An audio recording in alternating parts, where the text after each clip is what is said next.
following podcast is a TJ DeSantis production. Comments, questions, and inquiries can be sent to DeSantisProd@gmail.com. Patterson, get in here. It's a motherfucking remix. Yeah. Well, it's the not so last fan, what you thought we was done. We took you on a journey all the way to 31. Then we came to you live, parking lot 32.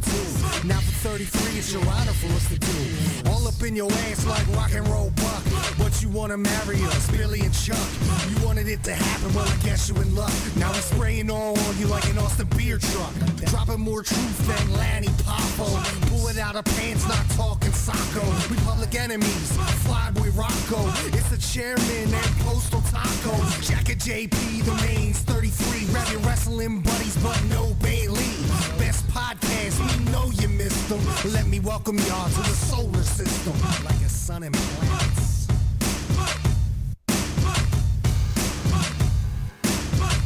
I wish I could bring the sun down to burn the shit out of here.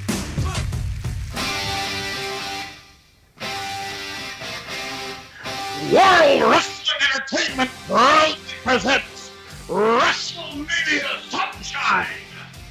The WWE Universal Champion Bill Goldberg defends the title against Raw's #1 contender, the Beast Incarnate, Brock Lesnar. The WWE Champion Bray Wyatt, the Eagle of Foods, defends his title against SmackDown #1 contender, the Raging Viper, Randy Orton. The ever-over Roman Reigns goes one-on-one with the Third Striker, the Undertaker, in what could prove to be the Undertaker's farewell match.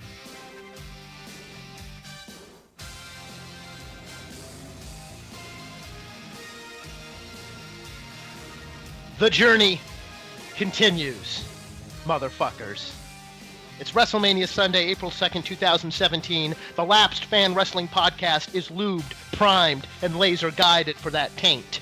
Because we don't fuck around, boss. I'm dancing like the motherfucking Teddy Long right now. We are live with a day-long WrestleMania marathon for all you pathetic Lapsed fans. And we welcome you into the conversation until 5 o'clock p.m. Eastern Time when on the WWE Network.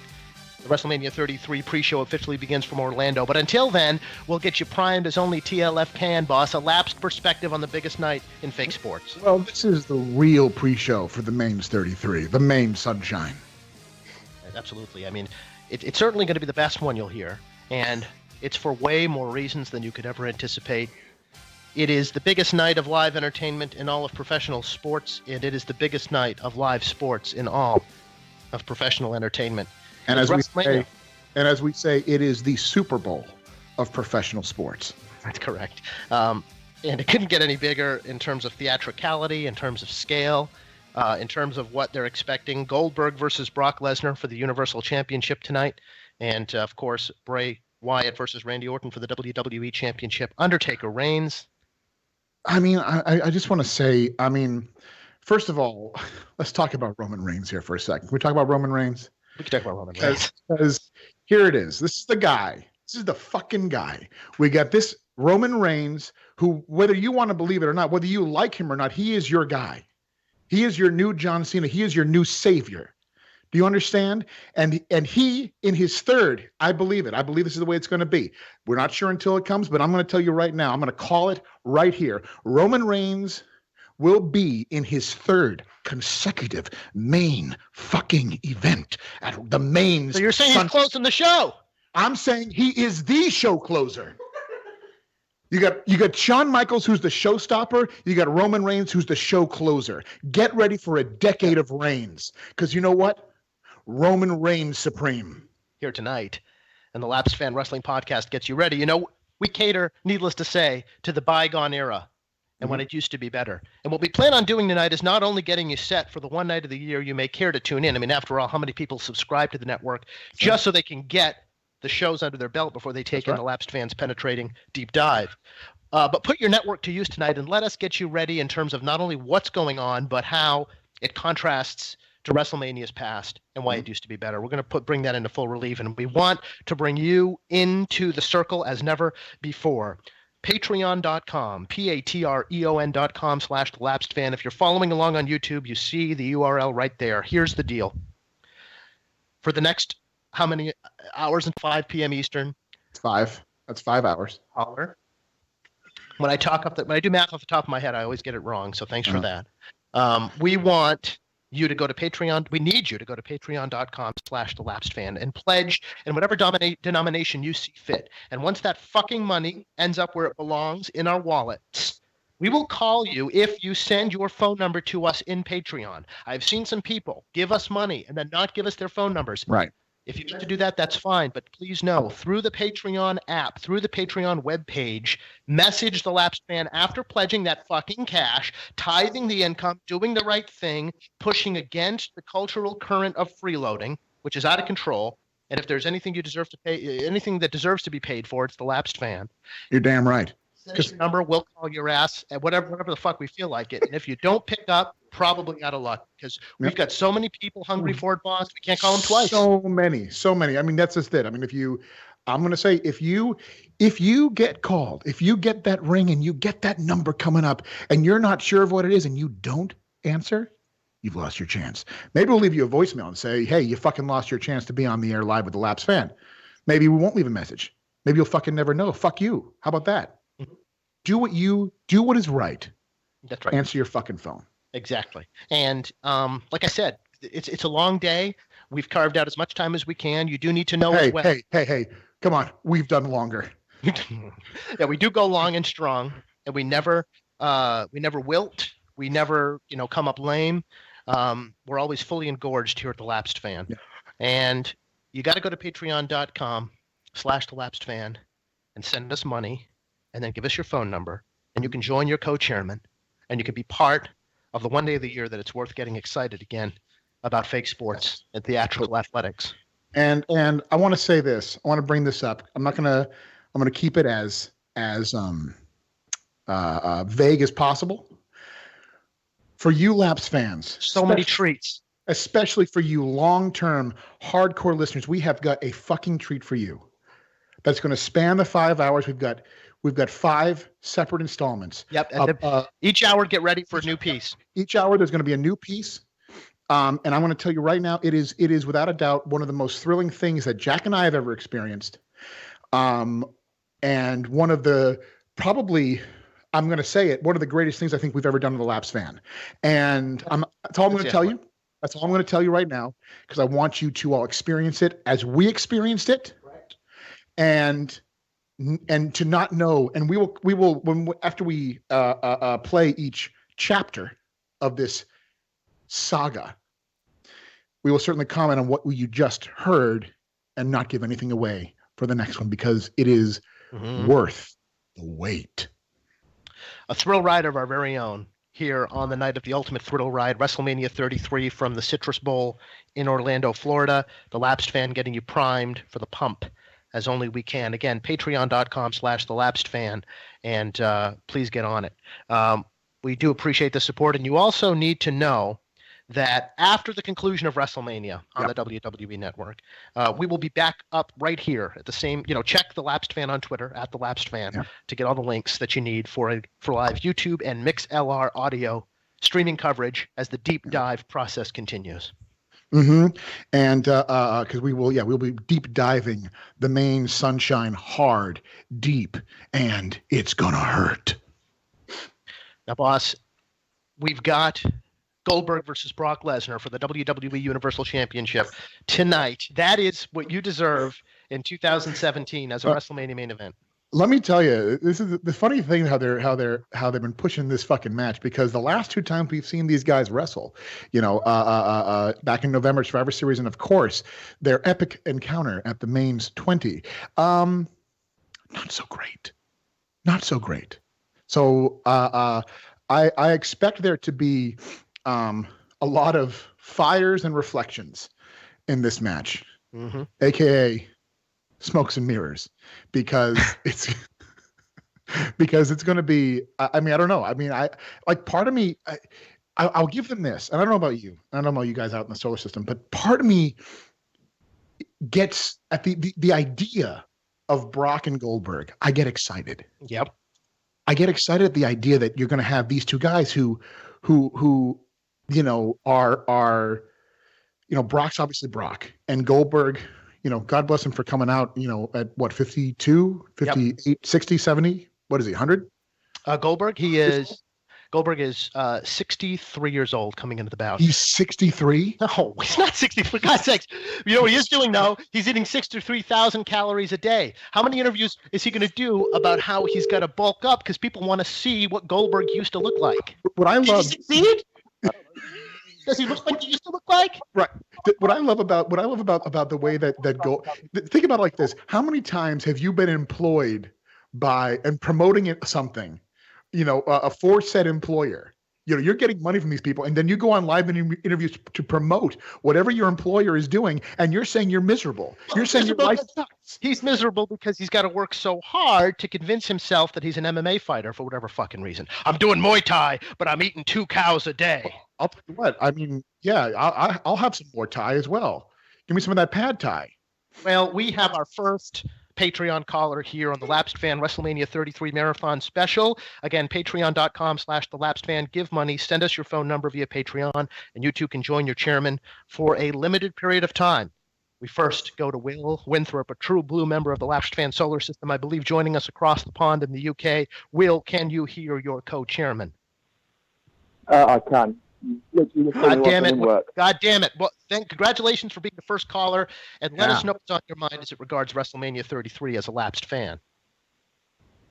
I don't know. I'm sort of not too excited about it. This is the first Mania in about 5 years that I'm watching. Well, I haven't been watching week to week.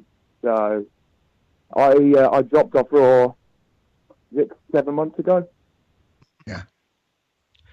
And now, what do you think about being presented with Brock Lesnar and Goldberg in 2017 as the most marquee match they can put together? And to hell with the current roster guys, Undertaker, Triple H, Shane McMahon. We need to call them the big guns, not these bullshit current superstars. Well, it's the biggest show of the year. I can't just have these ass clowns on, you know, doing, you know, wrestling matches and fake sports and shit. I need to have marquee players, guys who draw. This is on Mark. Yeah. What do you think, Will? It's fine. I'm fine with that match, like in a mid card, no title.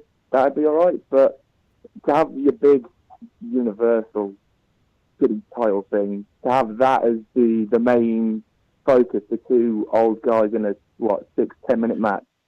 Yeah, that's the thing to really consider when you think about it. Is fucking the fact that it's a title match. You know, that here it is. Not only, like you said, not only is it a marquee match, like that's great. Put it in the mid card, whatever. Sure. Have your classic heavyweight battle, you know. But here it is. This is potentially, you know, we don't know until the show ends, but potentially our main event. And for the title, it's like it's a little too much. I agree. All right. Well, why do you love the lapsed fan?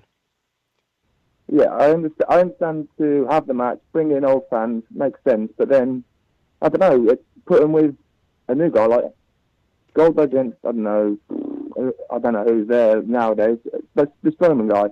If I have him against him, build him up. And then I'm watching next week and I want to see him, but I don't know, it just seems a bit... Everyone says nowadays that WrestleMania is for the casual fans, and that match does make you feel like that. It makes you feel like what was the past 12 months for, you know what I mean? You know, it's funny, the casual fan. Remember when the audience was what they were satisfied with, and they didn't have this delineation of people who kind of care and people who really care. They only cared about the people who really care. Something tells me if they honed in again in that way, but they're so desperate to be embraced as something special on this one night of the year now that everything else, by definition, isn't going to feel special. I mean, really, people suffer from like the CM Punk syndrome. They can work them, you know, like be the champion the whole year round, but then when it comes to WrestleMania, well, wait a minute. I mean, yeah, you've been a great kind of stalwart, yes, for the year, but I mean, you don't draw. Get the fuck out of here. You can't main event WrestleMania. You're a millennial, right? You're a fucking millennial. You're not golden age or attitude. You're not 40. You right. don't need testosterone gel to be able to look like a monster. The bottom, we need people who are on the juice. I need IcoPro athletes. All right, Will, anything you're looking forward to at WrestleMania as a lapsed fan tonight? I was looking forward to Dean Ambrose against Baron Corbin because I still watch SmackDown, but they haven't touched that match at all. Like, there was nothing on the Go Home show at all. Like, they just did something on, what's it called? Talking Smack. They did something on that. And I was hoping, like, I'm a big Shane McMahon fan, so because obviously King of the Ring 2001, but that's not like a hardcore match, so I don't know how they're going to work around that for whatever reason. So I was like, Shane McMahon doing something is probably going to be the key for me tonight. Apart from that, I'm not really interested, especially Triple H. You're not. That could be 5 minutes for me. Well, Will, we want to thank you for being the inaugural caller on the Lapsed Fans WrestleMania 33 live broadcast. We thank you for your patronage over the months and for being such a loyal Lapsed fan. We appreciate it. It tickles our balls just as you intended, and we are hard here on Sunday, April 2nd, 2017. Thank you, Will. Thank you. And there he goes, Will Winthrop, first in the queue. And if you want that taste over the next 5 hours, go to patreon.com/thelapsedfan, pledge money to us, send us your phone number via Patreon, and we will call your ass over the course of our one-of-a-kind run-up, boss. We've got so many treats for these motherfuckers. I know. They have no clue. What else is on this card for tonight? Because I really don't know. I don't know shit about this program. Right, that's the thing. That's all. We talked about Goldberg, Lesnar. We talked about. Yeah. How about this? Undertaker Reigns. Yes. I mean, it's one. Who goes over and why? Reigns. Why? Because he's the leader. He's the leader of the newest generation of the WWE. You know, he's been calling himself the newer generation. You know, he's been calling himself the biggest dog in the yard. This is the. I forgot that. Right, I've heard that. This is the battle for the yard, right? Yes. Because Undertaker's. We're not sure in this ring where the property lines are, where the property divides. Because I mean, there's one part where it's the big dog's yard, and then the Undertaker's got his yard, but we're not sure which. This is the first ever, if I'm not mistaken. This is the first property match in WWE history. Right. Who's going to Who's going to take by eminent domain? Yes. the other man's property. And then Vern Gagne fucking comes out of nowhere and I want mine. I want my property back. Can I fight in this yard? I want to fight in the yard. Vern is he's going to be in Orlando in spirit. I'm there. I'm everywhere. But I mean, it just sucks because I know they're going to put fucking Reigns over.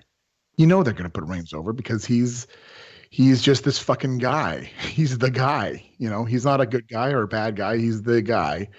And it's like let's further taint the Undertaker's streak. Let's make it worse than it already was.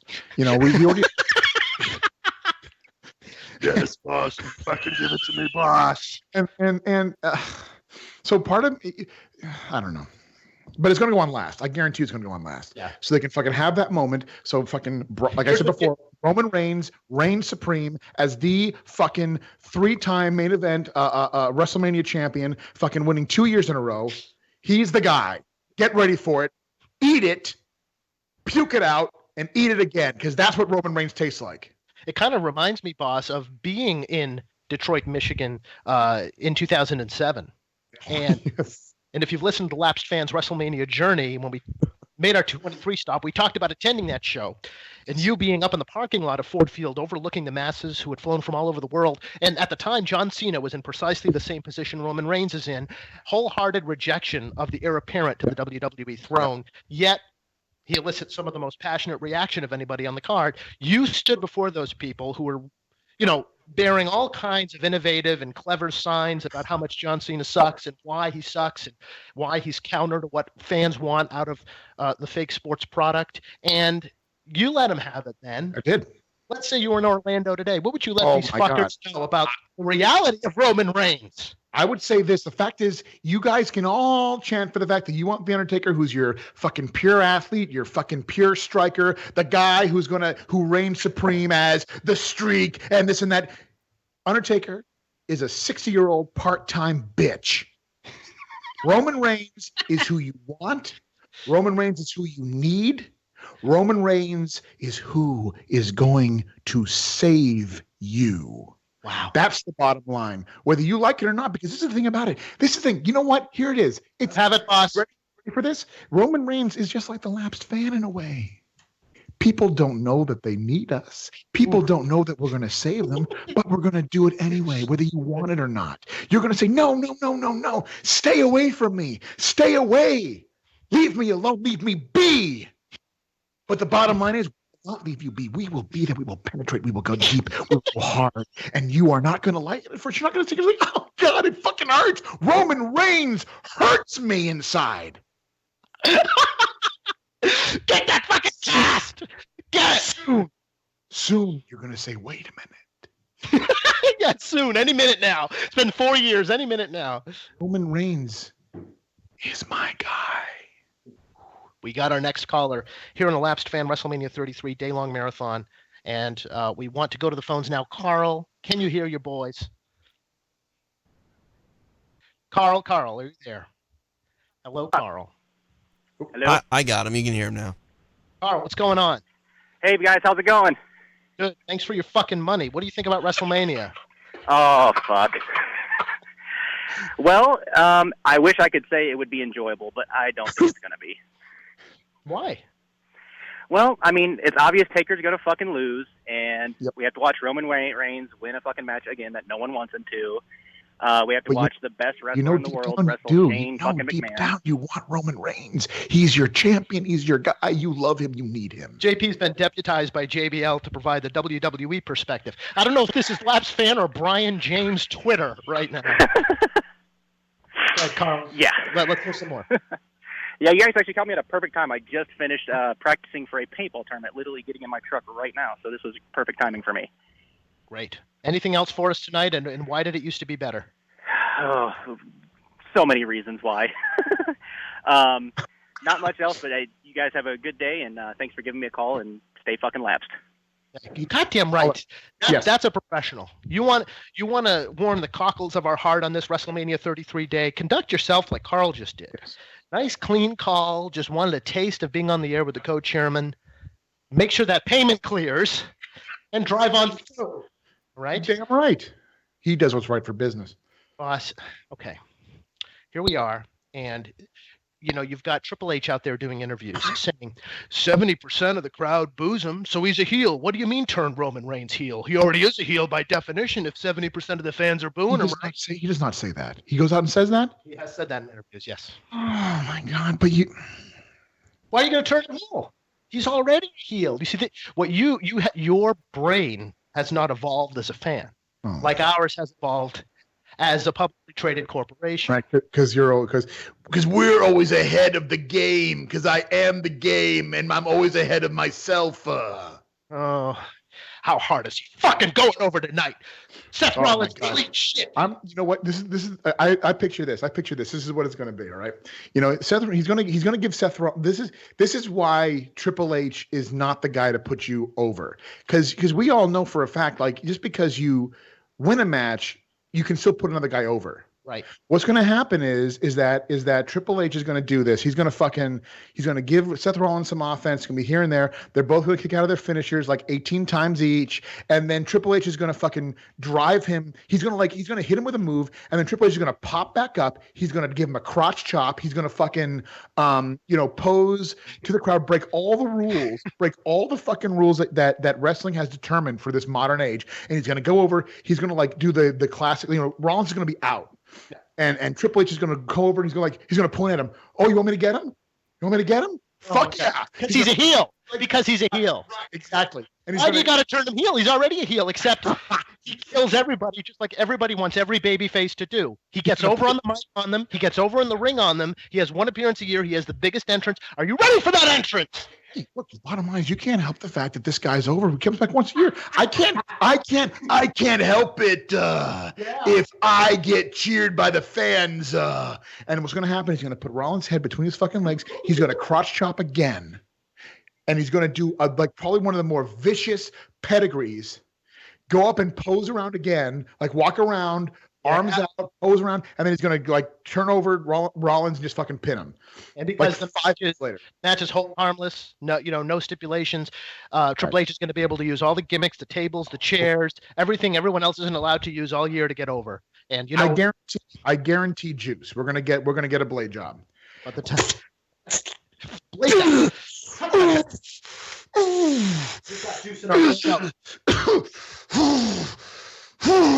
The game. Got juice in Orlando, and I'm not talking Tropicana. All right.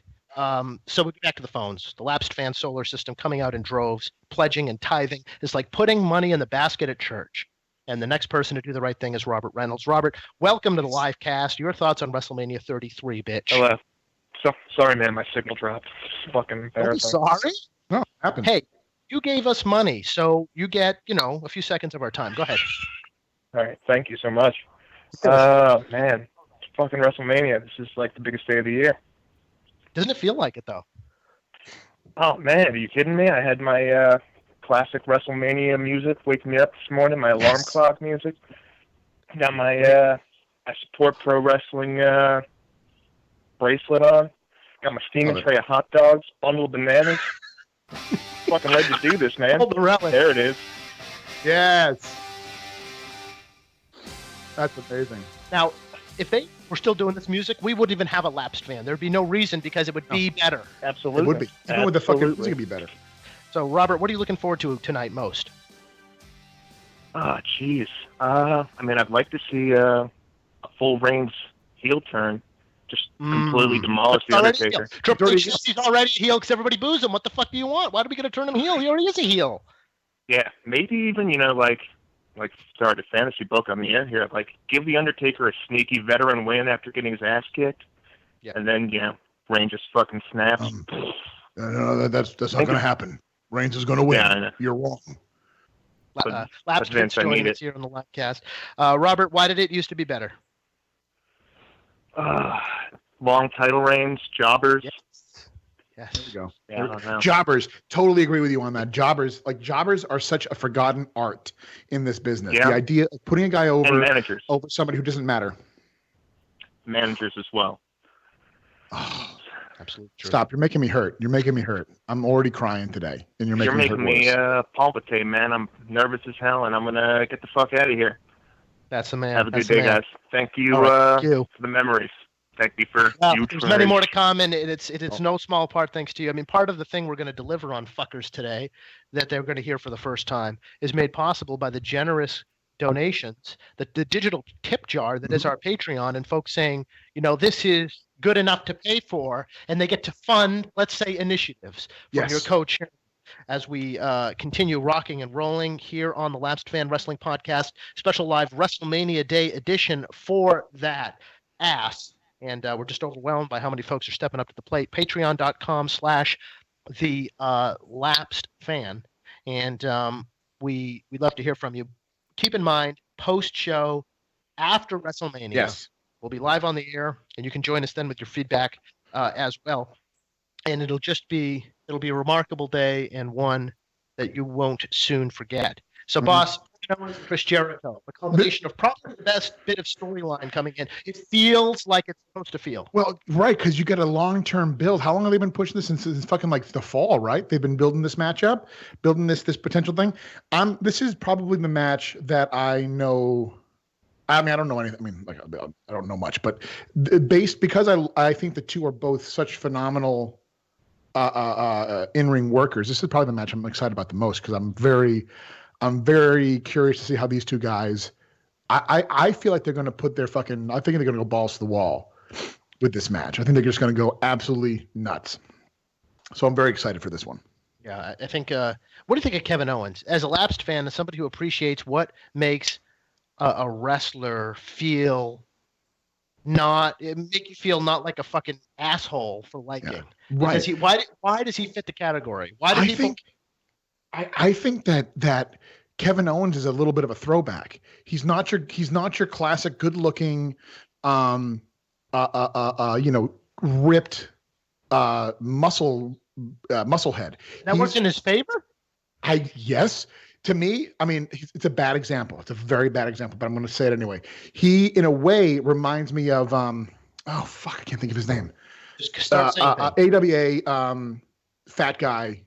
Jerry Blackwell. Jerry Blackwell. Oh my God, that's a first. That's a first. I know, right? But a way better worker, but a guy who appreciates the business in that way.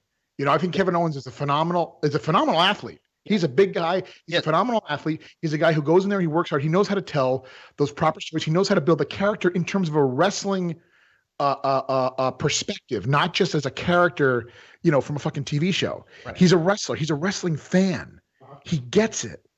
I mean, he's sadly just born in the wrong era. He's a guy who belongs with Austin and Rock back in the day. Yeah, well, with that body, he never would have got a chance back then, though. You got to say that. Before wellness, before the roster was well. I know. Well, I don't know. They had some big. I mean, they had Golga. He's a big guy. Ladies and gentlemen. No? Let me ask you about. Here's the problem. Kevin Owens is your Universal Champion throughout the course of fall.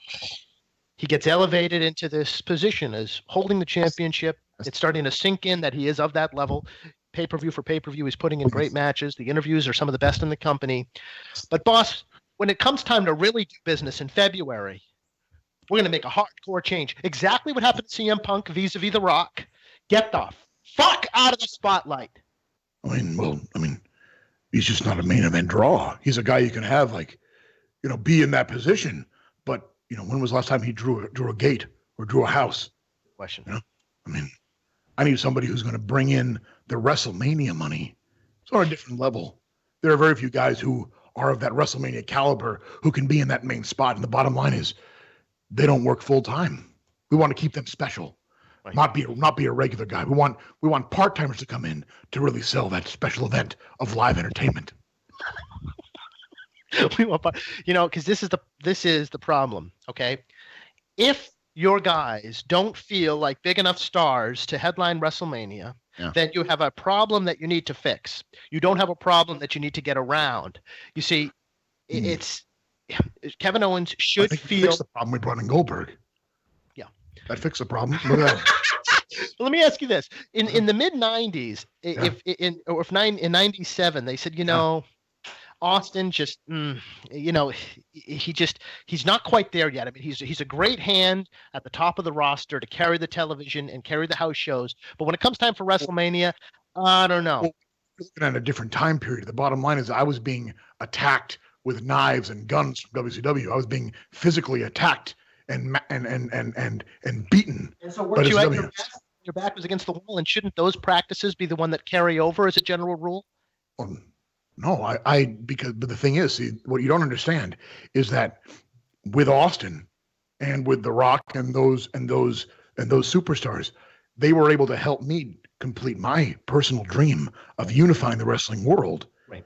I didn't necessarily want an Austin to be successful.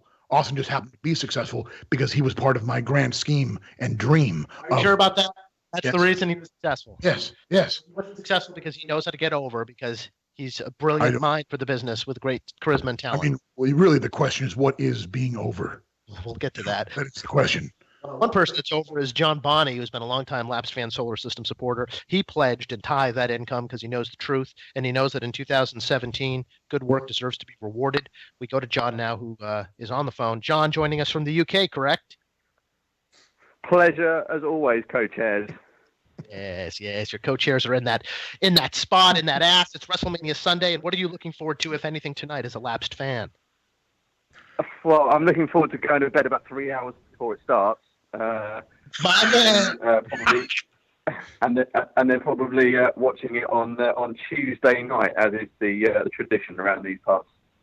But when it's time to queue up that on-demand video file, what are you going to be looking forward to? What are you going to fast forward to? Is the question. What was that? Sorry, JP. What are you going to fast forward to when you finally come around to watching the show? I mean, certainly looking forward to seeing what's going to obviously close the event. It'll be interesting whether it's going to be obviously that beast or whether it's going to be Reigns getting booed out of Orlando. Yes. Not quite sure whether they've announced actually what's going to close the show yet. So what do you think about why it used to be better in terms of, what is it about the WrestleMania that's before us tonight that reminds us that it used to be better? And to argue that point is to be a stubborn shithead. Look at the gate, though. Look at the gate. Look at that. We're doing more attendance and revenue than we ever have. You're the one that doesn't get it if you think it's not as good as it used to be. I mean, it's ticket buyers feel a lot different, boss. It's a pop culture phenomenon. It's fuck live entertainment. Well, exactly. Greatest event. I mean, Vince, you can't argue with Vince. It's a pop culture phenomenon. It's the ultimate thrill ride. I know they barely mentioned that phrase in the shows that have preceded WrestleMania John, this year, but I think I might have heard them mention it once or twice. All right, give us the green light, John. Why do you love the Lapsed Fan?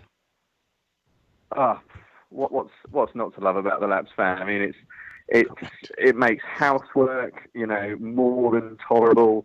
It makes those commutes to and from work more than tolerable. It just lubes the gears of life. What can I say? Lube it up, baby. Lube it up. And big day, John. We want to thank you so much for your constant support and for joining us to share your perspective. I appreciate the call as always. Holler at your boy. Thanks a lot so much. John from the UK joining us as well. Again, patreon.com, patreon.com / pardon me. The last Slashed. Yes. Slash indeed. And tithe your income, give us money, and we'll call you to get your WrestleMania perspective with your co-chairs here on Sunday 2nd, 2017. Boss, it's the ultimate thrill ride. And I'm ready to go. It's a natural born thrill ride. I now present a quick rundown. Natural born. Where was John? In playing with that title, the Ultimate Thrill Ride, which they actually had Undertaker, who digs graves with MMA gloves on. In case you didn't know, he wears MMA gloves when he digs graves. That's what you do, though. Have you ever dug a grave? I've dug a grave before. You do with MMA gloves. They had Taker look right into the camera doing this, haunting grave digging for Roman Reigns and say, "At the Ultimate Thrill Ride." You see, because it's real. And that's the thing they really want to get across, is it's real and worth believing in. What we got to get across is buzzwords, taglines, and social media. Why? Do you focus on those metrics because they're the only ones that look better than before when those mediums didn't exist? Is that the idea? It's currency. No, it's not. It's entertainment currency. What about television ratings? They're in half compared to. That's the problem. You live in a as you like to put it, a lapsed age. Yeah. I live in the age of the millennial. You do? And Twitter is currency. Social media is currency. Hashtags are currency. Well, how much is a Twitter follower worth American dollars? I'm not at liberty to share those kinds of numbers. Not at liberty. Go suck a dick. All right, we go back out to the solar system as is only appropriate. Robert Reigns joins the Lapsed Fan. No relation, Robert. No Roman. Thank you so much for calling me. I'm in awe of both of you, and this is a terrific podcast. And this fucking thing should be in the Smithsonian. So you're off to a great start, Robert. Why are you looking forward to WrestleMania tonight, if at all? I'm not. I probably won't watch it. The only match I care about is Neville versus Austin Aries. And Neville, if I'm being honest, WrestleMania to me means nothing says the future is bright like 40 and 50-year-olds main eventing. Well, that's true. Isn't it? But I mean, come on, Robert. Isn't it the biggest match they could put together right now? And isn't that what WrestleMania is all about? Yeah, WrestleMania is all about pretending like the company is going to stay afloat once the chairman croaks. What? You said it right there. It's all about pretending. You left it right there. That's what the business is all about. It's all about pretending. Pretend athletics. That's right. Yeah, there certainly won't be a lot of genuine competition tonight. But let me ask you one question, Robert. Why did it used to be better? It used to be better because they created stars, and now they have to import them basically from the equivalent of what's left of the territories, which is like New Japan and Ring of Honor, and they bring these guys in that have been creating names for themselves. Those are the only. I mean, those are the only territory I know is NXT. I don't know of any other kind of, indie promotion out there. I know NXT, and I bring in guys from Vince, around the globe who are trying out. Vince, where did you find Finn Balor and Shinsuke Nakamura? Were they just hiding somewhere in the NXT Performance Center? We have general auditions, open calls for in-ring performers, and they come in and they audition at the NXT facility, and if we choose them, they're allowed to come on board.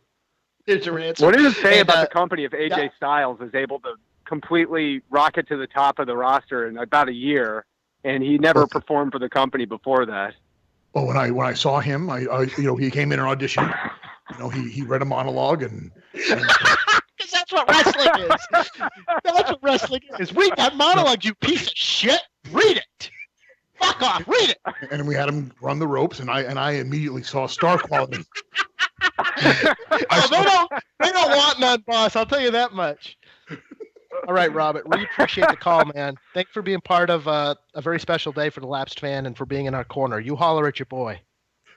Hey, guys, thank you so much. From Washington, D.C., all the way to wherever the hell you guys are. This is the best fucking wrestling podcast ever.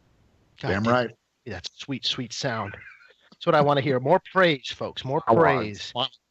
More unsolicited praise, too, would be great as far as that goes. So we continue to encourage you as you take in this one-of-a-kind piece of business here to go on to patreon.com/thelapsedfan and get it going. Get money in our pockets and try to jump on in to the kitty. And you can get calls. You too can get calls from your co-chairman and share your perspective on the biggest night in sports entertainment. Boss, considering it's the Ultimate Thrill Ride, I thought I'd take a quick stab for lapsed fans who might not be familiar with kind of the general thematics of all the storylines and characters and matches tonight. Please, like me. To use the Ultimate Thrill Ride tag to get you particular insight into these matches. So here, what follows is a complete rundown of the WrestleMania 33 card with the accompanying version of the Thrill Ride that best explains the nature of the contest. And we'll start at the top. Goldberg versus Brock Lesnar. Boss, it's the Ultimate Bill Ride.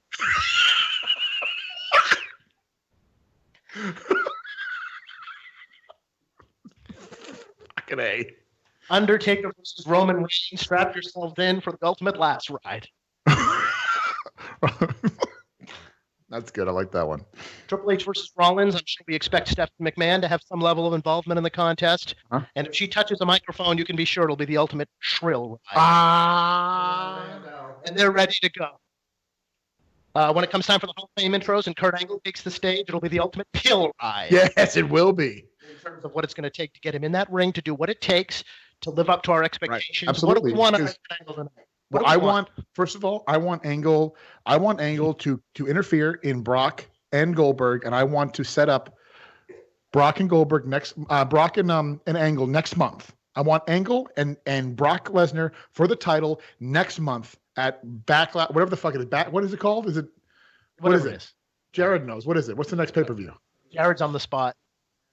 You may remember my brother for the WrestleMania 32 parking lot show last week. He's here with us again last year. He's a fucking asshole. I can't stand it. Put him over. Eat him up and spit him out and kick him in the balls. But I want Angle to go in there and fucking give Brock Lesnar 3 fucking Germans and then go up and do a fucking moonsault because that's what matters. Yes. And then I want him to interfere with fucking AJ.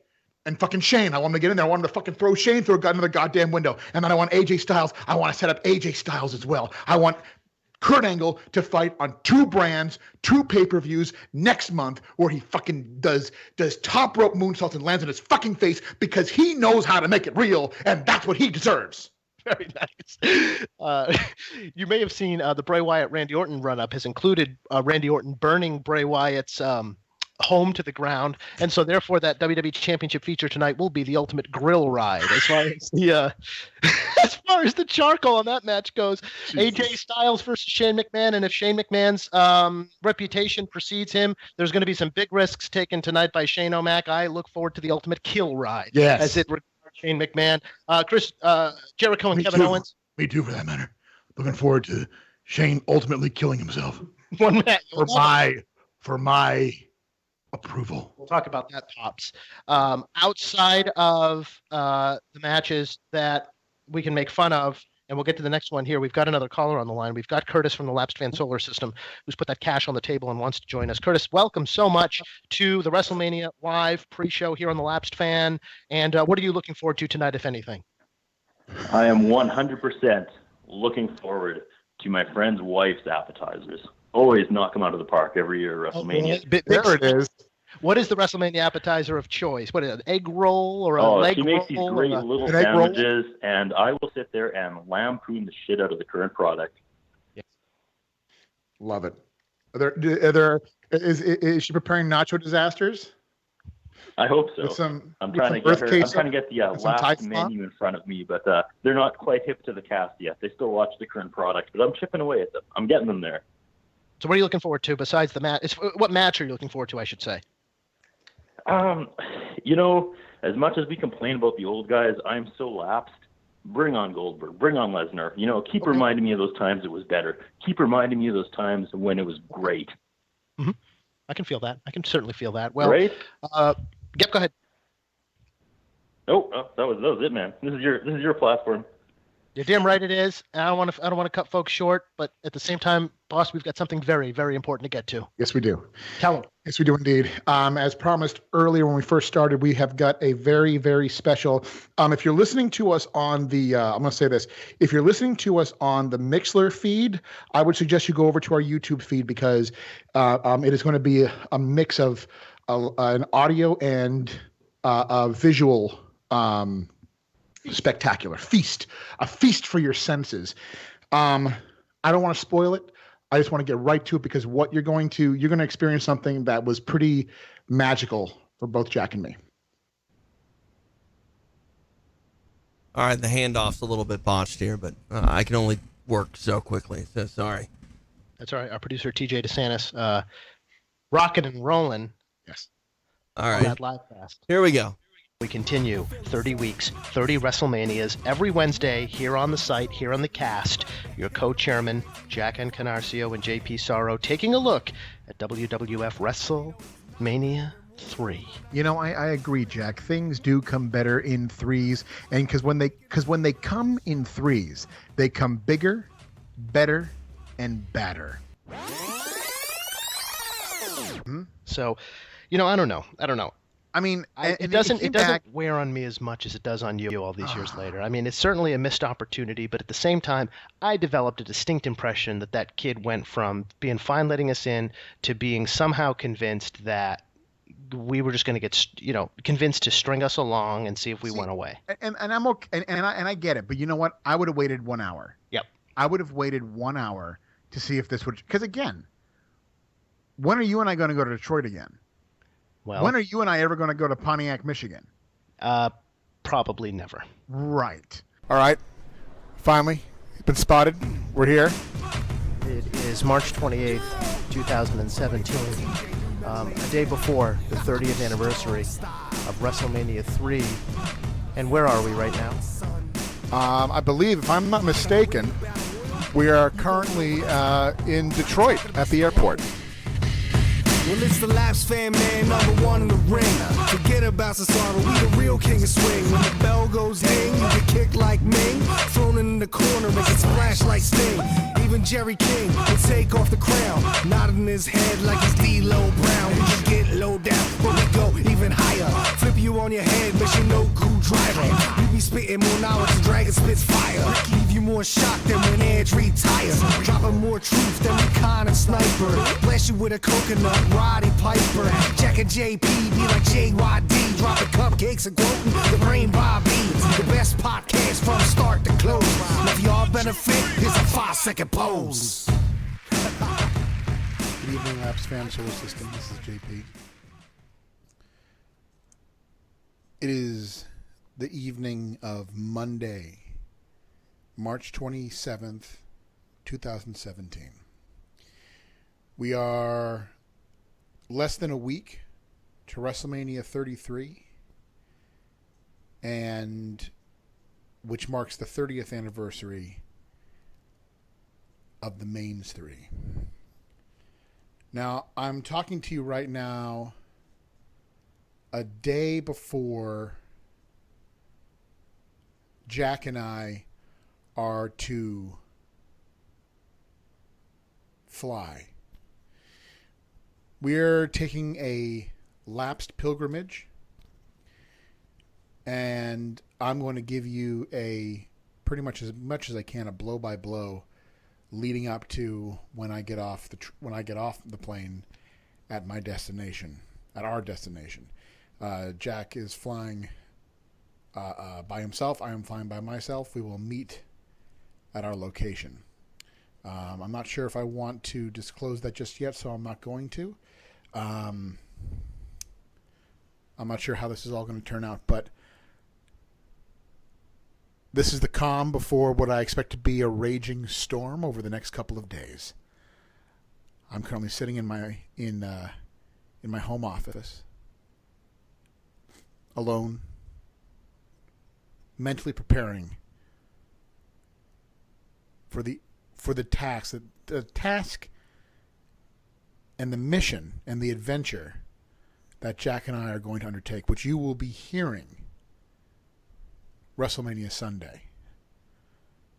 That's exciting. Okay, solar system. My wife and daughter have just dropped me off at Newark International Airport.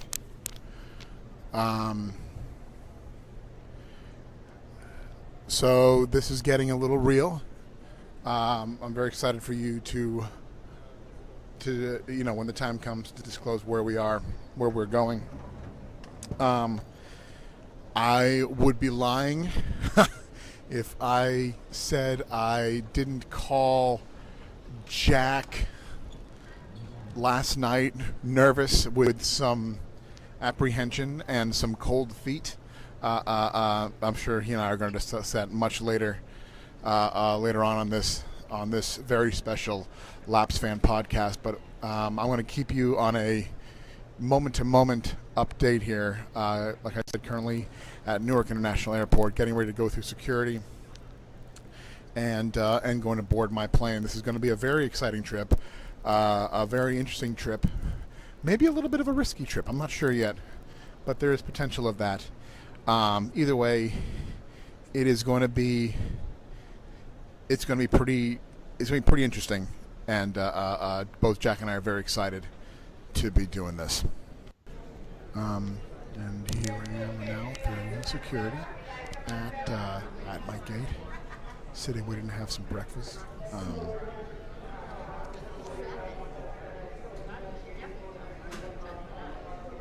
The ramifications to what we are about to do are huge. This is the first for the Laps Fan. This is the first, kind of a first for me to do something like this, just to take a trip to do something like this. To really, I don't think I've ever personally taken a trip where it's really about taking care of some unfinished business. And I'm curious how much business we're going to be able to finish up. But we will see. I'm sitting here. I sit down. I'm going to have some food here at, I don't know what the fuck I'm at. Whatever place this is. I got some decent in-flight entertainment on my iPad. I'll be watching Captain America Civil War and, if necessary, Doctor Strange, as well as a couple other movies downloaded. So, yeah, this should be a pleasant flight. Stopping in Chicago. Going to work that base for a little bit. Get a hot dog. Maybe get a beef sandwich. Talk to CM Punk. See what he thinks. See if he's going to watch WrestleMania. So, anyway, I'll be in touch. Laps Fan Solar System currently boarded for the first leg of this journey.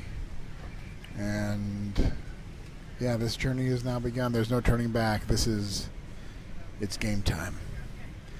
It's time to feel a really special dose of pain that I've never felt before,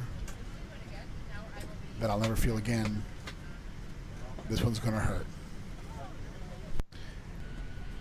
There's no time to waste on this trip.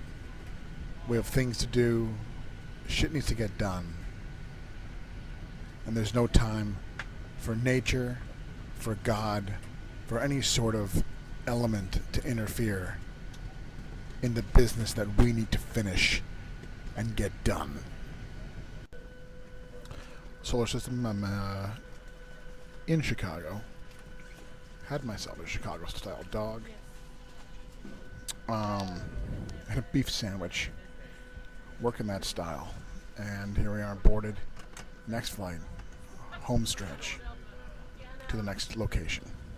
The final stop. The ultimate stop. I think it's safe to say that the next stop on my journey, and Jack's journey, will be bigger, better, and badder than anything we have done before. Laps Fan Solar System. I have touched down, and currently touchdown in Detroit. In saying that, I think you know what's going on. I'm currently in the shuttle, and I will be going over to the other terminal to pick up my co-host Jack, and from there, as we like to say, business will pick up. You know, if you haven't guessed by now, you should have guessed by now, with tomorrow, Wednesday, March 29th being the 30th anniversary of Wrestlemania 3, your co-chairmen have taken it upon themselves to make that lapsed pilgrimage, to do the right thing, to do what's right for business, and settle some unfucking finished business, and trekked to the goddamn Pontiac Silverdome. That's what we're doing tomorrow. That's why we're here. That's why you're listening. The beauty of this is that every other wrestling fan this week, who can do it, is heading to Orlando, Florida. The majority of wrestling fans heading to like I said, Orlando, Florida. But these two ass clowns, me and Jack, what do? Your co-chairman, these two buffoons, we fucking go to Detroit to celebrate the past, or to investigate the past. I'm not sure if there's going to be much of a celebration this year. If it takes all day tomorrow, I'm stepping foot in this fucking arena. You're going to regret that promise, boss. That's a weighty promise. I know it is. You need to fucking explain something, okay? Why do you need to step foot in the arena? What is it about? What does it say about you that you need to step into the arena? What is the itch you have to scratch? There's this, because we were there. Because we were there 10 years ago. We were there. Because this is where it comes down to. The bottom line for me is that back then there was a chance, there was an opportunity, there was that moment where we could have gone into the arena that was, yes, it was a graveyard. Yes, it was not being used, or hardly being used, but virtually it was still the arena that we saw on television in 1987, or on video cassette, or on DVD. I think it's the building screaming at us, guys, what you seek is not here. What you seek never will be again.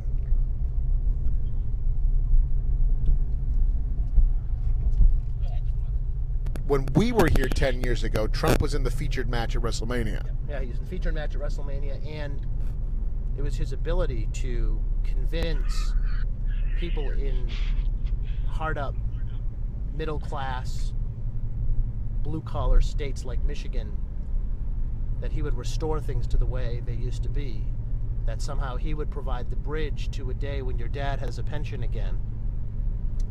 That accounts for and speaks to the heartstrings that may have been behind a lot of Trump votes in states that people didn't necessarily expect to go for him.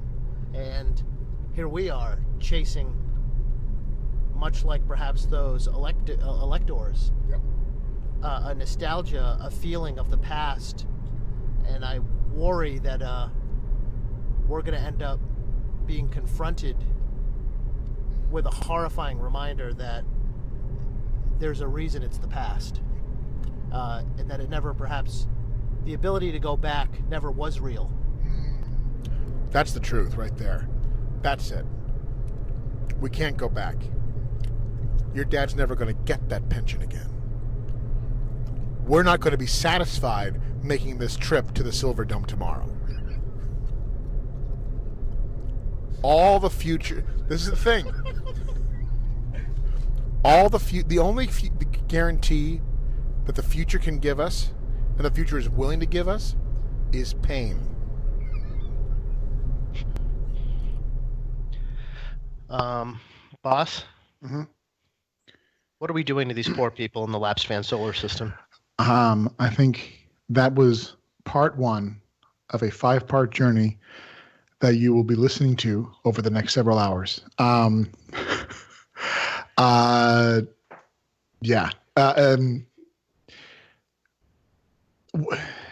So you can guess from right there. We went to Detroit this past week. We both flew out on Tuesday, March 28th, and we arrived and met up in Detroit, and we made an attempt on the anniversary, on the WrestleMania 3 anniversary, to get into the Pontiac Silverdome. I don't want to say too much because there's so much more to listen to, and I just can't wait. I'm very excited to be seeing the reaction and to follow along with people on, like I said, just a crazy ass motherfucking ride.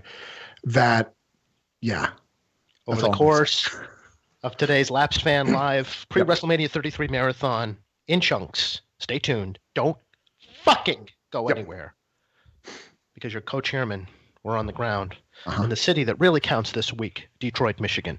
We are really pleased at this point now in the broadcast to welcome an elite member of the Laps Fan solar system, to say the least. I bet you didn't know that the guy who got ESPN's WWE.com vertical off the ground, one of the most game combat sports reporters in the game today, likes the taste of that cast. You're damn right. And he likes it exactly how he ought to. He is Brian Campbell. You know him formerly of ESPN.com, now of CBS Sports, on the ground in Orlando, Florida, covering all things WWE. Brian, amazing. It is an incredible thrill to have you on the show. Thanks for being in that fucking pocket.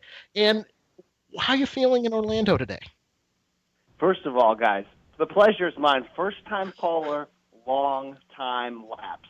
But holler. Emphasis on long. Damn right. Yeah, emphasis on long for sure. Yeah, I mean Orlando, the ultimate thrill. Really? Yeah, it's a crazy. Don't you understand that Orlando's got roller coasters and theme parks and we're the ultimate thrill ride.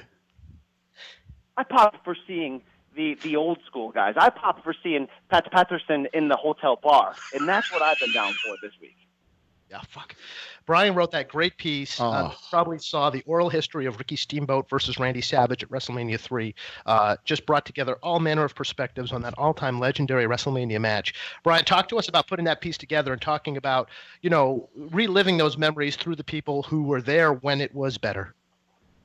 Yeah, that was a labor of love. That was something that was supposed to launch this weekend. This week leading up to the actual 30th anniversary. Because of me getting an opportunity and jumping ship to CBS Sports, that was a fast-forward job that was put together in a little over a week. And while it was a labor of love, I didn't get the full spectrum of voices that I wanted to get in there, but I think it still worked because of the passion of Leaping Lanny Poffo to sort of live on his brother's legacy and have such an incredible attention to detail in telling what has happened. I just thought it was interesting that the WWE did deny me access to anyone to further that story, to further the story of essentially the aftermath, of Randy wanting to better that match and take it one further and bring in Shawn Michaels, thinking that, around 94, go on a 2-year journey of building toward a WrestleMania retirement match where he can best the Steamboat match. They wanted no comment. They didn't want to open Shawn Michaels or Pat or anybody up to that, which I thought, at first, when I hear Lanny sort of running his mouth, you're like, oh, is this true? Is this just, trying to spread the legacy of his brother? But it kind of felt true when they didn't come back in, and wouldn't comment on it. But certainly Lanny was the star of it, and there was a lot that hit the cutting room floor that was very interesting. Wow, that's great. That's a great soup to nuts explanation of kind of their mentality. I mean, you go back to WrestleMania 3; they were denying reporters in Detroit access to Hulk Hogan. That's right. We read another oral history. They had an oral history of the WrestleMania 3 itself, and there was a guy. I don't know if you read this one, Brian. It was in the Detroit News. We read it while we were there, and they said something about how this one guy was trying to get access to talk to Hulk Hogan, see what his life was like beforehand, and what's his name? Wrote the WrestleMania book. What's his name? I can't think of his name. Basil DeVito. Our good friend Basil DeVito, not only denied him access to Hulk Hogan, saying Hulk Hogan is Hulk Hogan, always has been Hulk Hogan, and always will be Hulk Hogan. They banned him from WWE events altogether. So wow. I read most of that oral history, but what is that saying right there? What are they trying to, especially back then? What are they trying to keep indoors? Well, I mean, it's not about they're trying to keep indoors. It's the fact that we have It's the fact that you don't understand that we have a narrative here, and we act like we're interested in being accepted and embraced by the real world. But the second we get a little bit of friction, for the same friction that comes with the territory for any professional sports or entertainment entity that enters the media fray, they don't like it so much when they're held to the same standard as things that are real in this life as opposed to fake. Brian, they would prefer it be fake. I mean, that's it. Yeah, that's it. And Lanny went deep with me on sort of the origin of the rift between Randy and the company and why that led to ultimately Randy leaving in 94 to go to WCW.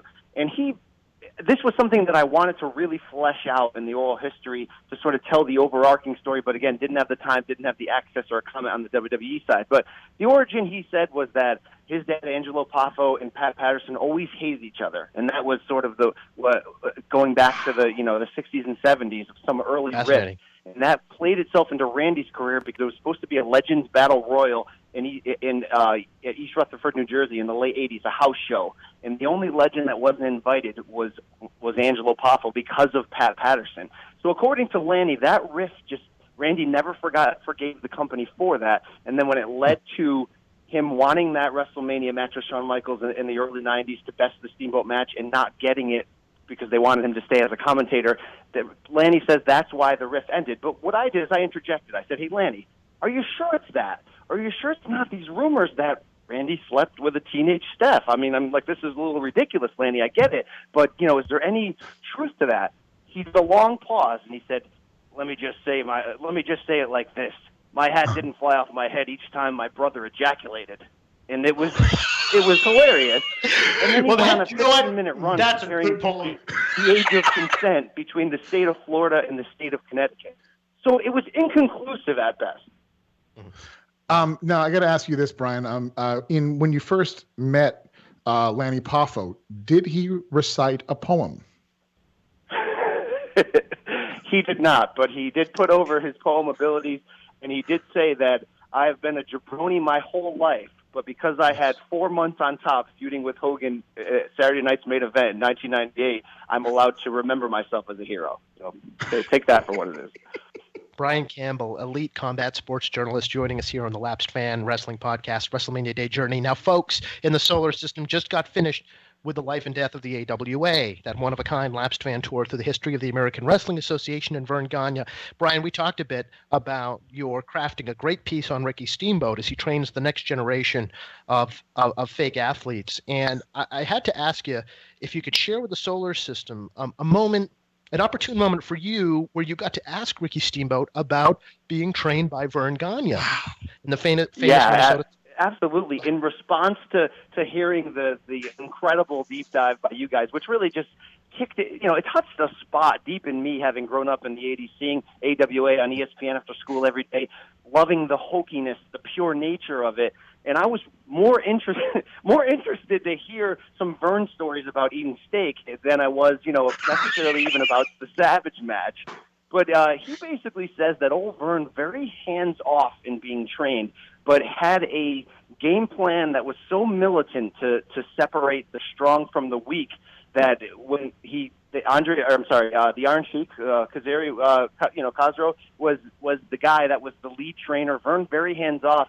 And Sheik would basically just wear these guys down to, unspeakable levels of torture through drills, of putting one wrestler on your back in an abandoned building and going up 5 flights of stairs over and over again until people just passed. And then whoever was left standing, they would carry on. They would continue to take their money, of course, but they would carry on in the development as a wrestler. And Ricky said that was really the only way he was able to become a wrestler, because he was able to pass that torture. Vern, he stood away from what was going on, just, collecting everybody's money like you would assume.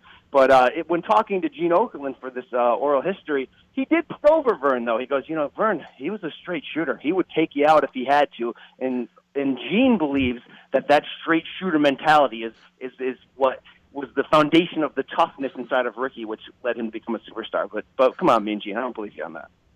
Well, I'll tell you right now that I was a straight shooter, and that I would, I'll collect my paycheck. I'll collect my pay from one of them trainees before they ever get in the ring, because you know what?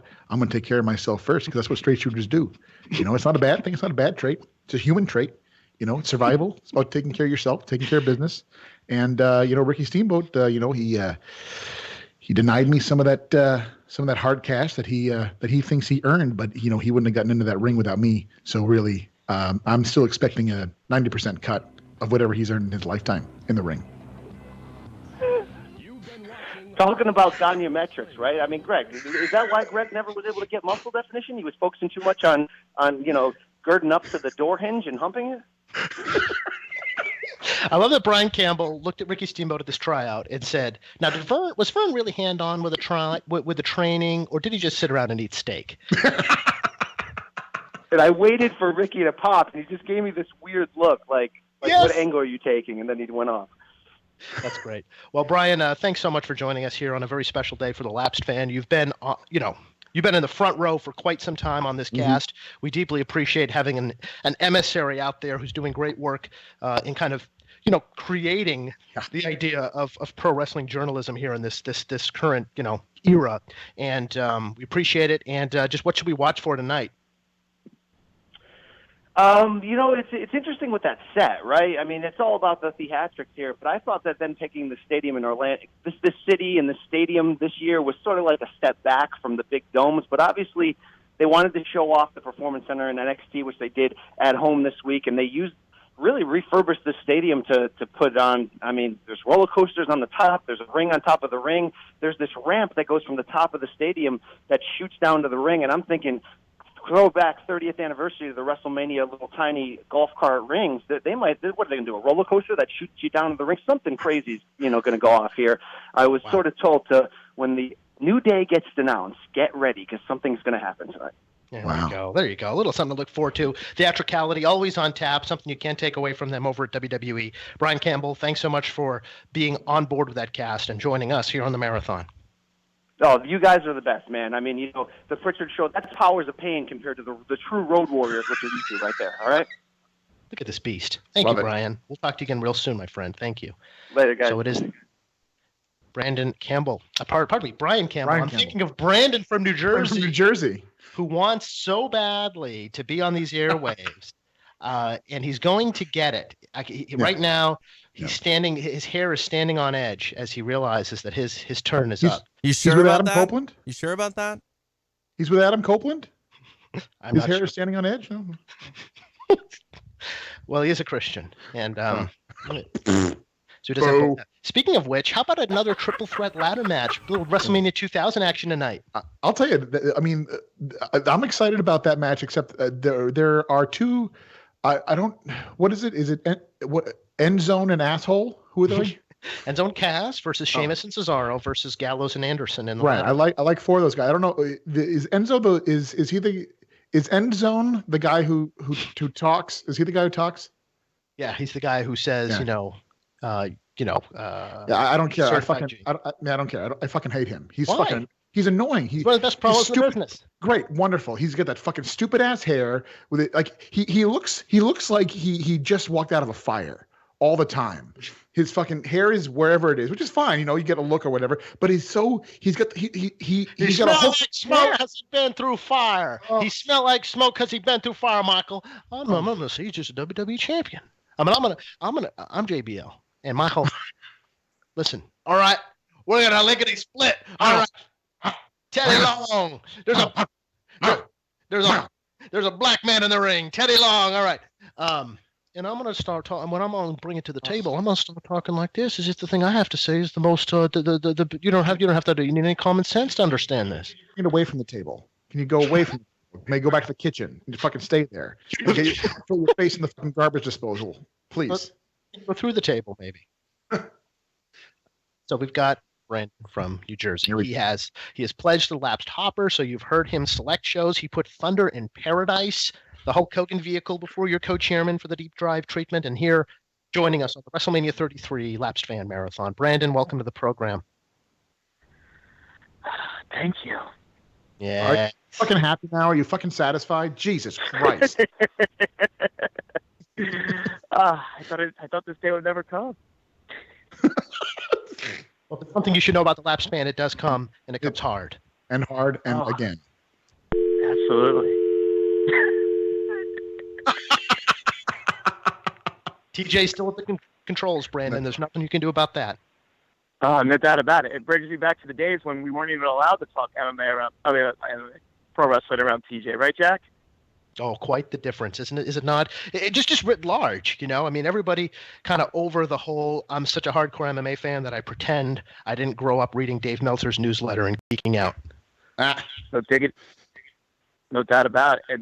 And whenever you brought it up, I mean, I would have to bring it up in my closing thoughts to you, Jack. And you would answer it very briefly before TJ would hit you with the roller. Say, no, you can't talk about that shit. Mm-mm. That's right. This is MMA, baby. The floor is yours, Brandon. What do you want out of WrestleMania 33?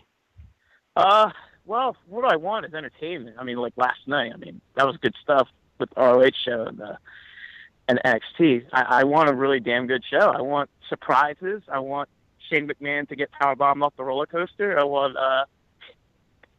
sex, drugs, and entertainment. That's what I want, man. Hey, are we going to be satisfied until Shane McMahon climbs onto the top of a skyscraper and shoots himself in the head? I mean, what I want is for him to go to the top of a skyscraper, then jump onto the skis of a helicopter, fly even higher, and then just drop. And wherever he lands, and that's the game. Give him the green light. Oh, I bet you're pumped for Pitbull Flow Rider today after saying that. God. If you know anything from the Lapsed Fans WrestleMania journey, there's nothing we love more than a concert in the middle of fucking WrestleMania. I love when wrestling is broken up by music and concerts and bullshit. And real entertainment by real entertainers. Who are they again? Who is it? We've got Pitbull, Flow Rider, of course, because we're in Florida. Yeah. Brandon, what I love is they found new acts. Pitbull and Slow Rider.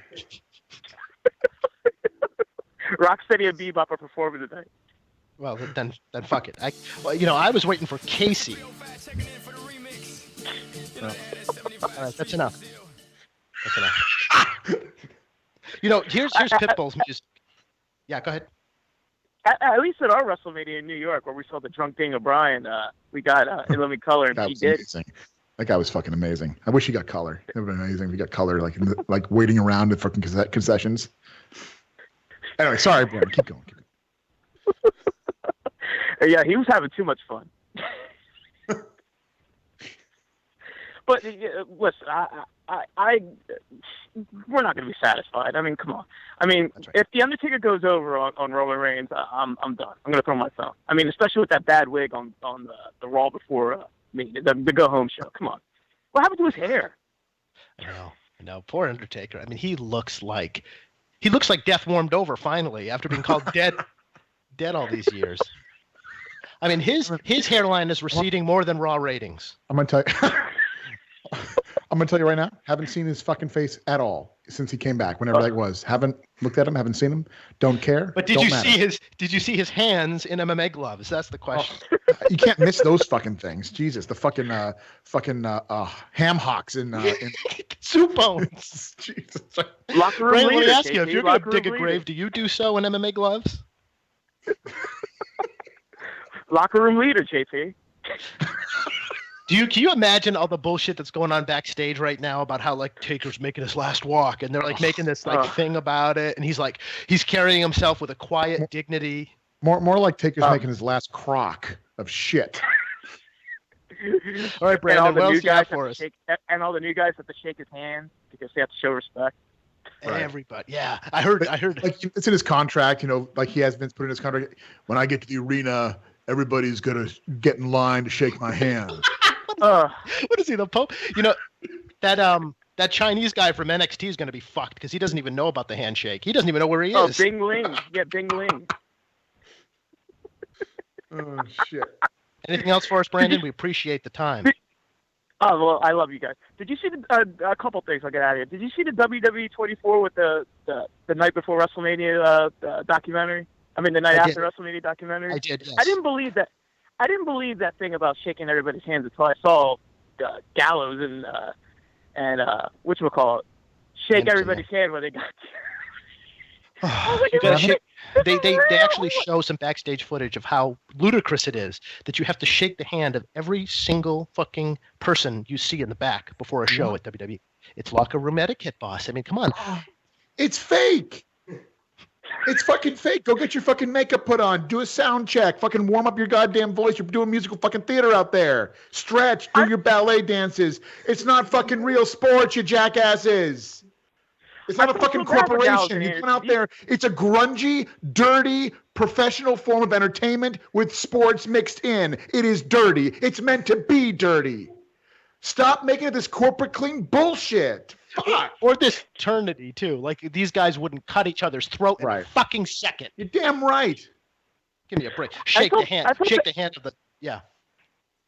I felt bad for Gallows and Anderson. These guys were headlining the Wrestle Kingdom at the Tokyo Dome. They're big stars of their own way. They have to go and freaking grovel to R-Truth. Shake his... Well, he's a veteran. He's got veteran status in the locker room. I mean, he still has to pay for his rent-a-car, but but he's elite. R-Truth is a legend, Hall of Famer, without a doubt. Brandon, thanks so much for joining us. Any parting words? One more thing. With what's going on with ITV and with New Japan selling out in like 2 seconds for their California show, do you think the WWE is going to finally step their game up with their creative because they see actual competition is coming, and it's coming hard? I mean, they brought back Drew Galloway. I guess they're forming 3MB again in NXT now. But what do you think about that? I know this is not WrestleMania related, but I'm just curious for the future. Maybe they'll step their game up and produce better content than what's going on right now.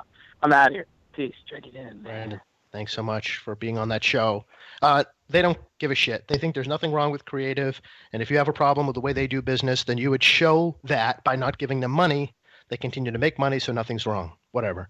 The only thing that's going to motivate them to do anything like sign Drew Galloway is to fuck somebody like World of Sport, trying to get going in the UK with a very good television deal. They signed back Jim Ross because he was going to be the lead announcer for that. They hired Mauro Ranallo because he was the lead announcer for New Japan English. They hired AJ Styles and Carl Anderson and Gallows because they were New Japan. What people do not understand is that I am trying to complete my dream of unifying the pro wrestling world. Yeah. People keep trying to separate from my dream, but they don't realize that is not what I want. I am going to unify wrestling around the universe. So fucking leave me alone. You're going to unify the wrestling world like Hitler unified Europe, huh? I'm not a racist. Okay, well, fine. I'll grant you that. Though, I can certainly find some evidence to the contrary. We don't need to go down that rabbit hole at this particular point. Folks, we're blown away by the response, by how dialed in you all are to this live broadcast leading up to WrestleMania 33 of the Lapsed Fan. And we do need to remind you that if you want to also be a voice on this show, if you want some time with your co-chairman heading into the biggest sports entertainment outing of the year, the biggest live professional sports event and entertainment, you want to go to patreon.com/thelapsedfan, pledge money, and then send us a message after you do so on Patreon with your phone number, and we will call you. We're live until 5 o'clock in the East. This is let's not forget, this is the biggest live experience-based phenomenon in the world of professional entertainment and showmanship and show business.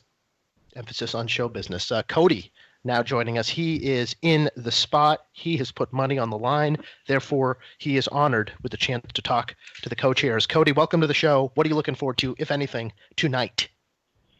Oh my gosh. Well, I found you guys because of WCW. I was a big WCW fan, so I guess I'm going to have to confront how old Goldberg looks.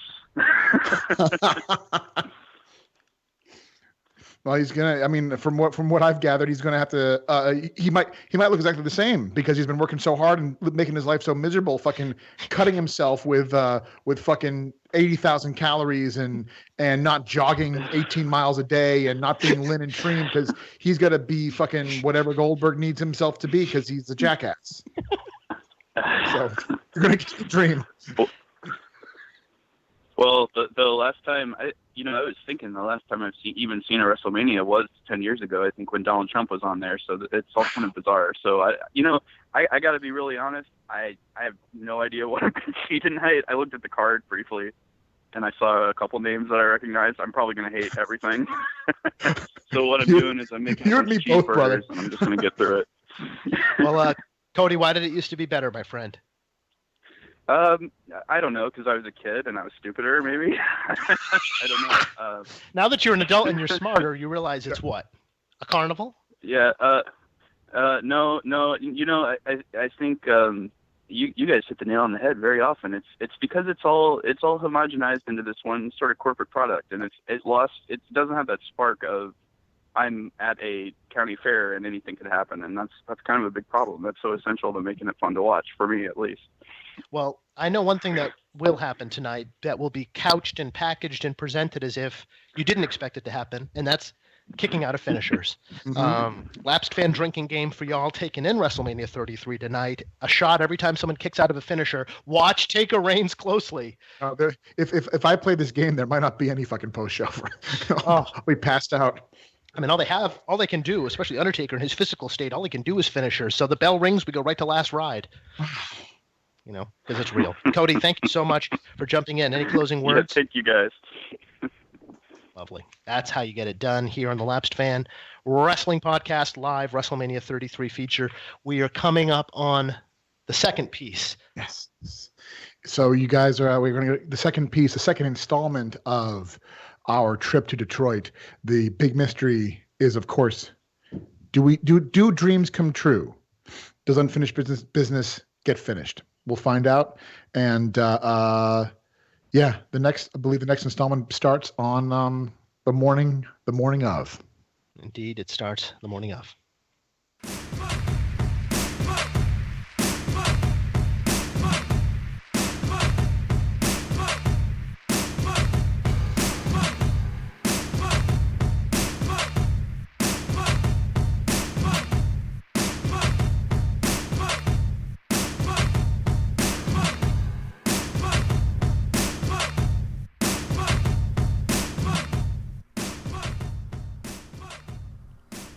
Wednesday morning,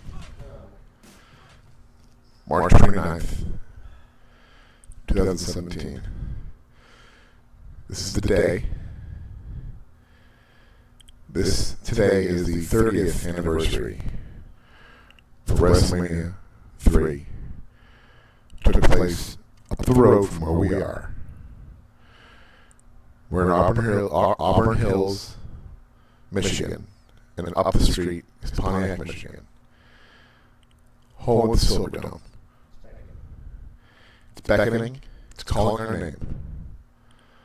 How do you feel? I'll tell you. you ever have that? When you wake up on a morning when there's something that's about to happen, something big, akin to Christmas morning when you're a kid, and you're in that stage where you sort of come out of sleep, but not entirely. Your eyes, of course, are still closed, but you've woken up enough to be conscious, but not enough for your mind, the gears of your mind, to begin considering what today is, and what day it is, where you are. And slowly those things start to come into relief for you, and your brain starts to appreciate where you are and what you're doing. And when you realize it's the day that you're going to try to go to the Pontiac Silverdome and get justice, something enters the pit of your gut that then doesn't leave for the rest of the day. Even when you're laying there half asleep, your stomach will never be the same. Yeah, because this is the kind of morning where you wake up and you realize it's Christmas Day, but you're not sure if Christmas is actually going to happen. Right. This is the day. This is like waking up and thinking there's a very good chance there's nothing under the tree. That's right. This is the day. This is the Christmas morning where you realize Santa Claus may not have come last night. Santa Claus may be dead. Outside the hotel room in the parking lot, maybe about 24 cars and a man smoking cigarettes. This is Michigan. So it is the morning of March 29th, 30 years since WrestleMania 3.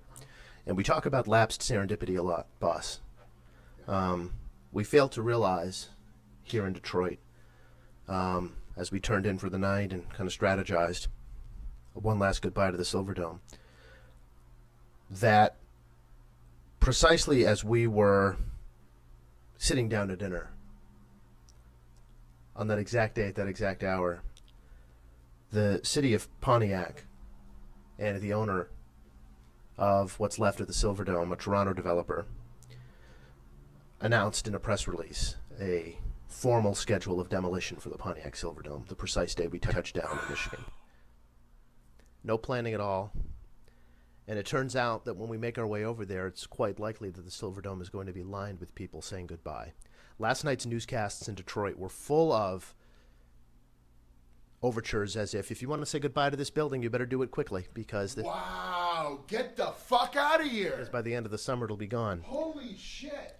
Last night, the Pontiac Silverdome, former home of the Detroit Lions and Detroit Pistons, is set to be demolished by the end of the summer after the stadium owner and the mayor of Pontiac agreed Tuesday on a timeline. Wow, that is lapsed serendipity. While we're walking around, here's Andreas Apostolopoulos of the investment group that bought the building. We have, not to be confused with the guy who owns the roast beef shop on Route 1. We have reached a point where we must say goodbye to what was once one of the world's greatest venues. The Silverdome was not only the proud home of the Lions and the Pistons, but also served as host facility for the Pope, the Super Bowl, the World Cup. You ready for this? Yes. The original WrestleMania. Oh, okay. And countless other events. As we say goodbye to an iconic place that was the setting for so many great memories, we put in place... Oh, he makes a good point, actually, because at WrestleMania 20, it all did begin again. So this is the first 20 years were the original WrestleMania. So that I get it. He makes a good point. Wow. As we say goodbye to an iconic place that was the setting for so many great memories, we put in place new development opportunities for one of the most unique properties in our nation. Is it really a unique property? Like it's like a landfill or whatever, isn't it? J. Patrick Lennon, attorney for the owner, who has been at war with Pontiac officials for some time about actually doing something concrete about tearing this place down. We all recognized that this is a unique property that is going through a difficult transition phase. We also recognize that the Silverdome is an important property to the city and state and presents special circumstances. There were difficulties and challenges, but in the interest of the greater good, we all chose to reach across the table, work together rather than pound on it. The judgment is the result of these efforts and not only establishes the rules for the transition phase, but also positions the property for the future. As sad as it might be to say goodbye, said Mayor Waterman, to a place that housed so many lifelong memories, we also all know that the time has come. Like TIG, the city is committed to working with developers and achieving the best economic value for this property as Pontiac continues its economic revitalization. I mean, that's crazy. It's crazy that, because we got a tweet this morning from Peter Winson saying that the Silverdome was being torn down, but I didn't know. We didn't have a date. We didn't have anything like that. It wasn't listed on there, except that the tweet was posted yesterday around the time we had dinner. Right. It could have been. I mean, they've been making that promise for like 3-4 years now. So, as a wrestling fan, I think it's incredible symbolism that they would choose 2017, 30-year anniversary of WrestleMania. They don't even know it. They don't. Not only do they. We're the only motherfuckers who know this in the whole state, and we're not even from here. I know, the two fucking assholes who came from the East Coast to come to a rundown, broken down, motherfucking empty arena. Because all the wrestling fans are in Orlando, right? That's right. Put it this way: all fake wrestling fans are in Orlando. Real wrestling fans are here in Detroit. I'd like to take you to a news clip from WDIV Channel 4, last night's newscast, just a 2-minute clip here of the announcement. As we touch down in Michigan, this is what's at the top of the newscast. Well, City Pontiac can finally circle some dates on the calendar for the demolition of the Silverdome. The iconic stadium, which opened in 1975 and closed in 2006, has been just an eyesore since the roof came on. Jason Colthorpe live there tonight with more on when this is going to happen. Jason. Well, let's just say... You know what, woman? You're a fucking eyesore. Come on, Raph, get in there. She didn't deserve that. Devin, if you want to come say goodbye to this place before they tear it down, you better do it before the end of the summer. I mean, the Silverdome now just a former shell of itself. The property, not much more than just a parking lot for new cars now. This all came down in a consent judgment in district court today between the city and the new owners, which puts hard dates on when the Silverdome will finally be demolished. When word came down the sun is finally going to set on the Silverdome, well, it was like the Pope had just blessed 90,000 people, which happened here in 1987. No, it didn't. I'm excited that we have finally reached this accord. I'm excited because it's an agreement. An agreement to have a company hired by May 12th and a demo plan in place by June 9th. We need to go on to the next step, and that's to prepare the property so that it can be utilized and not be the eyesore and the embarrassment for the city like it is right now. Pontiac Mayor Deidre Waterman has been involved in the discussions about what could be built here, and she's counting on something great, like Barry rushing for 2,000 yards in a season. Great. And with the master plan, we made this whole area an entrepreneurial zone, which means there's a lot of latitude in the way it can be developed. It's just sad to see the state it's in right now. Upscale restaurant Lely's opened down the street from the Silverdome in 96. Definite highs and lows in those 21 years, but it's counting on another upswing. I feel like this area is like a forgotten area in Auburn Hills, so it's going to definitely help us out a lot. No word on if this will be an implosion, but however they bring down the dome, it'll be about as tough as body slamming Andre the Giant. Yeah, that was here too. We loved it, but it's a relic of the past. It's time to move forward. It sure is, and again, the mayor not sure. Can't really put her finger on what will go here. It really could be a number of things. The city also was saying it was really time. It was becoming a safety issue, this place, as the city says, a destination for vandals and mischief. We are now in the car on our way to the Silverdome. You should know for purposes of time management that our GPS informs us we are 5 minutes away. 5 minutes. It is literally down the road. So in 1 mile, we will be causing vandalism and mischief. Wheels are moving. We're now driving. Oh, just mischief. How easy do you want to make the case against us? The case is already against us. We're Laps fans. Come on, boss! What the fuck? We just turned out of the driveway, the parking lot of the hotel. We are at the stop sign next to the McDonald's. Why do we do this? Pain is why we do this. We do this because it hurts. We do this because nostalgia hurts. We do this because our past hurts. We do this because we never get the satisfaction that we need, that we want. That is why we do this. We do this to promote and to continue the suffering. I'm not here for fun. I'm here because there is a need inside of me that needs to be fulfilled. And the bottom line is this: given the nature of the damn building that we're going to, my need will not be fulfilled. Yet here we are. We could have easily ascertained that before we left. Yet here we are. Yet here we are chasing the impossible. I should be at home being a good parent and a good husband, but instead I'm here chasing a foolish, childish fantasy. You know, boss, we booked the flight, we booked the hotel, we booked the rent-a-car. One thing we can't do today, we can't book the finish. No, we cannot. Just like Hogan and Andre, we don't know the finish. We don't know if the big guy's going to cooperate. And in this case, the big guy is the Silverdome. Dude, I don't know what's going to happen, brother. So we're now driving. What street is this? I don't know. North or something or other. Oh, okay. So we're on North something or other road. We're passing a Burger King in an empty lot, which is pretty much we're North Opdyke. That's why we know this road. Oh, here it is, Featherstone Road. Oh my God. That's not it. That's it. That's not it. That's not it. Oh my God, here's the word. That's it!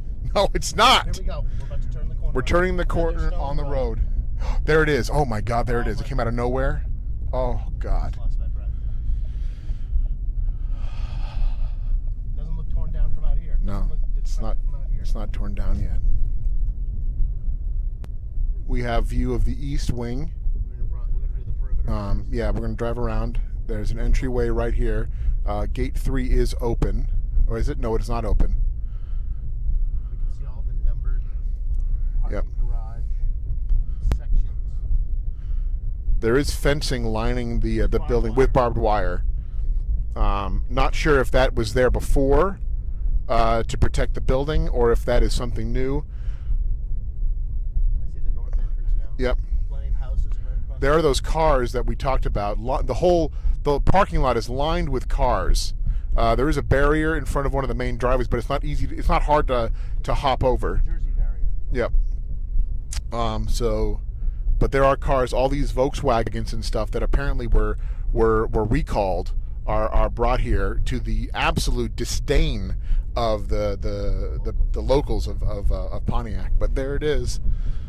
One of the greatest arenas of all time, sitting here. Almost hear the echoes of the Yes. scream of Andre Slam and the people, their shouts going towards the heavens. A sign for the box office entrance. What box office? What entrance? There's nothing here. There's I believe that red SUV we just saw has been referenced in other pieces I've read as far as what's left of security. At the gate entrance, there's one guy, his car backed up to the fence, who will admonish you if you try to access, I imagine. We're going to do a quick turn here and see if we can't get another look at the other side of the building. Boss, your thoughts upon seeing the Silverdome again? 10 years after we first laid eyes on it, 30 years after WrestleMania 3. I didn't realize that we kind of just were this close to it the whole time, and it really sprung up out of nowhere. I remember the drive up there being a little bit longer and something last time, but it still gives that sense of a real graveyard, of an empty abandoned. I mean, it is. It's an empty. There's that house. I think you talked about at the WrestleMania 3 show. Office suites for rent, so there's nobody there now. Let's see if there's anybody in the. I don't see anybody in the security box there. There's like a vulture or something who's literally circling the top of the Pontiac Silverdome, some kind of a bird. There's a lot to eat in there. I'm sure there is. Leftover hot dogs from 1987 just sitting there collecting mold and dust. See the brush growing through the cracks in the cement of the parking lot. The vacant, just vast parking lot. It's it's funny. I don't remember it being this close to a major area. I don't know if maybe this developed over the last 10 years, but I remember it being a little more remote when we came here in 2007. There's a large building very much under construction, which totally I thought was the Silverdome at first because it was the right road, but it's not. He's sitting. That's it. I'm like, no, it's not it. It's not that torn down. They just announced they're going to tear it down yesterday, not now. But yeah, we're driving along the east side of the building now. I invite you to recall this road being completely jammed with WrestleMania 3 traffic. Think about it. Like again, you think about the lot just filled with people, tailgaters. Now there is no one on the road. No. There's an office park across the street, a credit union. I mean, the most shoulder-shrugging. There's a soccer field adjacent. Looks like the youth soccer field. That's horrifying. Can you imagine? I mean, back in the day, can you imagine even 10 years ago? At least you're playing there. This is the wrong way. No, is it? I don't know if it's two-way or wrong. Anyway, I think it's I don't think that leads to the highway. I think anyway. So. Well, we've scoped out the joint. Next time you hear from us, we'll be on foot.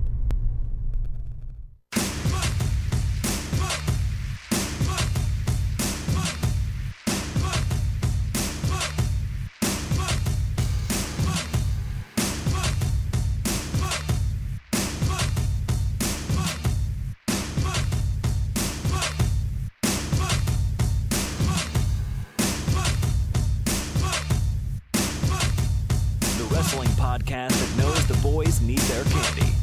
It's the Lapsed Fan. The next time you'll hear from us, we'll be on foot, boss. What was I was thinking about this as we listening to that. What were you feeling that day? What were you feeling? So fucking nervous. Right? Like, because you're sitting there, money's been spent. Time has been spent, and we don't know what's going to happen. And I was excited. I was nervous. It was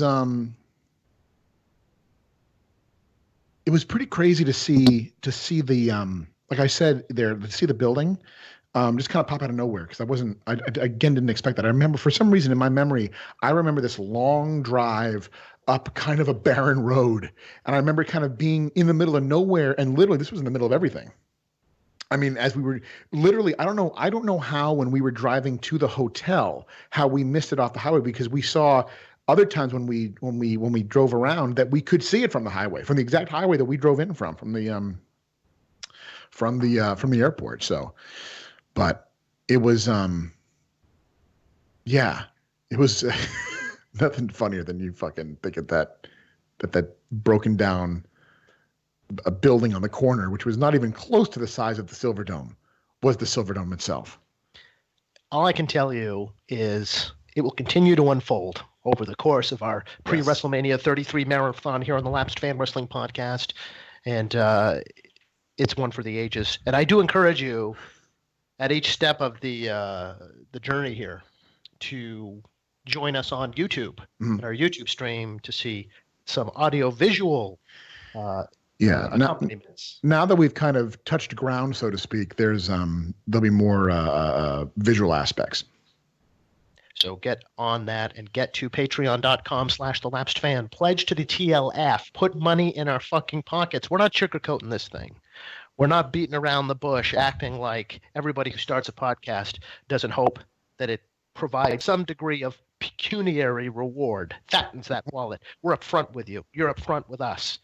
We provide the product, you provide the addiction, and you sniff that shit off the table in a nice clean line. Patreon.com/lapsedfan. Or you can fucking put it in a needle and then stick it in your arm. slowly inject it into your system, whatever it takes. I don't care how the fuck you ingest us. Send it to us, and send us your phone number through Patreon, and we will call you as we're live on the air until 5 o'clock p.m. Eastern Time today to join your co-chairman. Again, following WrestleMania 33 on the WWE Network, we will be up again with a live post show. We're joined now by Scott, who has put money on the line and is being rewarded thusly here. Scott, welcome in. What are you looking forward to tonight, if anything? I'm looking forward to a WrestleMania that's going to start at 7 fucking a.m. and go for 6 hours.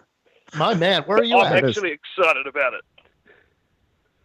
Where are you at as far as the world? Where are you at as far as the world? I'm not East talking Coast about of Times Australia, Square. Sydney. Sydney, Australia. My Oh, God, God.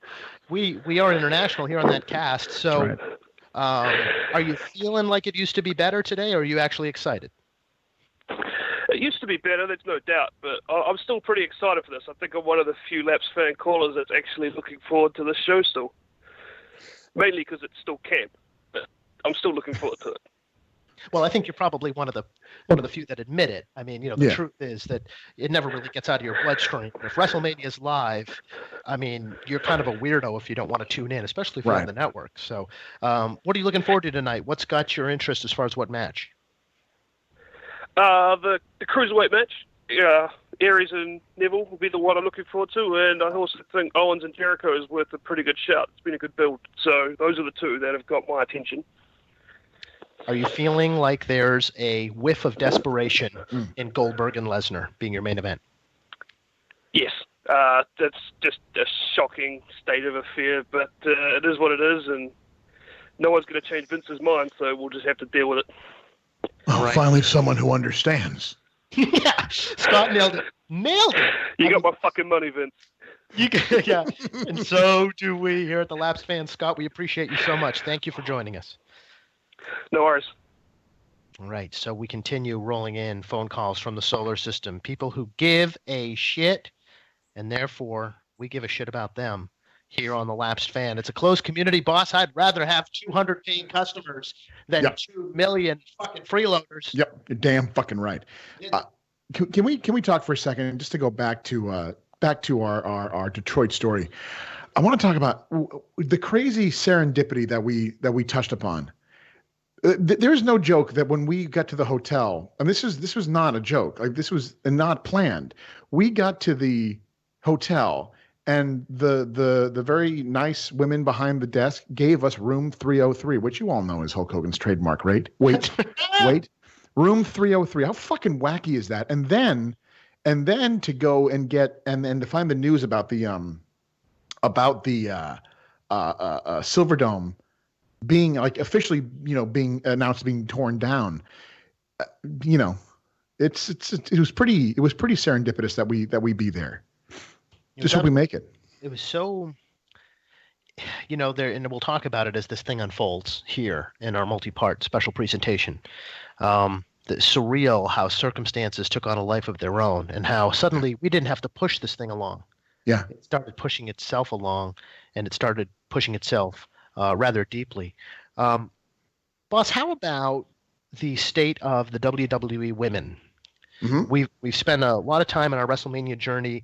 It's a long run from Wendy Richter to Charlotte Flair. It absolutely is. The way the women are presented, does it come closer to the way it's supposed to feel, or does it feel forced? Does it feel different? Is it the genuine article? I think it's different. I think it's it depends. I mean, it seems like, again, I don't watch as much, but it seems like it's gone a little bit downhill since a year ago. But I'll tell you, I mean, I think the women are putting in an immense amount of hard work, and are either they're trying to do things being allowed to do things. Yep, I was going to say being allowed to do things by trainers and the higher ups in the business in the company. But I think the women put on phenomenal stuff. I think there's obviously some good genes in Charlotte. She's got that Nate inside her. Ooh, that sounds dirty. Well, but it's, Levi's, I think. Okay, the jeans. That's right. She wears So it will be Bayley versus Nia Jax versus Charlotte Flair versus Sasha Banks in a fatal 4-way elimination match for the Raw Women's title over here on the SmackDown side, of course. We have Bailey. We have Alexa Bliss defending in a six-pack challenge. We've got Naomi. We've got Natalia, who is, of course, the niece of Bret the Hitman Hart and daughter of Jim the Anvil Neidhart. We've got Carmella. We've got Becky Lynch, and we've got Mickie James. And it's going to be interesting to see the game. I think it's an important piece of history to note that this is the first official six-pack challenge since Unforgiven 1999. When it debuted and Hulk Hogan, Jesus fucking Christ, when Steve Austin had to register the 3 count for Triple H to win back the WWE title after Vince McMahon had vacated after beating Triple H the week before. I think it's unfortunate that they didn't let Goldberg know that thing about being in the six-pack challenge didn't necessarily apply to him. It wasn't actually an insult to his physique. It was more about a match. It wasn't like someone Bailey versus Charlotte. Bailey, Charlotte, Nia Banks, the ultimate overkill ride, as far as the ultimate thrill ride goes tonight. The SmackDown Women's title match, the ultimate playbill ride, because I need a fucking playbill to keep up with who's in the match.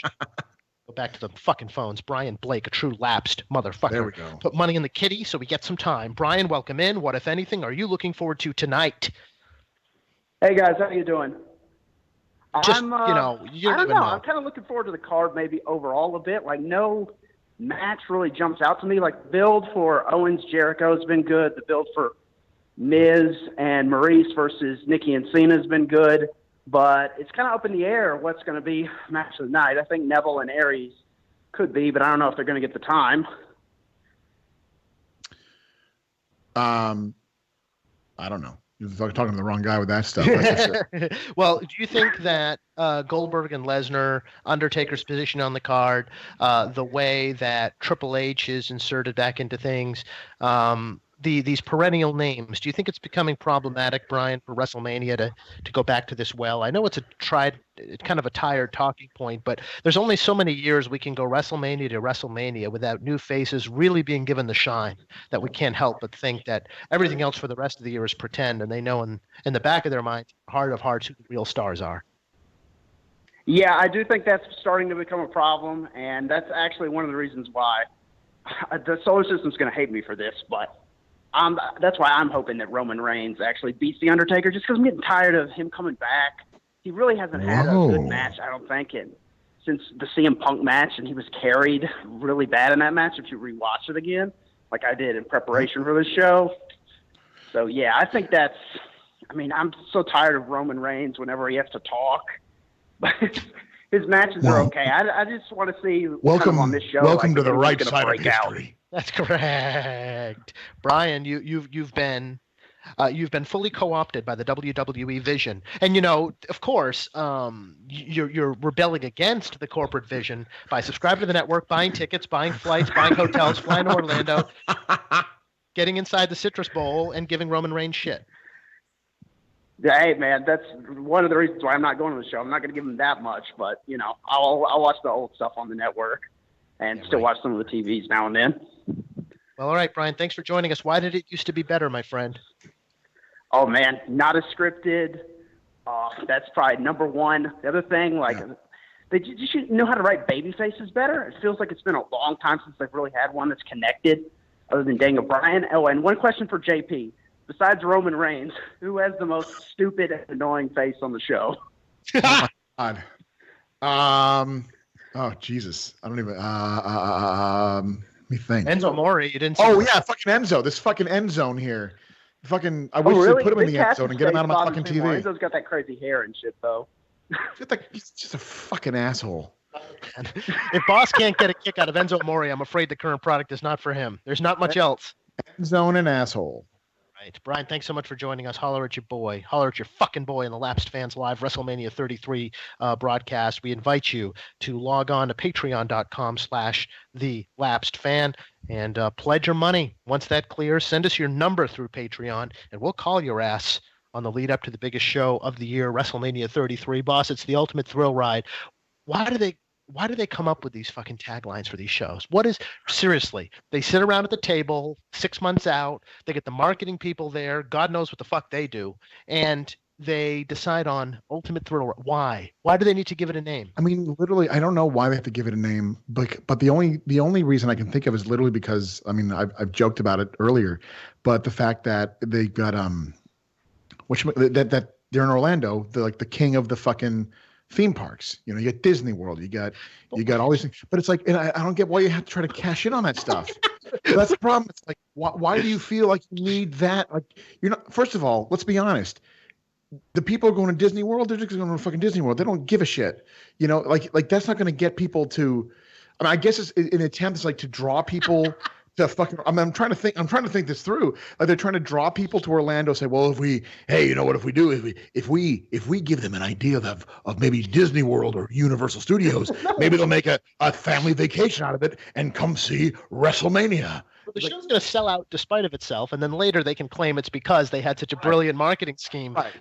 The tickets sold before you came up with that idea. The tickets sold the second you announced the venue, and all that is them trying to reach beyond what they really are and try to see themselves as this kind of broader creative entity that has these grand visions that have anything to fucking do with why people give them money, and they don't. So what I find to be also annoying, kind of on the same thing, so kind of on the same line, is that there's no longer a number after WrestleMania. After WrestleMania 30, it was the last time. Now it's WrestleMania logo. Whatever the logo was, they're trying to fucking sell. Last year was WrestleMania Star. The first year was WrestleMania Play Sign. Now it's WrestleMania Sun. It's like, what the fuck? Like, I don't want there to be a general WrestleMania, just like I don't want there to be a general arena that they go to. You know, we've talked about this ad nauseum about how it used to be one of the things that made it that used. Wait, fuck my speaking before I think. But part of the reason why it used to be better was the fact that they would they'd go to these the arenas would be unique looking. Now they're the same. Now it's the WWE arena wherever they fucking go. You can't tell the difference. And it's the same thing. Now it's just WrestleMania. WrestleMania and being defined by a fucking logo. So stupid. And it's funny because now that the arenas look less distinct than ever, now the arena they're in is more important to the branding than ever because it's right in the logo. Can you imagine if the Super Bowl logo got reworked around the building or the state they were running in? Who gives a fuck? It's about the long trajectory of this tremendous tradition. Who cares where it is? I mean, people in Orlando care where it is, but why does the country care that they're in Orlando and there needs to be this theme around it? It strikes me as them kind of being – they're given the liberty to do these kinds of overthinking in spite of themselves. They have this success and they don't cater to why they have it. They try to build upon it. Right. I don't know. We go now to Sam from Michigan who put money in the fucking coffers because he knows the right thing to do in 2017. He now joins us. Sam, what's on your mind as it regards WrestleMania? It's pretty easy. There's only one match worth watching. Goldberg versus Brock Lesnar, obviously. Goldberg, Brock Lesnar. Why is that the only match worth watching? I don't say why. I mean, it's going to last like 2 seconds. Well, because it used to be better. Yeah, but even when it used to be better back in 2004, it still wasn't that good. So you're going to give them the green light tonight, Sam? Are you going to really feel Goldberg Lesnar? Well, it's so hard because I'm like a pretty big wrestling fan. I go to all kinds of shows, indie shows, Ring of Honor, WWE, but that doesn't stop the fact that in my heart I know that it used to be better, and that's why I took the train from Detroit to Minneapolis so I could watch Goldberg squash Kevin Owens, one of my favorite wrestlers, because it's Goldberg. I mean, let's be honest, it's Goldberg. And that's about the only justification for it. Hey, look, you know what? We just sold a ticket. Let me ask you a question, Sam. You went there. You saw Kevin Owens drop the belt to Goldberg 1 month out from WrestleMania, a guy they didn't even plan on having on WrestleMania until about 4 months ago. And what does that say to you? What message are you to receive as a fan of the current product when Goldberg puts down the jabroni pretender Kevin Owens? That's an admission from the WWE that it used to be better. Oh man, I can't put it more poetically than that. Sam, thanks so much for joining us and for giving us money. I mean, it's just the best. It's the best arrangement I can think of. Carla Hoffman wants to know why no one's talking Bray Wyatt versus Randy Orton. Oh, I know why. Because no one gives a fuck about that supernatural, skit-based, Papa Shango warrior throwing up shit. Fuck that. What are you doing? I would have bought SummerSlam if they had Shango versus Warrior in '92. I would have bought it. I mean, I don't know. You tell me. You got to tell me more about this because all I know is that Randy Orton was part of the. He was a Wyatt. He was Randy Wyatt for a while, and then let's talk about a few things as it regards Bray Wyatt, the ultimate grill ride, he fucking. All right. Bray Wyatt, since he's debuted as a character, has talked about Sister Abigail, his sister, perhaps this dead person from his life who gives him life force, like which was cool, like 3 or 4 years ago, or decades ago, as far as storytelling. Well, I mean, like this, like but I mean, like with him, I liked him back before WrestleMania 30. Mm-hmm. Yeah, I mean, he certainly is a great character. I'm not here to hate on the character. Yeah. But when it comes to this piece of business, Orton infiltrates the Wyatt family. He's a wolf in sheep's clothing. He's helping Bray Wyatt do things, and all the while we're supposed to wait for the moment when Orton finally turns on him and goes for the belt. That's fine, but he has to win the Royal Rumble, doesn't he? He has, on top of it, he has to win the Royal Rumble. The reason we're not talking about Wyatt and Orton is because it represents a depressing reality about the state of the Royal Rumble and what it used to mean. Right. The winner of the Royal Rumble has to close the show at WrestleMania every single year. Or it was, I mean, it's one thing, occasionally I can understand maybe that happens when you've got a situation like a Rock Cena. You gotta end the show with a Rock Cena without a doubt. But the winner should be nowhere near, like they should be at least the penultimate match, if not maybe if you want to give a filler match in between. They should be the second. About the rematch at WrestleMania 29 between Rock and Cena. Yes. The winner of the Royal Rumble opened the fucking show that year. 29 Cena Alberto won. No. Alberto Del Rio. The year he won. He was no. Yeah, he was, but that wasn't 29. Whatever year it was. Right. I agree. That's bullshit. That's absolute bullshit. Why do you have to have all this storyline backstory for the match that has to happen because the guy wins the Rumble? If he's going to turn on him the whole time anyway, why does he also have to win the Rumble? Why didn't Goldberg win the Rumble? What's so hard about this? Make the Rumble matter. Right. I mean, they can make the Rumble fucking matter. No, and just prop up the SmackDown match. Ooh. Pinched a nerve, I see. Well, I don't think it's fair that everything has to be sacrificed at the altar. Bottom line is, like, what the fuck? I mean, you gotta put who's over in the main event. It doesn't matter who won the Rumble. Rumble doesn't matter. Fuck it. Might toggle. If you're listening to us on MixLR, you might want to toggle over to YouTube right now because our own TJ DeSantis is having a lot of fun with an LJN Rowdy Roddy Piper live in the studio and adapting it for WrestleMania 6 thematics. Looking like a WWE announce booth in 2017 right about now is the old hot rod Rowdy Roddy Piper. I mean, Wyatt and Orton, I can't get on board with this idea that we need to inject kind of like supernatural fantasy storyline. Well, that's fine too. But I got a bigger issue. Why is this match a title match? Why couldn't AJ Styles go to WrestleMania as the champion? Why does I mean, I don't know how long the Bray Wyatt thing's been happening, so I really don't know. But to me, it seems very weird. It seems very weird out of nowhere. Bray Wyatt, like when they were talking about the, people making predictions about I don't know, it wasn't, theirs was Elimination Chamber, right? Like that Bray was going to walk away with the belt. I'm like, what the fuck? Like, really? That seemed out of nowhere. There seemed like to be no build to give Bray Wyatt this big opportunity. We've got a WrestleMania where the champions from both brands won the belt the month before. How much anticipation can there be about a title change that had exactly 1 month on the current title holder? Right. First time they've held the belt. Why not give these poor guys, these poor fucking hard-ass workers, AJ Styles and Kevin Owens, a real fucking title match when they have been holding the belts for months? And look, if you need Goldberg and you need Undertaker and you need Triple H and that star horsepower to make it feel special, put them underneath the guys who represent the future. Yeah. Make people, even if it kills the live crowd, make people accept that this is where we're at. This is our current crop of stars, and you will accept them. And I'll tell you, just doing that and putting them in that context does 25% of the work, if not 50% of the work, in making them seem that big. But when they come out so that Bray Wyatt can take a spine buster by The Rock when he rips off his tearaway pants last week, or when the New Day comes out to take stunners and the Socko and the Sweet Chin Music, and when the guys they're going to rely on are out there to feed the guys we really think can draw money. It just doesn't have to be that way. The guys that can draw with the superstar aura and power do their thing, but they don't compromise the sense that the heart of the company is the full-timers and the guys who have the belts now. Let me ask you a question. Oh, fucking Kev. How's your wrestling promotion doing? How's your territory? It's not doing very well, Kevin, because I don't have one, because I don't want one, because even if I had one, I might fail. I don't care. I don't want to be a wrestling promoter. I want to be a wrestling fan. Okay? So you're cowards, what you're saying. That's what I heard from that. That's right. Why were you so subdued at the Hall of Fame, Kev?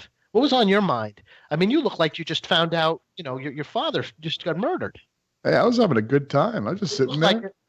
Hey, look, why was Scott sitting 6 rows back, looking kind of happy back there? He got his ticket late, and me and HBK, me and Heartbreak, we're just sitting there and having a good time watching the show. At Amway?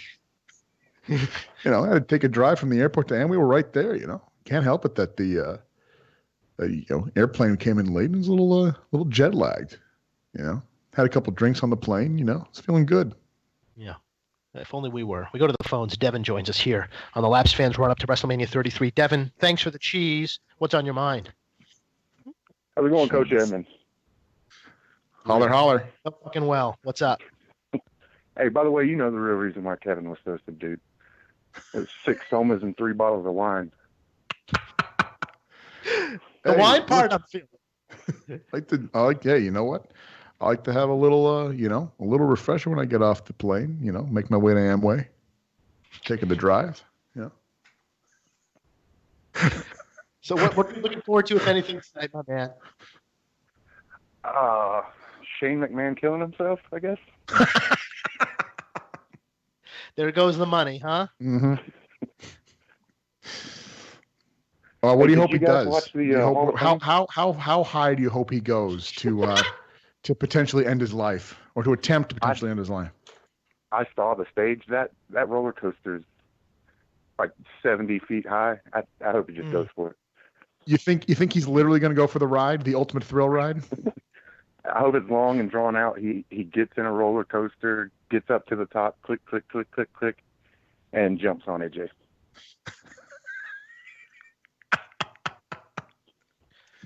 Amazing. So, why did it used to be better, Devin? That's tough to say. I think that's the reason why they haven't figured it out yet. Well, we appreciate your call. We appreciate your insight. And we hope that you don't regret spending, 7.5 hours or no, 4? 6.5 hours, I think, something like that. I don't know, Watching. 5.5, 6.5 all day. Fuck it. Watching the current product tonight. That's all I can say. Devin joins us here on the Lapsed Fan and our day-long march through the WrestleMania card. We talked about Bray. We talked about Orton. One match we haven't touched on yet, because it'll be the ultimate refill ride, as in time to go get a refill. Baron Corbin versus Dean Ambrose for the Intercontinental title. What's going on with poor Dean? Dean comes last year. Brock eats him alive, and now no one gives a shit. And now he's going to job to Baron Corbin. Dean Ambrose. Did you either watch or listen to him on Stone Cold's thing? Did you listen to that? Yeah. I did. Yeah. He just, I don't know. I feel like he's just hey man, whatever comes up, however it goes, it goes. I like, he seems like a hard worker. He certainly, I've always thought him to be a really good promo and a good talker, but he just seems to be unmotivated. Yeah, I know. It did kind of kill him. Doing that interview. Is he still fucking Renee Young? Of course he is. So what does he got to prove? He's already got the bitch. Oh my God! Come on, ref, get in there. He's already got the broad. That's unfair to the fine Canadian Robin Young, who we love so much. I think with no problem with it. Just say she's taking it from the Okay, good. Thanks for clarifying. The fringe there, whatever it is. The lunatic fringe. Fringe incarnate. We now go to the fringe incarnate. Poor guy. I mean, he's like, he'll be like Mick Foley, except no one will give a shit. So we'll go to Well, he Tim. also moves like an old man. He moves like an old man. He's got because he's a lunatic. You got to move like a crazy man. And then job hard. Yeah, whatever that means. You make it up. We now call out to Tim in Connecticut on the Lapsed Fans Live. WrestleMania 33 pre-show, a true blue Lapsed fan, very much in our corner in many more ways than perhaps you can appreciate. Tim, welcome to the show. WrestleMania 33, does it have you aroused? Does it have you disappointed? Does it have you longing for a better day? Hello, Wrestling Office. Nice. Well played, sir. Nice. Sorry, I popped TJ on the while I was on hold there, so I had to get you guys as well. I'm tickled in a normal everyday way, I suppose. I share JP's sentiments from the last cast when he said, it's just exciting to have WrestleMania in our lives. It's just exciting because it's WrestleMania Day. The actual card itself doesn't do a whole lot for me, but I'm keeping my expectations low. Yes. It does have a it does have a Super Bowl type feeling to it. You wake up excited, you know what's going to happen. It always feels like a special day. So I totally agree with you on that one. Yeah, that doesn't ever fade away. What do you think about the fact that we have to, deal with Goldberg and Lesnar and Taker and Reigns, those two matches? How do they hit you? They hit me in the right in the huevos. And not in a good way. Now I'm hungry. Not in a good way. I mean, I'm not going to pretend that Reigns doesn't deserve the opportunity to be in there with, the legend, so to speak. But I don't know if he's I don't know if he's ready for the different kind of striking that Anderson Silva brings to the table, and the submission prowess that he's showed. And the only kind of striking we like is pure. We don't like striking from concentrate or saturated. It's got to be pure striking. 100% Death Valley striking. Incorporated. Oh, fuck me. We're going to have to deal with so much of his MMA shit. And Shane McMahon, by the way, said on the Edge and Christian podcast that part of his training for this match, boss, has been amateur wrestling, Muay Thai, and Jiu-Jitsu. Okay? This is a big problem. These fucking guys acting like they can train like UFC fighters and subject us to fake versions of real fighting techniques. It is insulting. It is repellent, and it makes the match 4 times more fake than it would be if you just did fake wrestling moves the whole time. You're not real. You are fake.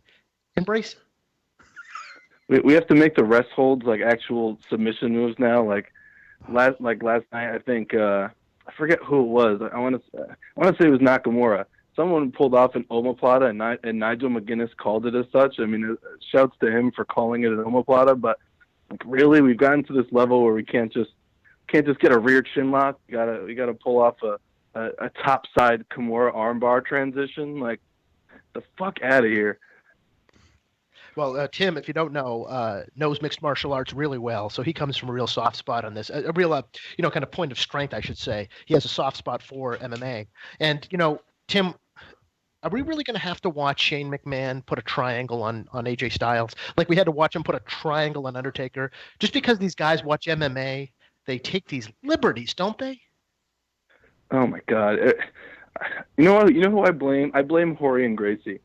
I blame Eve Torres and her square, now not so square face. Since it's been slightly less angular ever since she's been cut up. But I blame them. I blame them for introducing these fools to convincing CM Punk that he can be a UFC fighter, to getting these fake grapplers convinced that they can they can pull off. Doesn't it really show you who is really tough when it comes to pro wrestling? Guys who think they can go and go from carnival choreography to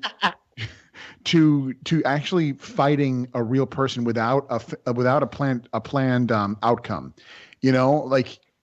It's not for everyone. You know what? A lot of people who lift weights.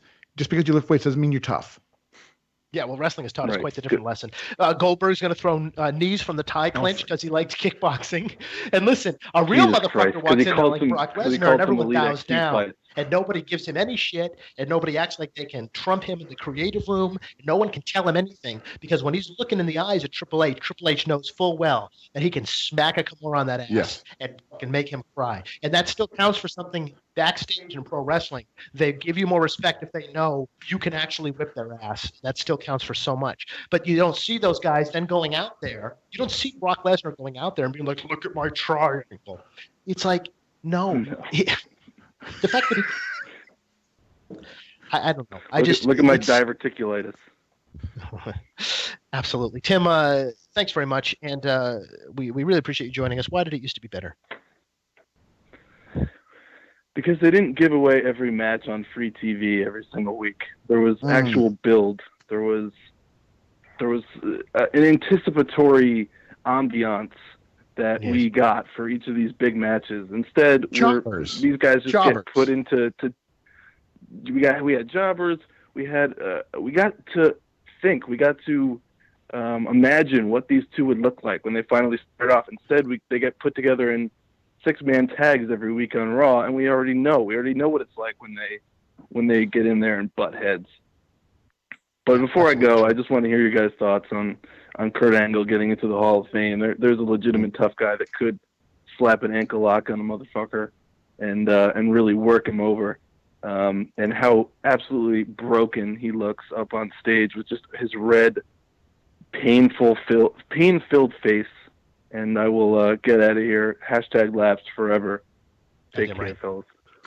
Tim from Connecticut doing the right thing. Kurt getting into the Hall of Fame. I mean, it's sad and pathetic that he comes back and has to just do all of the old song and dance routines that made Vince McMahon laugh. It reminded me that it drove home for me as we take in that Hall of Fame, the 2017 WWE Hall of Fame induction ceremony, where we all get dressed up.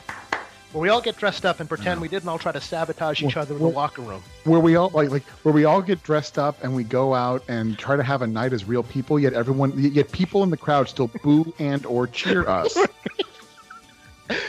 Oh, I know. It reminded me that Kurt took to them what they managed to Vince. He took an Olympic gold medalist and turned him into his little puppet bitch and made him sing and dance for him. And to them, that's what the true redeeming quality of Kurt Angle was. And he was so kind of naive and wet behind the ears to the business that he embraced that stuff wholeheartedly and is now going to be remembered more for that than the in-ring quality that he brought. See, what people need to understand is that the public, you need to understand that an Olympic gold, being an Olympic gold medalist does not make you above being made a complete ass. In fact, and I will take you down. It makes me even hungrier to I'll do tell it. you right now, what it does is I actually wrote this in his contract.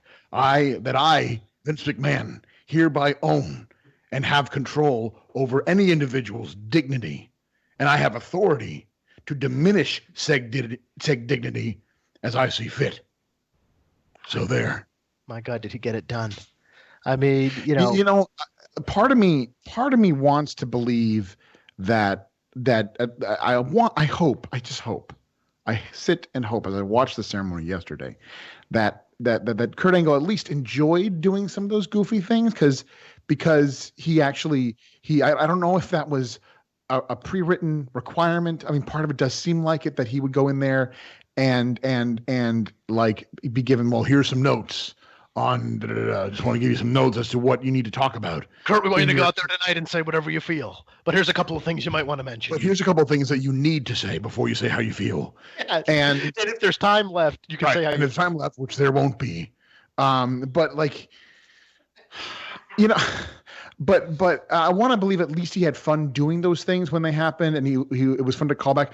But yeah, what's lost is the fact that here's a guy who literally went out there and busted his ass. We just talked about, our last show, we did SummerSlam 2002, and we talked about this incredible, stellar opening contest where you got Kurt Angle going toe-to-toe with Rey Mysterio and having just a crazy match where you're not only seeing great wrestling and a great storytelling, but you're looking at two guys who are creating new things that you hadn't seen before, and it's a Kurt Angle is like him being inducted is a mix of being. It's a celebration of what this guy contributed to the business. It's also sad that the business destroyed him. Yeah. You know? And left him pouring milk all over himself. Yeah. Yeah. I mean, that's all you need to know. That's the closing visual. Oh, he puts milk because he's, because the fact that he's an All-American gold medalist, the fact that he represented this country with pride is a punchline. It's a joke. It's to be mocked. It's to be lampooned. And it's our definition of this all-time great amateur wrestler. First ballot, great all-time wrestler. It's our ability to get him to pour milk all over others and then himself. That's going to stand the test of time. It's comedy. Kurt, what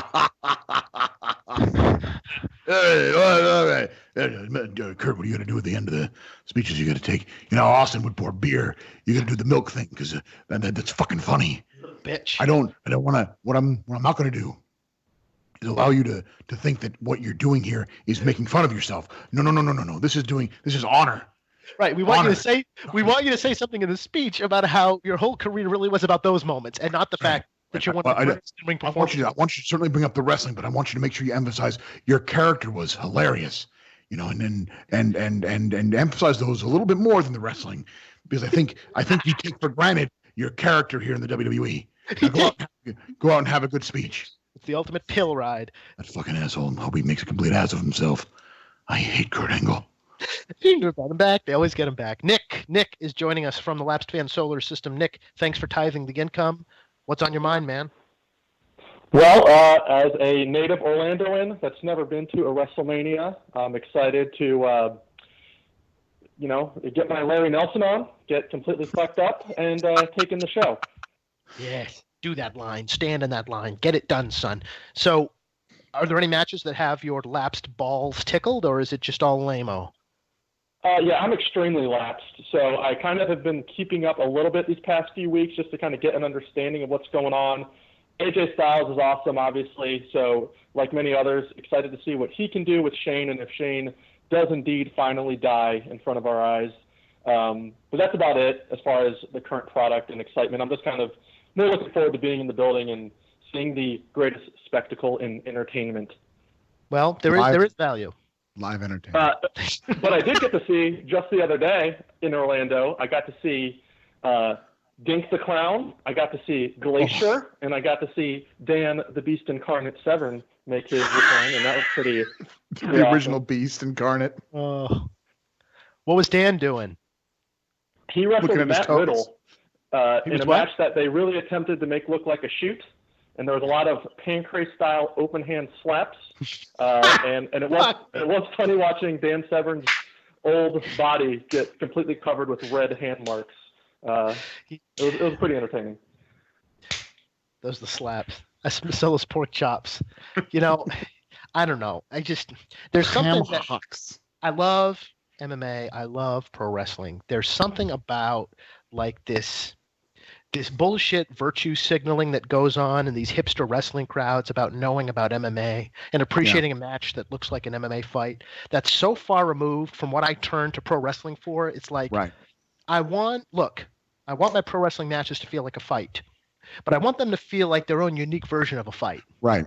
Where the right things can be emphasized for ultimate drama. And these guys are incredible. I mean, Matt Riddle is unbelievable. Kyle O'Reilly is unbelievable. I love watching these matches, but I don't know if you're with me on this, Nick, but there's kind of like an air about the crowd that sucks the fun out of it. And it's like, I'm not watching wrestling so that I can outsmart other people on Twitter. I don't care about takes. And it's like, these people embrace this kind of higher end version of wrestling to say something about themselves instead of enjoy it. I don't know. Do you feel that way, or am I just being an old curmudgeon about it? No, I definitely know what you mean. But I would say that this crowd, I think they went in for the kind of the silliness of it all. It was like that kind of show. I don't think they took it too seriously like maybe some of the ROH crowds would and that kind of thing. So it was a bit of a different vibe in this building. Well, I can't thank you enough for putting the cash on the table. And I want to clarify too. You were talking about Dink, not Doink the Clown, right? You meant the little person. Correct. Yes. Oh my God, that's fucking amazing. Yeah, that's one day. One day we'll get to meet Dink.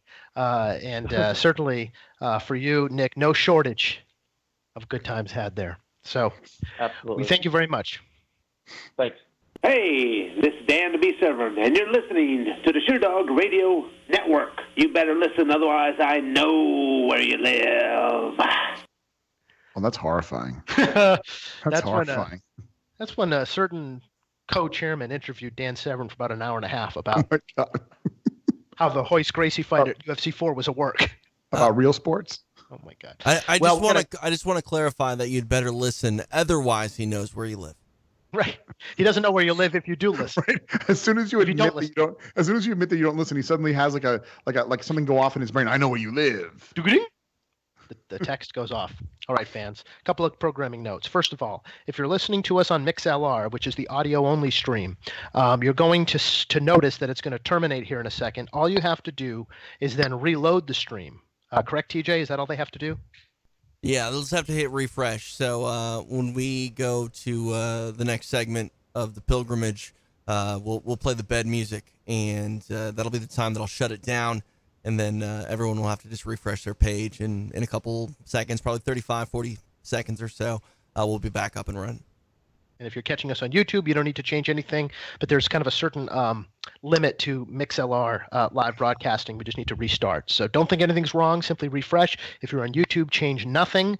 As TJ just indicated, it is time for the next installment in this one-of-a-kind audiovisual thrill ride of our own. Absolutely. That we've brought to you. We're on the ground in Detroit, Michigan for the 30th anniversary of Wrestlemania 3. Where true lapsed fans belong, where their minds and hearts belong on this week. Right.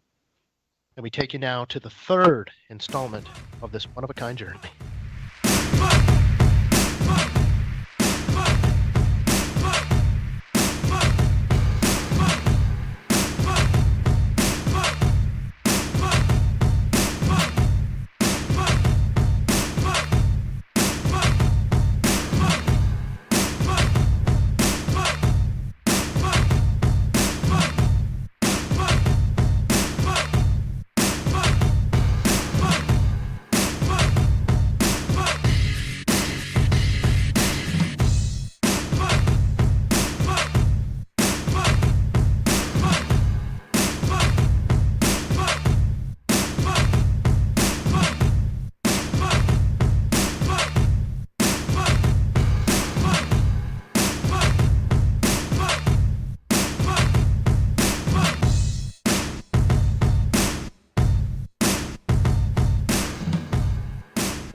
Walking through the parking lot of unused Volkswagens towards the fence of the north entrance of the Silverdome. It is uncharacteristically really beating down on us. I was expecting just a miserable day, gray and cloudy and gloomy, but here we are. There's the dome. We need a big celebration of this building. Now there's a second layer of fencing that could prove to be difficult. I can't tell if there's some breakdown in it. Looks like some fencing has fallen down, but I think we want to maybe head over that. Yep. I see the door in front of us. The heart is racing. The side. More tickets under here. Really feeling. I see the seats. I can see the fucking seats. I see the blue. Oh my God. We're approaching the lower level entrance at a brisk pace. Beautiful day here in Pontiac. And 30 years after WrestleMania 3, my heart is in my throat. My heart is absolutely in my throat as we approach the hallowed ground and the destroyed childhood represented by the Pontiac Silverdome. No smoking in facility, the sign advises. There's glass doors that appear to be papered over. One of them says, "Fuck everyone" on it, I think, which is nice, and spray paint. These doors probably won't turn. There's a wooden board inside. The doors are very much locked. We've got abandoned HVAC equipment on the ground, busted and destroyed relics, an old Bud Light sign torn in half, beer cans crushed. It's pretty well boarded up, I have to say, but we saw the seats. Can we see the seats again?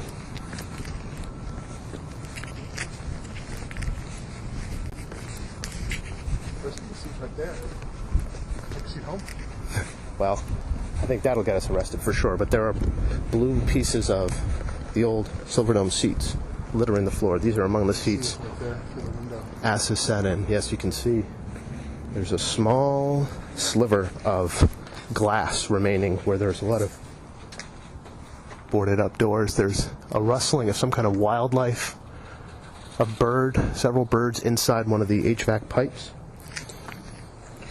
There are broken down signs that say wheelchair access, among other things. I am now looking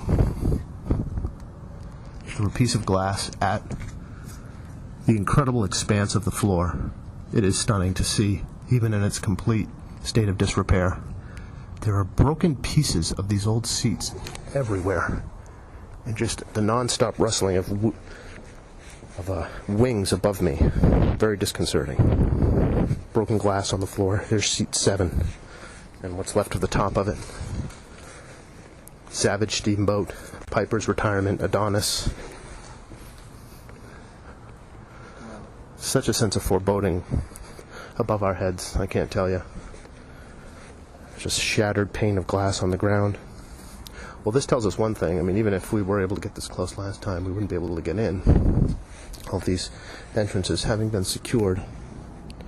This is the handicapped entrance. Just dozens of bottle caps in many colors collected on the ground. I can see the field. I can see the green, which has been significantly torn up. Boss, your thoughts, your feelings? I mean, it's part of me is like horrified to be here.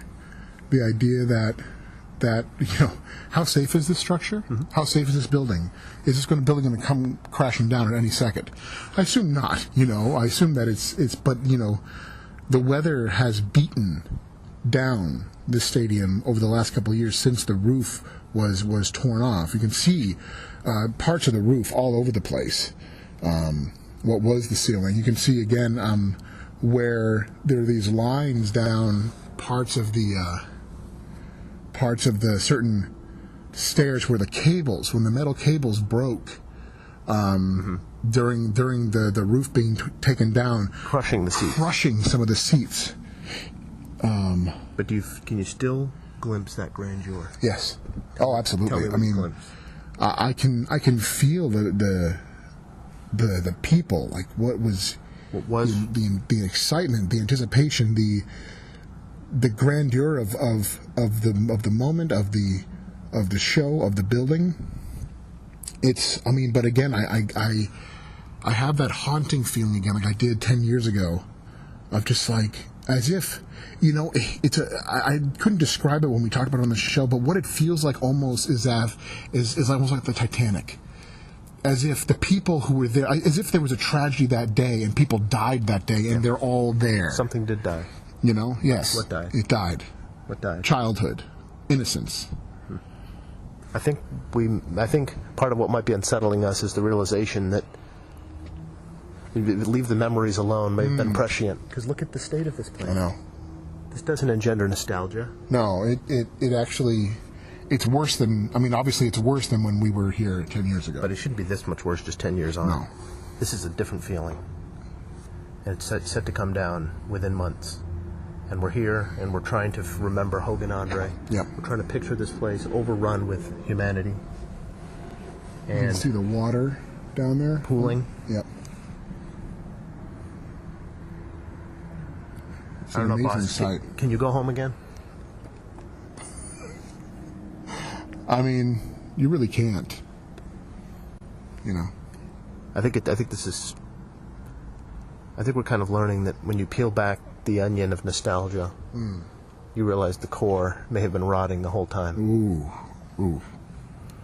We're now coming up on what appears to be more of a main entrance, kind of a whitish door, revolving door, which I'm sure is locked down as well.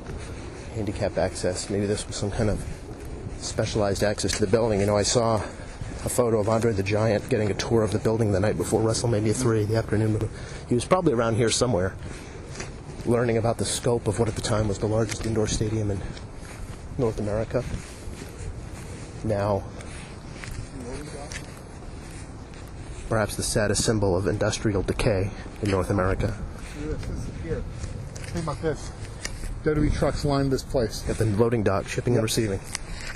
They loaded in their trucks here. You know, whenever they came, the day before, 2 days before, a week before. That might be a point of entrance. I wonder how you could get down there. Very well fenced, the property. That's true. Banquet facilities. This used to be the banquet entrance, apparently. As boarded up as any other entrance.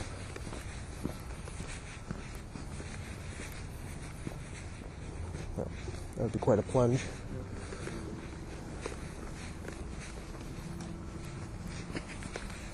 More boarded up windows, old lighting trusses, back when people gave a shit. Back when this was a symbol of how much people could care about something instead of a symbol of how much people don't care about something. If you were a guy who was trying to break in here, you know, who took those photos and stuff like that, to me, the option is, well, there are two options really. There's maybe get up there with some ladders and climb up. Yeah, God help us. But the other thing is, maybe you find an entrance on the other side that isn't secured. Yeah. Well, it seems like order number one was to board up every door, so that even if you do find an opening, you're not going to find a door you can walk through. Shattered glass everywhere. Just shit, just left all over the place. Walk through something is an opening at the west entrance now of the magnificent Silver Dome, a symbol of. It's like people want to go back to Reagan. This is what's left of said era. Bit of an opening here. Some more doors we could kind of take a look at, but clearly they're as boarded up as any other.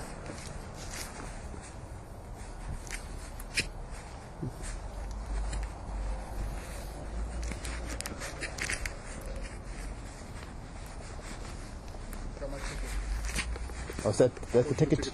Those other old turnstiles, aren't they? Look at that. I think so. These small iron shoehorse-shaped things. See an old satellite broadcasting when people used to care? Close circle. Mayor says this is going to be an entrepreneurial zone, boss. What do you think? I think it's a dead zone. Yeah, sure. I'm sure they wouldn't argue that. Oh, sounds like speakers up there. Wow. Megaphone speakers. Used to project announcements. Yep. Will the person, license plate 287, please move your car? Ladies and gentlemen, Hulk Hogan has just defeated Andre the Giant. Just defeated Andre the Giant to retain the WWE Championship. To be one of those birds right now. Oh. That'll get you access. Plywood everywhere. Rusted over. Trash can. Burning. Oh. Steve Austin made an entrance here, boss. Holy shit. So people are shattering glass trying to get in. Look at that. Again, the haunting view of the inside, you know, like, again, knowing... It's beckoning. It's this sense of, like, you don't want to come in here. You know? Right, you look in and it doesn't draw you in like you remember. It's like, I get the sense of this building saying, look, you don't want to come in here. That's a great view. That's a great view. Look at the sun shining down on it. You know, to be clear, shining down on it in a way it never did in its glory day, because the roof is now gone. There's no filter between the sky and the roof. It's just daylight shining down on these seats, and you can still get that sense of scale. You know, you've been to Manias at stadium venues, you know how this feels.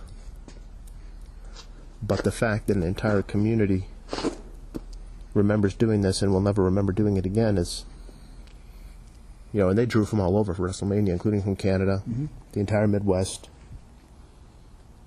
Water drips from one of the balconies in a constant stream down onto the lower bowl. It's right there, I'm looking at it.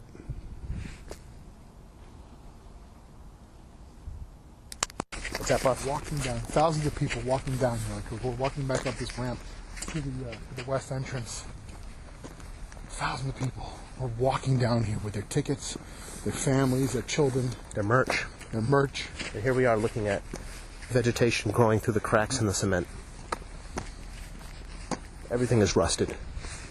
Everything you can see is rusted. And Bossman just said, what are those billboards? And it reminded me that I read that they turned this into a drive-in movie theater for some time. Those are old movie screens, 3 of them. Wow.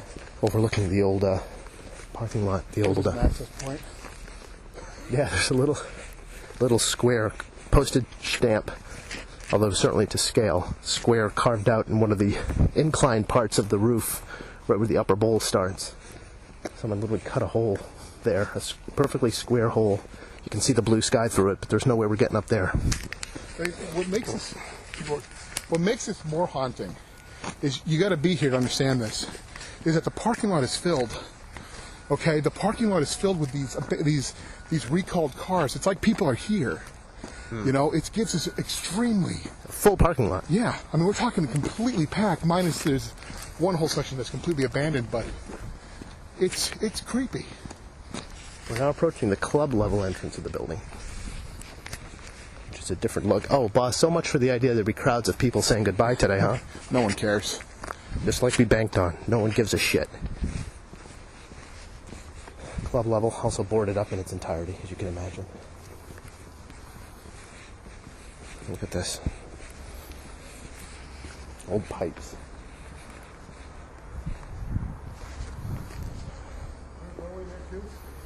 No. We found an opening.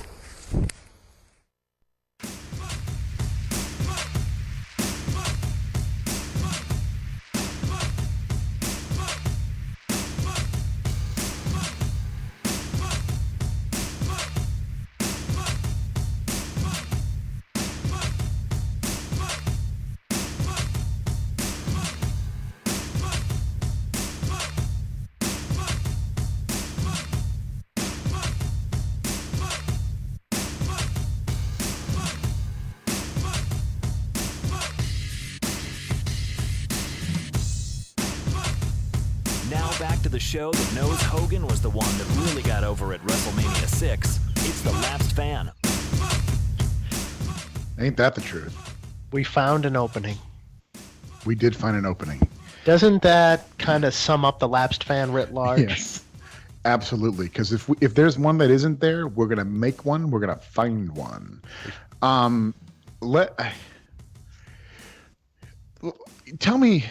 Tell me again, because we wouldn't really go into it, I don't think, in this very special piece. But going around, how convinced were you that we were not going to get in on our own? 100%. Yeah, I remember thinking to myself, in my dream world, I'm thinking that we're going to have a clean way in, easy. No doors going to be boarded up or anything. It's going to be, we'll just walk right in. But I kept saying to myself, because we were looking around. I'm sure everyone in the solar system has seen too that these videos of people who go in who have taken videos, who've taken photos, of people who've broken in. And if you've ever been to the Silverdome, it's not like you can climb over something and really get in there without having a crazy ass ladder, which to me is riskier on a multitude of levels, not the least of which is being seen by people. And I knew there had to be a way in that nobody saw. So I want to tell them, because we don't actually ever describe. Do you want to tell them how, like, what it was that how we kind of got in, or do you want to save it for later, or? They don't need to know. Oh, all right. We'll keep it at that. Fine. You guys don't need to know. So there. Sorry to get you excited for that.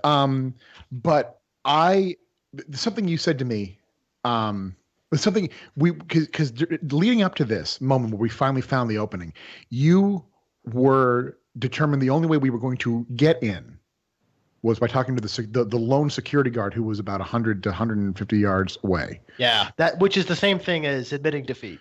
Right. And I I wanted to push. I was not convinced that the security guard would be the reason. And I kept thinking that there's on the far side where there's not really much of a, you're not seen as much. It's not part of the main road. It's literally just the parking lot where there's no other way to be seen except from the local highway. I was convinced that there'd be a place where we could get in, and sure enough, we found it. We found it, and we found an opening in the Silverdome. We found an opening in the pro wrestling podcast world. Yes, we did. We found an opening for listeners who didn't think that what we were bringing had a place in their rotation, that a lapsed perspective was just another, noise in the large, vast expanse of white noise that is the pro wrestling podcast landscape. But boss, we found an opening. We did. And it continues to gape here on this live WrestleMania 33 pre-show. We continue to encourage you to go to patreon.com/thelapsedfan, pledge to the show, do the right thing. Send us your number through Patreon, and we will call you to be part of this run-up. Because the next opening we want is one from your wallet. Suit Williams understood the call, answered it, fat in the wallet, and joins us now. Suit, what's up, my man? I am sitting here. Hello? I can hear you. Hey. Oh, you're sitting here. I thought you were going somewhere with I'm that. here. Okay. Yeah, great. I was. Sitting... I'm sitting here. My heart is pounding from the Pontiac story. I'm just like, good Lord. Yes. And there's two more parts. You're goddamn right. Because I don't know how many more times we have to say it. We don't fuck around as a lapsed fan. No. We haven't and we won't. All right. So what's on your mind as it regards WrestleMania 33, Suit? Well, I am ready to see the top draw in the WWE slum it in the mid-card with his girlfriend. We haven't touched at all on John Cena and Nikki Bella versus The Miz and Maurice. What do you make of this piece of business here, Suit? I mean, there have been some great promos. Is that enough? Well, no. Not really. I mean, I think I'm going to like this the guy. match, like, the build-up's been fun. Like, when I first heard about it, I was just like, what are we doing here with John Cena? This is John Cena here. Like, 5 years ago, everybody hates him, but now it's like, I think more people have come to respect John Cena. And now we're here at a point where he's like, he could pass the torch. It should be like John Cena versus Roman Reigns at WrestleMania for that real torch passing moment. But we're here with him and his girlfriend against The Miz and Maurice to do what? For Total Divas? Like, what are we doing here? He's going to here? propose. Aren't you excited for that moment? Come on, it's a WrestleMania 27 rematch. Come on, we've all been wanting this. Miz and Cena, 27, here again. Oh God. Cena's got to get his win back, dude. Yeah. Gotta get his heat back. Can we at least agree one thing, and I mean this sincerely, that everything Nikki Bella does and touches turns to absolute utter shit. On that cast. Absolutely. All right. Well, Sue, we appreciate your call. Yeah, we man. appreciate your money. And stay lapsed, my friend. Stay lapsed. I appreciate it. I do not deserve it, but I appreciate it. Thank you, guys. Damn right. Correct on all counts. We go now to Jared, who also pledged, who also tithed, who also fattened the coffers as we continue this one-of-a-kind journey. Jared, what's on your mind?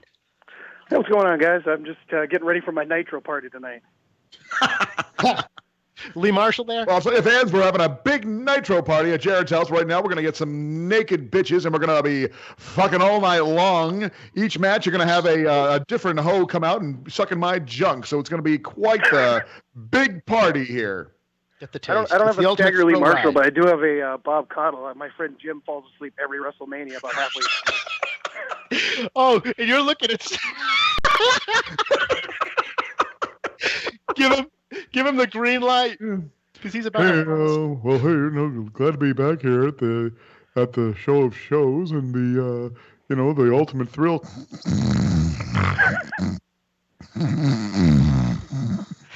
Come on, Bob. Hey, JR's going to be in the chair. That's right. Oh. All right. So what else? I'm really looking forward to Jericho and Owens. They teased that breakup forever, and then it finally happened. It's funny how, again, we've talked about it a million times, and I think you can agree, Jared, that they know what to do right when they do it.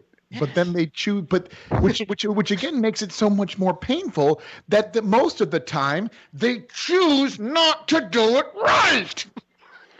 No, they choose to put a 65-year-old man in the ring with a part-timer who doesn't care to be there. That'll be your main event. They force a 60-year-old man to go out there and fucking and well, Bill, if you want to come back.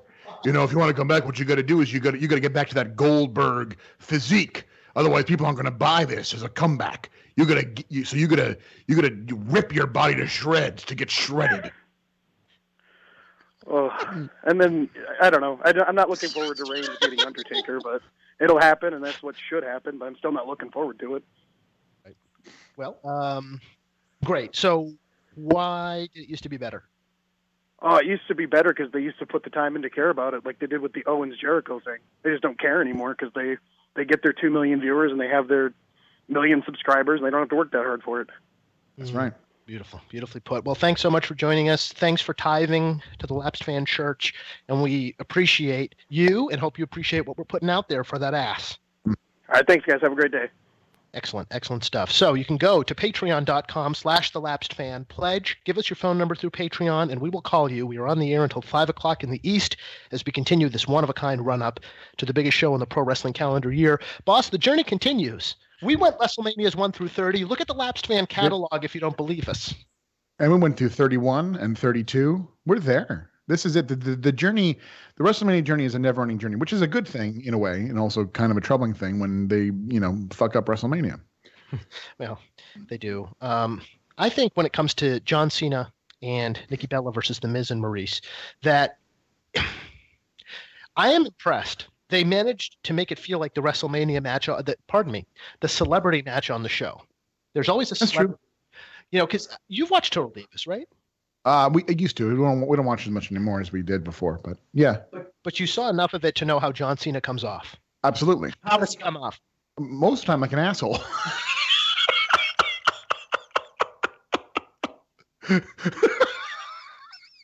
Why? What qualities did he exude that you're like, this guy?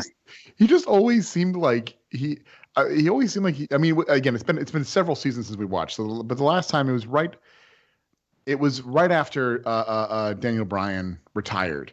But I don't know. I remember he always seemed like a guy who was so aloof and like not willing to really be a good partner to Nikki Bella.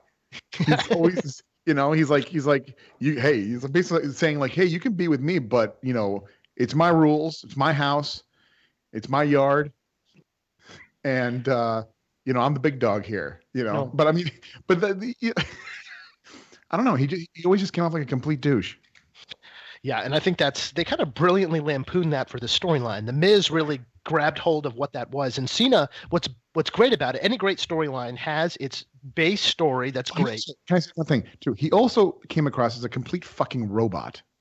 Of course, and that's part of what they're lampooning too, because he's a guy who thinks that he's got every single angle of life figured out. John Cena, I think, is a guy who's convinced that there isn't a work you can put in front of him that he can't work back and make work for him. When all he really mastered was pro wrestling, and to some degree, kind of coming off better than just about anybody else in terms of mainstream interviews and appearances and being a brand ambassador. But that's just, that's a little bit of pro wrestling. The storyline's great because it takes that truth about John Cena and goes a step further in that Cena has great comebacks that you didn't catch him flat-footed by calling him out on how he comes out in that show. He's ready to come right back at you, and you respect him for that. And that's why people are chanting Cena's name for the first time in years. So it's a funny thing about Cena because Cena gets this bad rap of being a guy that no one can stand. But let's not forget, there's a reason why he came to the dance. There's a reason why he was put into that top spot, because leading up to WrestleMania 21, people were cheering for this fucking guy. That he had found something that connected with the fans. He found something that made him a true blue superstar. Yep. And after that, after he became champion, they dieseled him. Yes, and that's the thing about it. Like and then it's almost like he organically became a guy who didn't know how to really talk. Like he seemed to be in complete control of what he was doing, and then all of a sudden, after they neutered him, he became the guy everyone hated because, yeah. Well, I mean, he was good enough to find in himself what it was that would get over. He's a great promo, and he went with it, and he got himself over by being tough and speaking to a hip hop sensibility in a way that was that was real, that wasn't phony, that wasn't meant on a mission. That you could bite into this guy as Eminem in 8 Mile, ready to smack somebody. Right.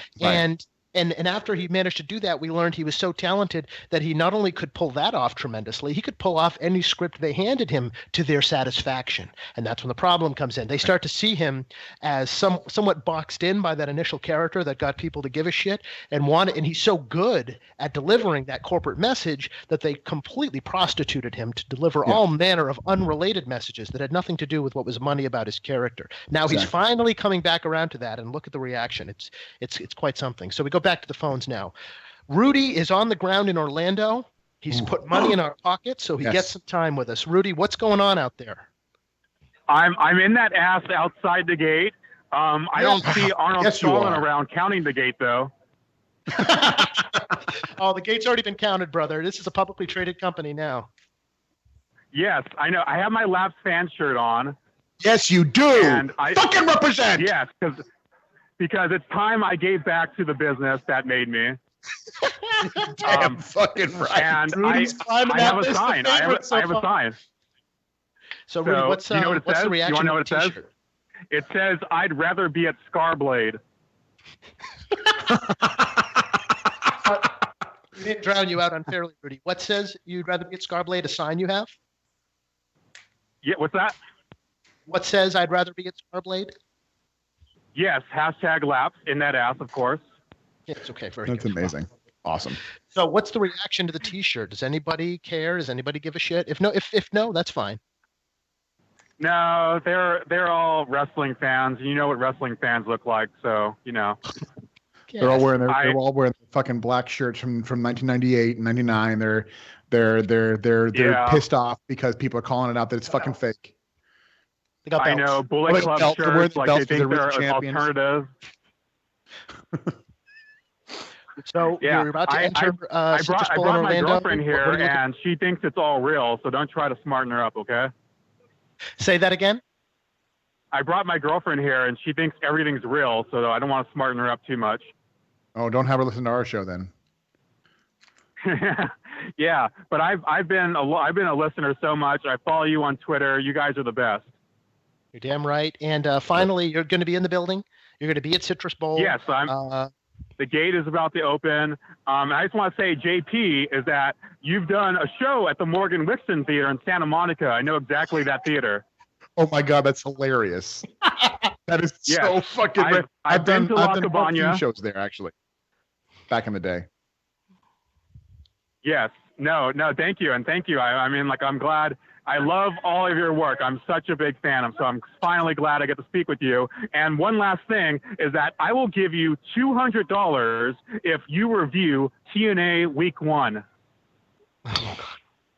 Well, we'll send the courier to your house to pick up said payment. Okay. Yes, thanks because for that's that the one where Ed Ferrara has the braids and the dreadlocks. You son of a bitch. Oh, you trash on that ass. Yes, damn so it. thank you very much. Enjoy yourself, Rudy. Thanks for calling. On the ground, alive, and the excitement is real. Shout out to the Morgan Wixon. Amazing. That's hilarious. And speaking of on the ground in Orlando, was sent a pretty funny video by my brothers. I think it was one of the pro wrestling websites. Oh, man, I'm so mad that I forgot what it was. took a video of someone who's on the ground out there in Orlando with a megaphone, one of these, religious preaching the word of God to anybody who walks by. So fucking funny. And I don't know if he listens to the Lapsed Fan or not, but he sure ripped a lot of material. Listen to what this guy is telling people on the streets of Orlando ahead of WrestleMania 33. Listen close. Wrestling is my God. My God. Fans of fake wrestling. Hey, what else you gonna spend your money on? What else you gonna spend your money on? Drugs. Drugs. Alcohol. You need them. Because see, without it, you don't have a life. That's good testimony. No life without drugs. Good testify. Your life is so pathetic.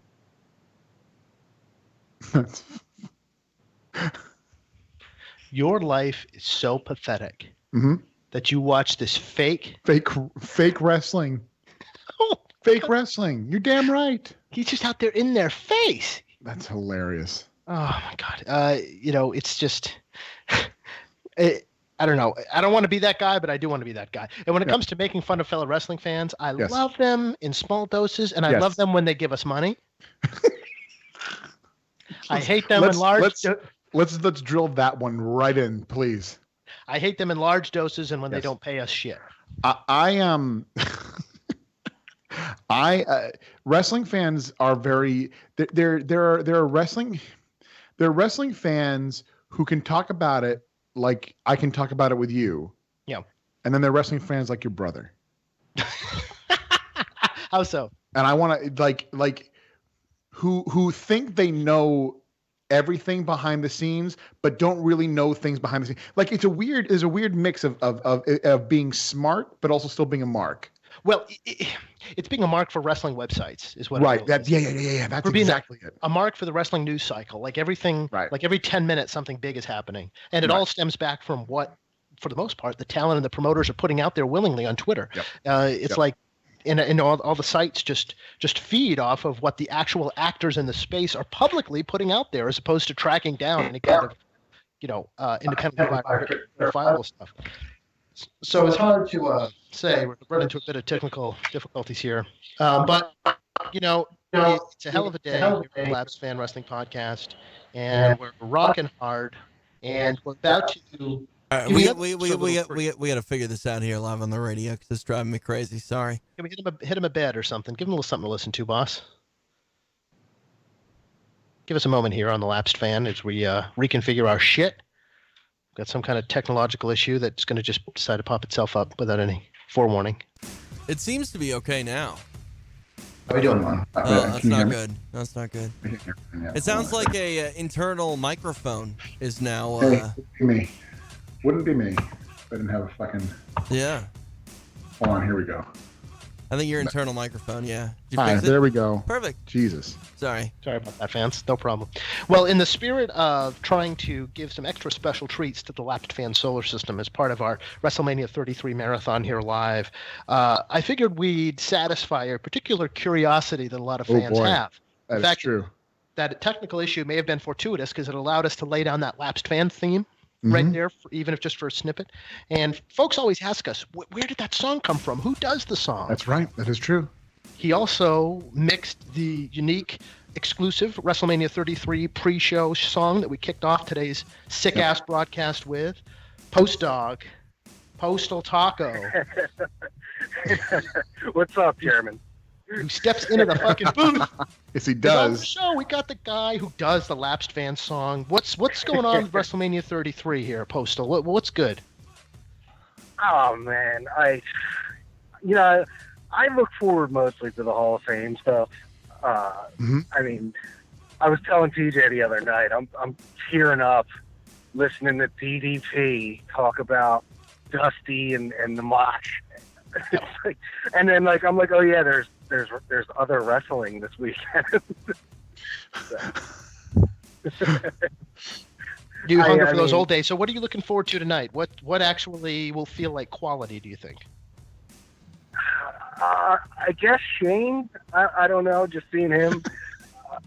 Without the cell, it almost doesn't even make sense.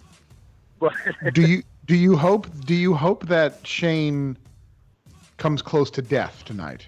Do you hope he does that? I'm hoping for the so. business and for the Yeah. fans. Yeah, I hope so. But as long as there's a trash can on a gentleman in the corner when he does come close to death, I'm good.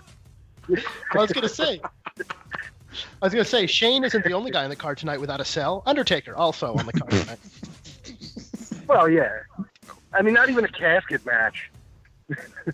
With your lapsed, jaundiced eye and your unique ear for what it is we do, that you can lay it down on the track as you do. What do you Yes. see in Roman Reigns? Why is this Roman Reigns such a lightning rod, Postal?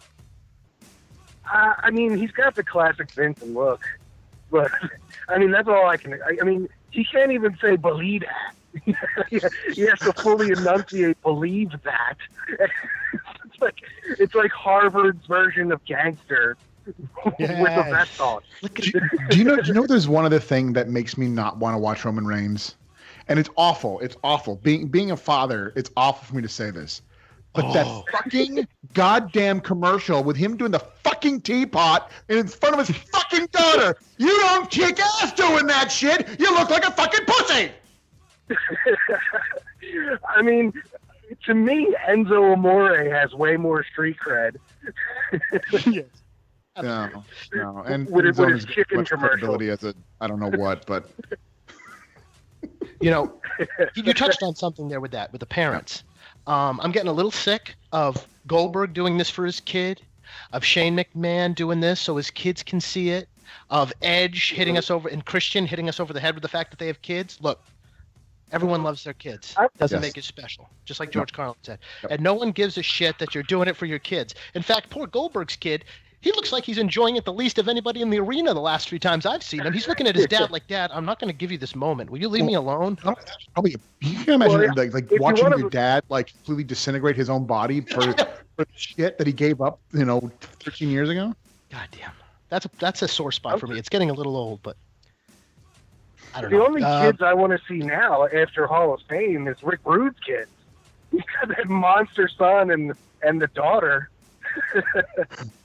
Yeah, she got quite a pop, did she not? I think Vince was at full attention in Gorilla for a few different reasons on that. So, listen, we wanted to have you on so folks could get a sense of who you are and what you bring to the table, and just to thank you. I because appreciate it. What a goddamn Yeah, trademark no. sound you created without even being asked. That's the thing too. That told us that we were onto something when that fucking theme song landed in our mailbox. So that's what's up. I mean, Well, big I love fan you. of I'd do everything you do. anything for TJ. I mean, a huge fan of everything you do, and thank you so much. I mean, there's nothing that I mean, I know people, friends of mine who come up to me and they're like who listen to the show and they're like, holy shit, you have a theme song. It's like the coolest. It's a really cool I thing. appreciate it. I got another one coming up for you guys too. And just like everything else in the solar system, it's my honor. That's how we tease things. Well, Postal, thanks a lot for joining us, man, and we will remain in touch to say the very least. All right, gentlemen. All right, it's the Lapsed Fan. It's WrestleMania Sunday. We are rocking, and we are most certainly rolling. And again, if you want to get in and you want a piece of this shit, go to patreon.com/thelapsedfan. Pledge money. And send us, once that pledge is cleared, your telephone number via Patreon, and we will give you a call here on the air and get your thoughts on WrestleMania 33 and why it used to be better. And, the kids thing, the dad thing, there's something about it that's just... You don't, here's the when you're a young guy, when you're a young wrestler, and you're kind of at the age where they're trying to, you don't want your wrestlers to be parents. Because they shouldn't have time to parent. Because you know what? In my mind, a wrestler should be so feared by people that he doesn't have time for a real relationship. He doesn't have time to raise a family. So true. And it's only when they're older, like when you get to be Flair in late WCW, it's like then you realize, oh wait, or even even he was old enough in '93 for it to kind of mean something, But if you imagine this, imagine if you found out Ric Flair had a family in 1983, like imagine if you found out Hulk Hogan had 2 kids in 1984. Right. Who cares? Steve Austin. I want these people to be so badass that they don't even tell us about their kids. Right. It doesn't matter. Like, if anything, telling me about your family takes away from your aura and your mystique, and that commercial makes me angry every time. It didn't help his cause. Didn't help his No. cause.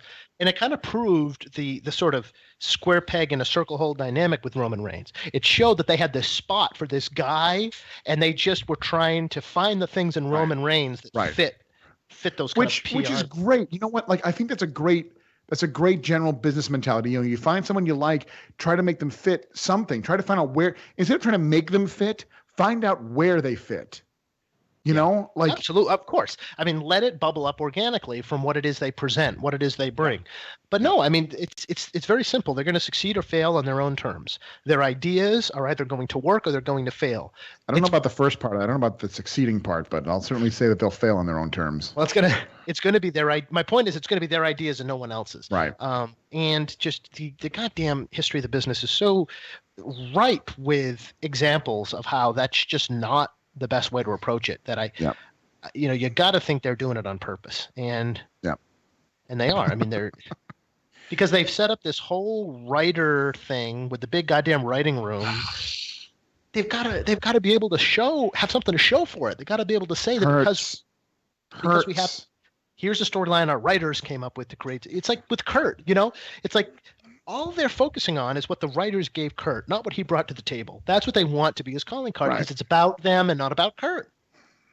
I mean, it's enough about them that they're comfortable with it. They're comfortable with that. So, did you feel too, back to, talking about Kurt, did you feel that Kurt was a little, I mean, his speech was rather short for the main slot. Well, he was cut short because everybody else went really long, and that happens every year, and they just don't get it. They don't understand who we want to hear from at length and who we don't. But not all, that doesn't happen every year because, we've certainly seen, when we were there 10 years ago, Dusty certainly went very long. Yeah. And it wasn't even on TV. Right. And then also, fucking Nash certainly took his sweet ass time. And Flair famously went way too long. But that's true. I know Kurt's the kind of guy who doesn't care.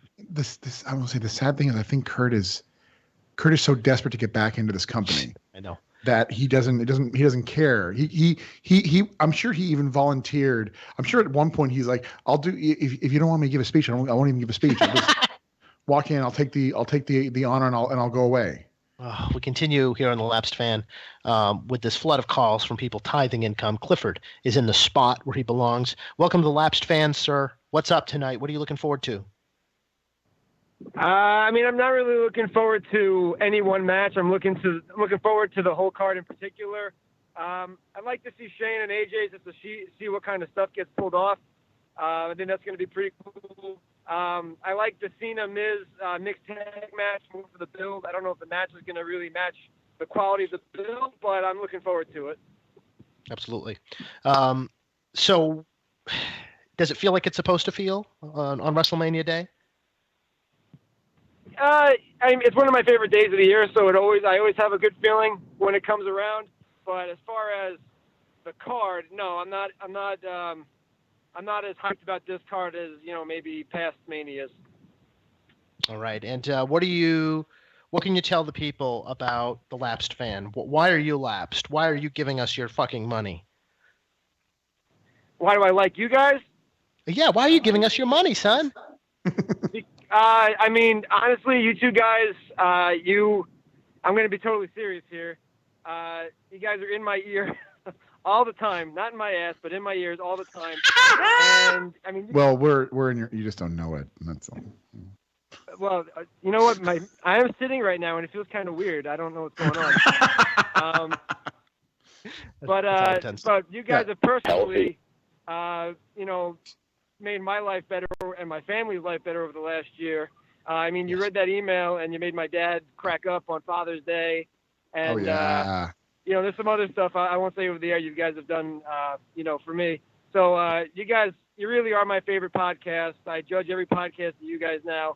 And, it's just, there's, you guys are in my heart. Very good. Well, hey, we're glad to be there. We've set up shop. We're not going anywhere. Thanks for the love. Thanks for the cheese, and enjoy WrestleMania. Hey, thank you. We go now to another solid member of that system, Peter Winson. Oh, here he is in the spot. Peter, did you hear that line about roast beef and saugus on the Pontiac Silverdome thing? I did that one for you. Oh, well, I'm definitely going to hear it later. Hello, is this the wrestling office? I wanted to answer with hello wrestling office, but I forgot. I was a little flustered. But yeah, thank you for getting it. You know, I love those local references so much. God damn it. What's Peter Winson thinking on WrestleMania Sunday here in 2017? You know what's actually funny right now? I'm thinking that this show definitely needs more Warlord. Maybe throw him in a triple threat with Lesnar and Goldberg. He would be the second best worker in the match, I think, behind Lesnar. No, well, it's hard for me to get excited about this because I'm not watching week to week. I just don't care. I mean, well, you know what I'm looking forward to the most is the 45-minute Pitbull concert with Flo Rida, and then The Rock will come out and talk to the New Day for about 30 minutes because that's time-honored tradition of WrestleMania. I mean, who can forget at the Pontiac Silverdome when Great White, or Whitesnake actually it was, came out and did a 45-minute concert after the Hart Foundation match. Oh, wait, that didn't happen. Oh, well. Here he goes again on his own. Give him the green light. I mean, there's no difference. I'm completely at a loss for words, and I don't know what is in this for me. I mean, what am I supposed to do with this? I'm going to watch because I'm a fucking moron. I mean, what am I doing here? It's so true.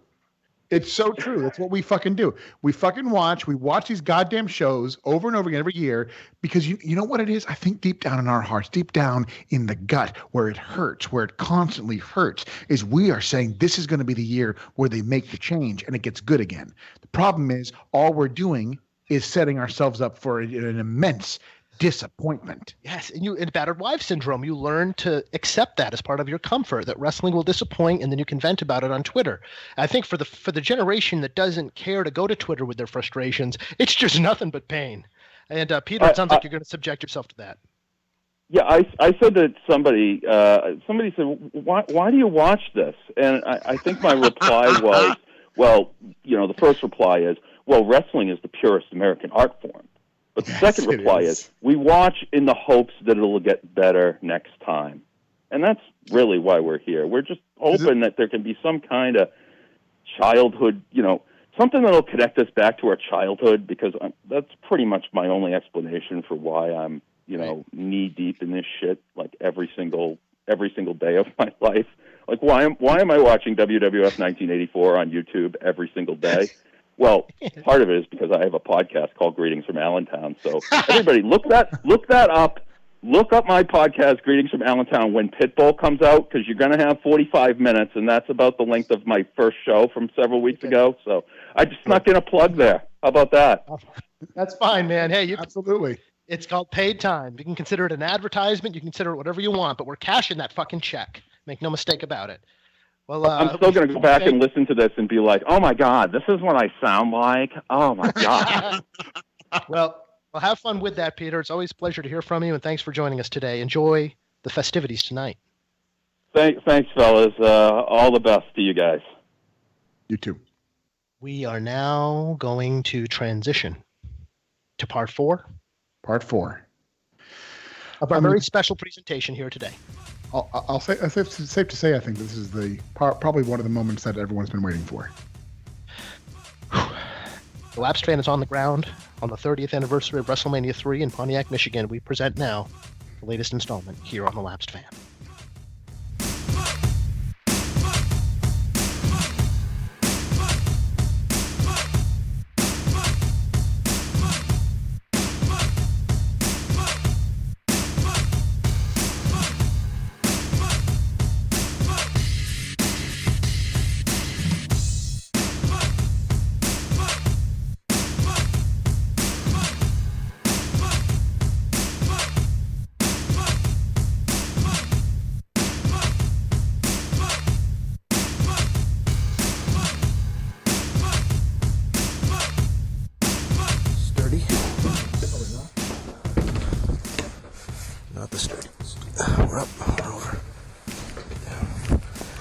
on the ground. I can feel the tiles.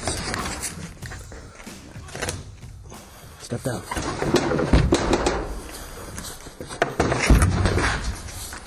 We're on the ground. The tiles are beneath our feet.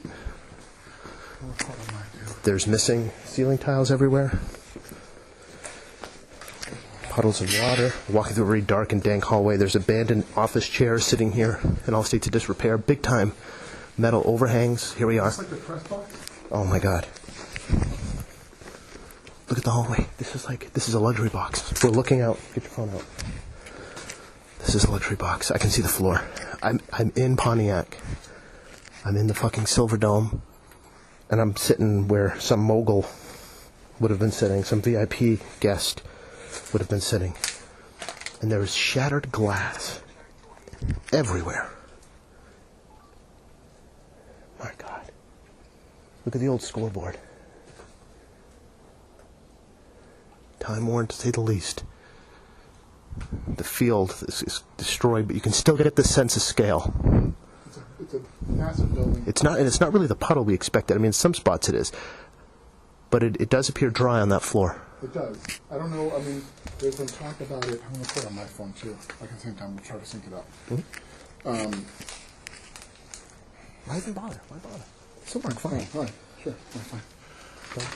Occupy yourself with make There's I'm not sure. I mean, the talk was that there was that it was, what do they call it? That the turf was like a lily pad, but this was pretty solid.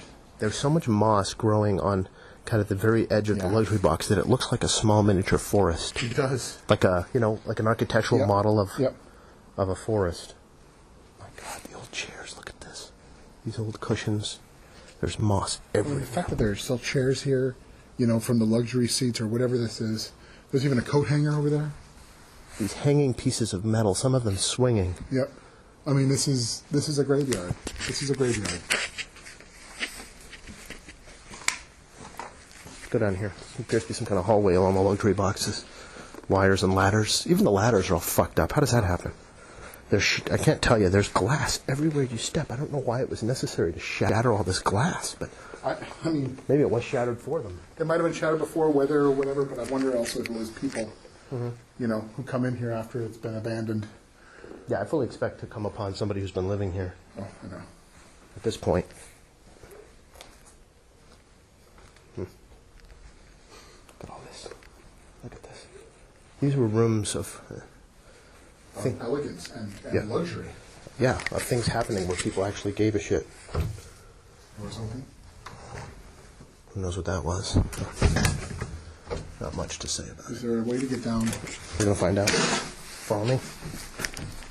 This is definitely a press area because the sign indicates visiting radio. So these are different press boxes is what we're looking at. Not so much luxury boxes, to be clear. Here are the small boxes that all the different TV stations would plug into to get their live feed.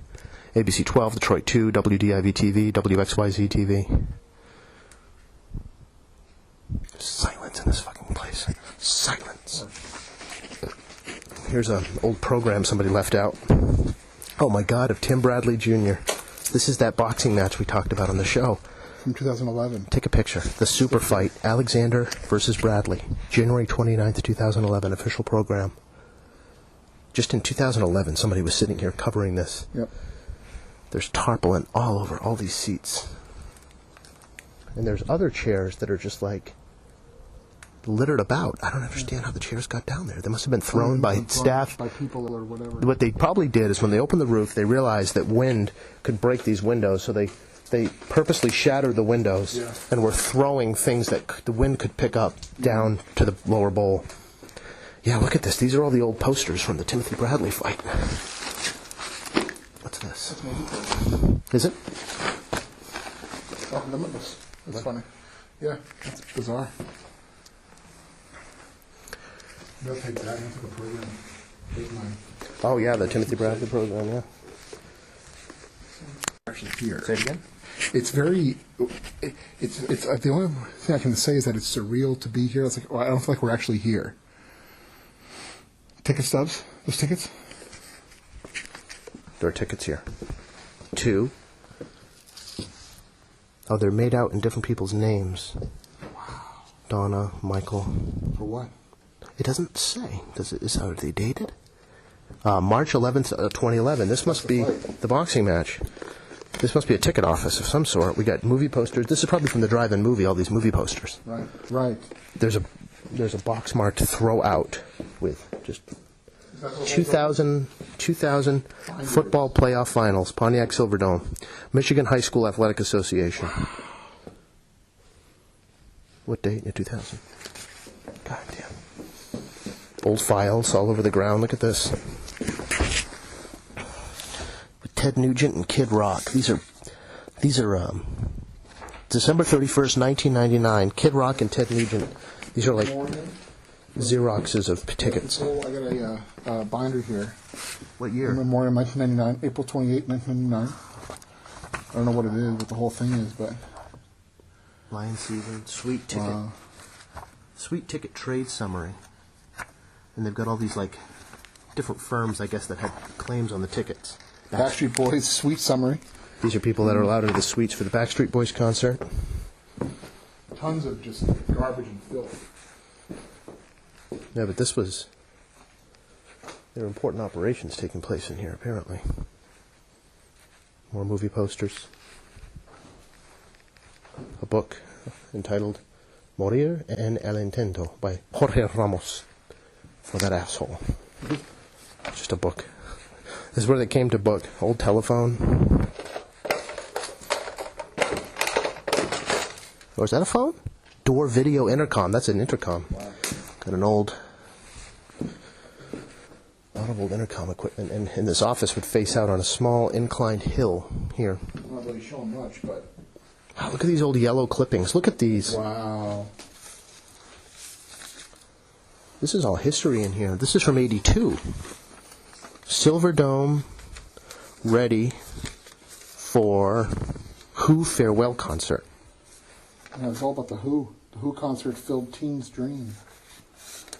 There's a seating chart. Lovely seating chart. I mean, we're getting close to something that I really would like to see. Well, every time I see a yellowed thing, I look extra close. This is from 75, this memo. Pontiac, Michigan. Interdepartment memorandum. Please advise as to insurance coverage applicable to the subject matter. Safety and insurance.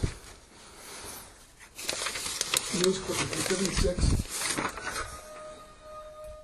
Wow. Stadium, crowd, boogies with Bob Seger. 5 groups, 1 dispute the fair at the Pontiac. The show must go on, and it did. The Sunday evening appearance of Rufus Ward, LaBelle, Ohio players, and the Becker brothers had been billed as the show at Pontiac Stadium. A large crowd had been expected for the 76,000-seat domed enclosure, despite threats of stopping the show by the individual group's managers who complained about financial problems with the promoters. The show finished in a fray of semi-satisfied fans. Semi-satisfied, that sounds about right, boss. Yeah.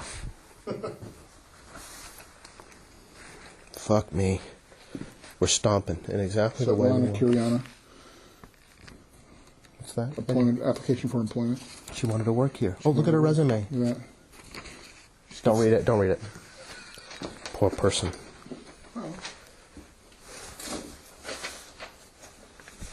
This was the office. There's a lot of older stuff in here that I really truly expected. Oh, yeah. It's sitting here just to be looked at. It's I just want, you know what I'm looking for. something WrestleMania related, of course. For something that's from 87. A memo or something, 77. Handwritten notes about seating breakdowns, reserved. The Pontiac Silverdome logo is so dated. Yeah. Handwritten notes. Steadicam operator.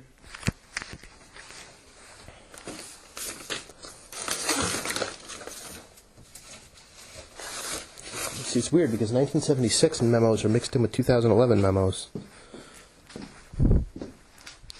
Another application for employment.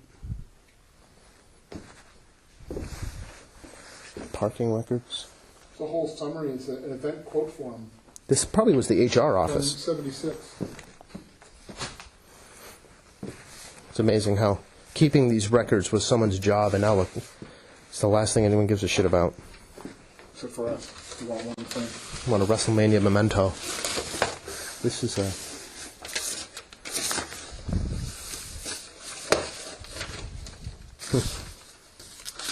I think the people who were here, who worked here, up until the day it actually closed down, do you think they even knew or celebrated or cared about WrestleMania? I'm sure they knew that it was part of the lore of this building. I'm sure. I think it's probably impossible to work here and not have heard about it. Here's a flyer. The best way to get around in Pontiac is to park in Phoenix. Hopefully they don't mean Phoenix, Arizona, because that would be ill-advised. Some USB cords.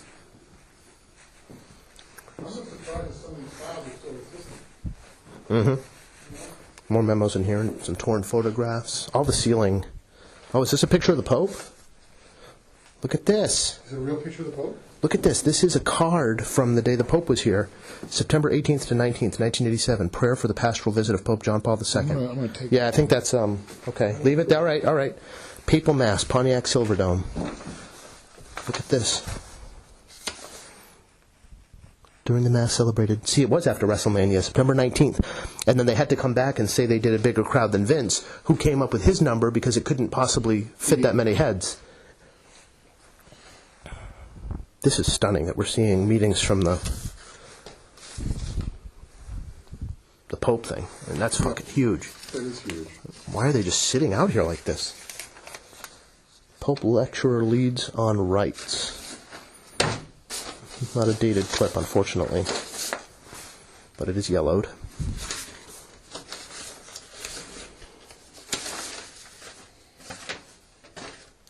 During the Mass celebrated by Pope John Paul II on September 19, 1987, a special camera suspended from the Pontiac Silverdome roof recorded the historic occasion. They're selling you a high-angle photo of that visit for $25 if you fill out the accompanying form here. I mean, if they have stuff from the papacy, the papal visit, I mean, that's the exact same year as WrestleMania. Yeah. Checks made out, copies of checks. I can't believe they just leave this here. Guess it all doesn't matter. Right, that's the thing. I guess what we think, what we assign value to in our time here on Earth. It doesn't matter in the long run. Doesn't appear to be of much value. 1979 memo. Geez, 1977, this thing. From the Meadowbrook Theater.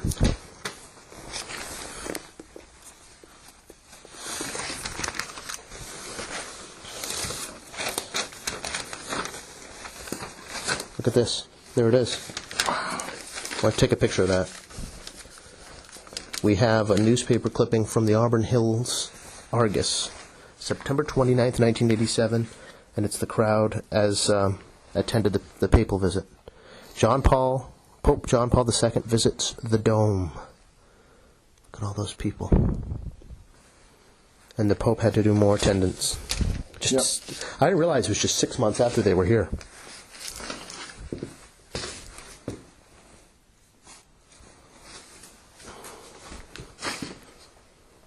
Was that the only wrestling event that ever occurred here? No, they did some house shows here, like kind of big-time live arena. I think a Hogan-Orndorff match was here, but it wasn't. There were no live televised events besides WrestleMania 3.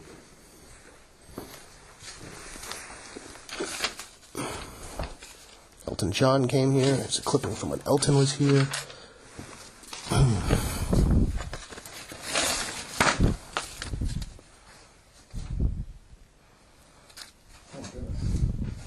Letter from 1980. Yeah. Dear Sirs, I won't read the name, but this is Pontiac Silverdome box office. Dear Sirs, I would like some information on Super Bowl 16 in 1982 at the Silverdome. Could you please tell me if you have tickets available, what seats are available, the prices, and who to make the checkout? Handwritten letter. Handwritten letter. On double-ruled paper. Unbelievable. Just sitting here. Like, what happened here?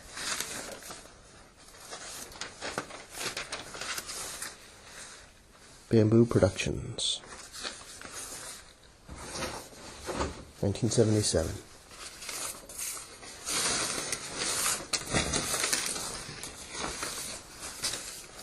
The Papal Visit. This is an entire Oakland Press takeout section on the Papal Visit. They have every page is headlined The Papal Visit. No wonder it was so important to outdo WrestleMania with that attendance number.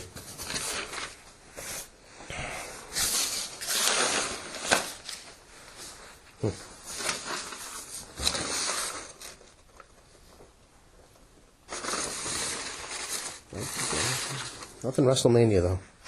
Those probably have actual value. Someone probably went off with I was those. not expecting this kind of search through history. Not at all. I thought all this stuff would have been burned or taken away or otherwise preserved somehow. It's really unbelievable that memos dated 1987 are sitting here. 1976. Not to mention, I know. Yeah, there's a draft coming from here. The brand extension? Oh my God, it's the filing room. This is a room completely chock full of filing cabinets. Oh, this one's dangerous. I don't think we should go out here. Okay. Yeah, with the crack in the ground there. No, there's not a crack in the ground. The ground is gone. Oh, yeah, wow. Yeah, and crack here. Maybe this one we should probably leave. What a shame. I kind of want to go through these, though. What was that, boss? Teen Mania. It's supposed to WrestleMania. In 1999. Silverdome presents Club ICT Soccer 2012. Wow. Session 2. They got 12,973 total. Looks like they write the attendance on the boxes of files according to that event. North Ramp. Dates. Dates are all that matter. Dates.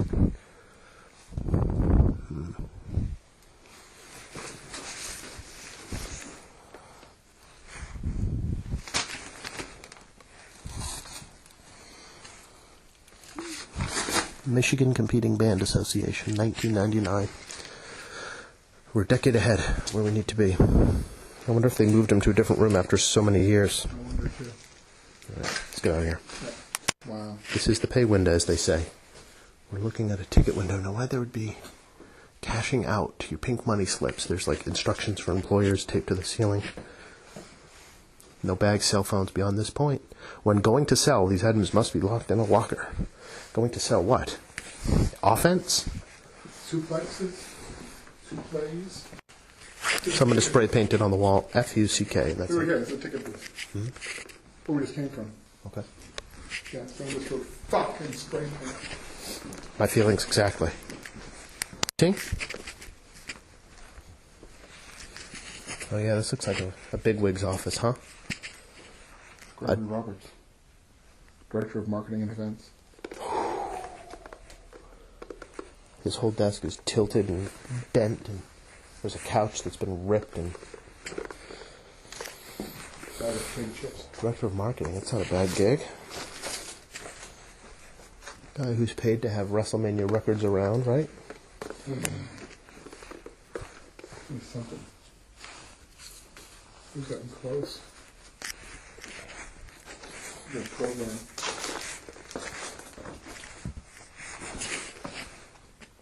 Silverdome event parking tickets. Piles of magazines.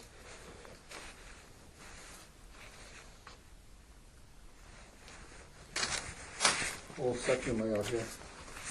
Whole section layout here. Oh yeah, got the overhead seating chart, as they call it. Program for the big fight. More programs for the Bradley fight. Yep. Pictures, some real pictures of a soccer thing. This is the marketing offices. This is where they were hanging on. George Strait, 98. Hmm. 5 Hour Energy. That's a recent relic there. Yeah, this must be the executive suite. This looks like where all the big... I think we avoid this one. What? The leak. Oh, yeah. Avoid anything that- It gets me already better than I already am. Right.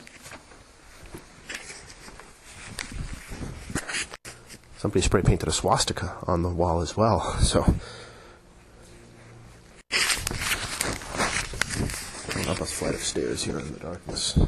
Let's see if it gives us an access to the floor. My God. Wreckage. This is just desolate. There's a lot of spray painting. There's cock and balls on the wall. There's hair. Smiley faces, of course. Someone drew.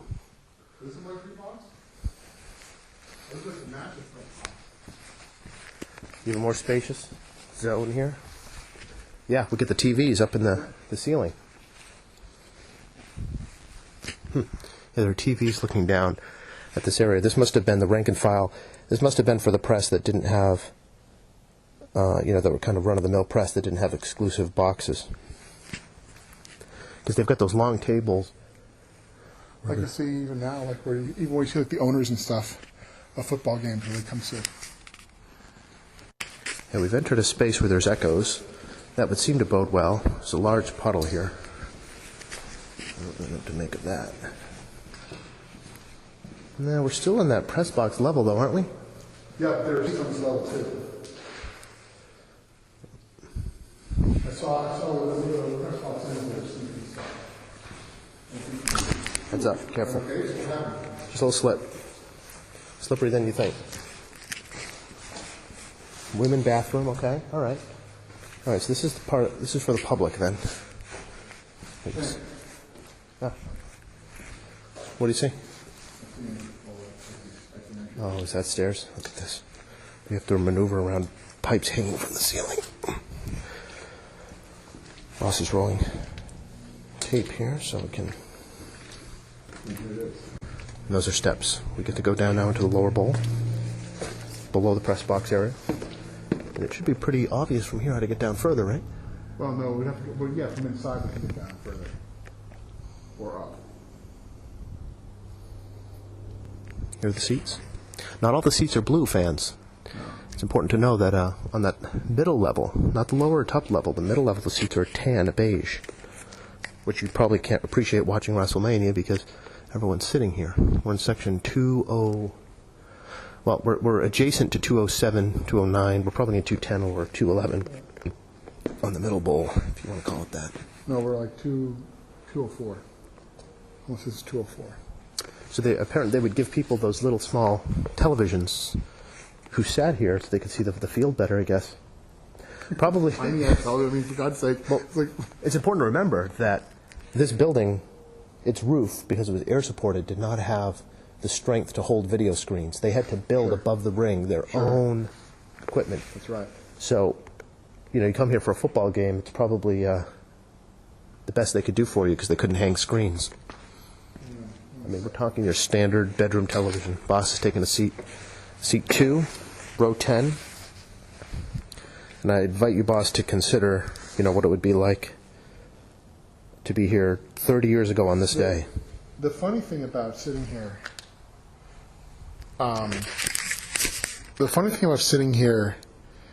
is that, and this happens, I think, in most. Although I think when we saw when we were at MetLife for 29, it felt pretty big, and I mean, I guess it just doesn't seem as big sometimes, but I know it is.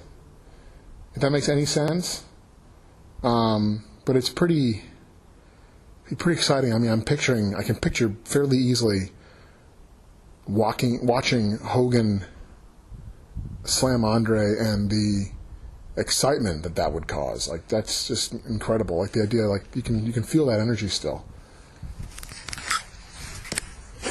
And you should probably also know that throughout our course of being in the premises, the wind is kissing us the whole time, which it would not have been in its heyday with the roof, or in any day with the roof. You can see the torn pieces of roof. See that? It's funny. It's not like you'd think a roof to cover a stadium like that would be nylon thin, or you wouldn't expect it to be that thin. You expect it to be a thick material, but it's like, it's like a tarp. Yeah, it's no thicker than a tarp. In fact, it looks like it's thinner than a tarp. Well, let's see if we find some more stairs. What do you say? For about the 10th time on this trip, we've identified what we believe to be the luxury boxes. This is for real, though. Yeah, these are actual luxury. Stairs going down. Carpeted and here stairs. South entrance. Holler at your boy. Now, here's a question. How are we going to get out of here? We'll go up first? Well, I mean, we know we're down a level from here. So we go down from the 200s. Yeah, we got to go back to the... Want to go up first? See what it's like in the nosebleed? Sure.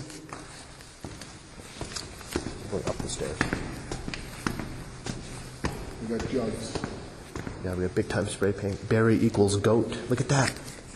They remember Barry Sanders even on the spray paint on the wall. He goes by just his first name in this town. Well, we're up pretty high. I mean, this is... It goes higher. A lot of puddling here. Let's go around it. South entrance. Wow, wide open feeling. Wide open feeling here. Wide open feeling. Yeah. We've been enclosed up to this point. Wow, here it is. We're up high. This is as high as you get. This is it. We're exposed to the sunlight. This is the Silver Dome. This, How high it goes. oh my God, the skyless dome. Let's hope there's none of those choppers in the air, because now we're gonna. From the ceiling, from the roof. Yep. It is What is it? stiffer than you think. Yeah. Yeah, I mean it's like a canvas type material. And you're climbing these stairs all the way to the very top. You're gonna learn a lot about how in shape we aren't. What is it right now? 19, 20, row 21, row 22, row 23, 25, 26. And we're all the way up at the very top row, seat 33. And we're going to sit down, collect our breath.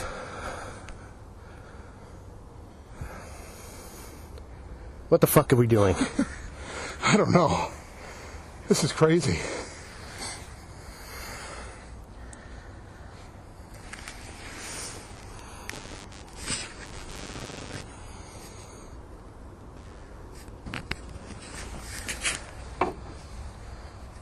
Bigger it's better, it's better.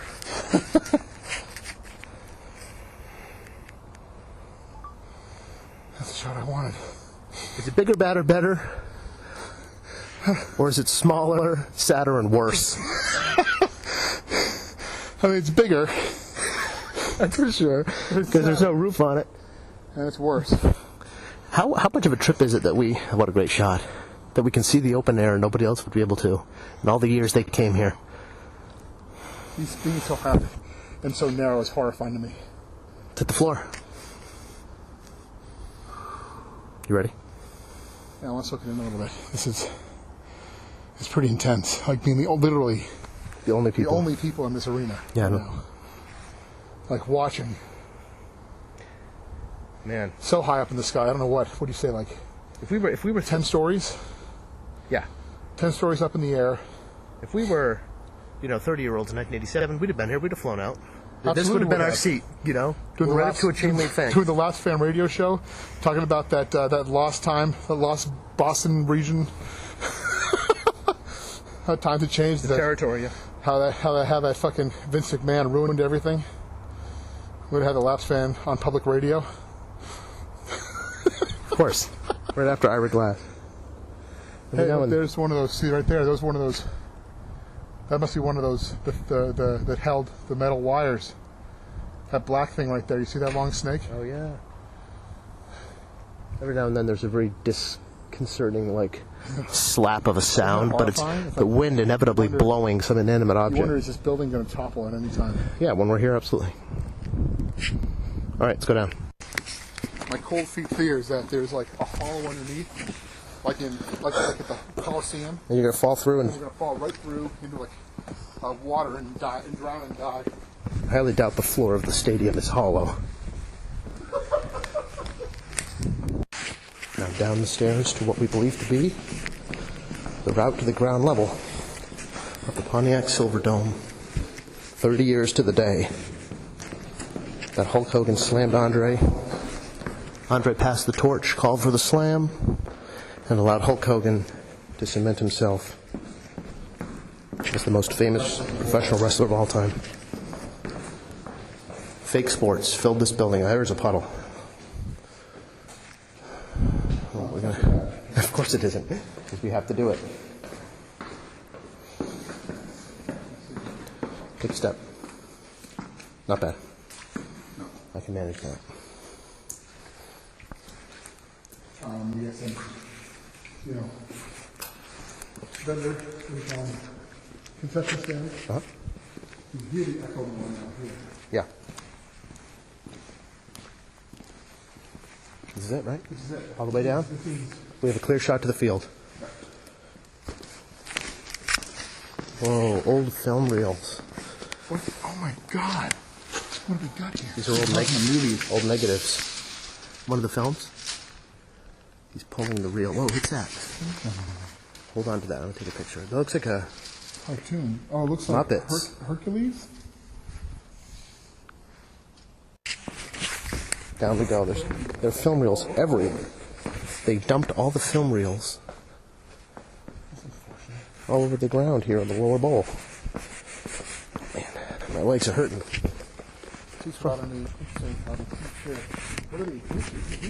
Yeah, there's no backs to them. They're just flat. This is the floor. This is where you want it to be 10 years ago. How do you feel? It's an epic sight. It is a... We're looking up at what Hogan would have looked up at. That's what I'm nervous about. See, there's a thing up there. See that? See, look, there's a piece of wood right here. There's water underneath. That's what I'm nervous about. We'll figure it out. All right. We've come pretty far. There's like a moat around. Yeah, there's a moat. Of course, there's a moat. Destroyed seats. I mean, completely shattered. We're right on the ground. We have a straight eye view. These would have been obviously the priciest seats. We can do it, boss, because there's plenty here. Well, you go first this time. Okay. Oh wow! There's like a set of stairs that's kind of set off from the edge, but they're sturdy. Will allow us to maneuver like so over said puddle. Oh my God! It is floating. It is floating. Yeah, we can't go on there. There's too much water. It comes spilling up over the edges when you take a step. Although I think I can... This is the dirt. That is the dirt for real? That is the dirt. Yeah, that is as low as it goes. It's just very disconcerting to... Is that the dirt? Is that the dirt out there? Or is that looks like it's on... even deeper puddle, potentially. Yeah. Are we going to get this close and not do the moment? We'll say, I think safety.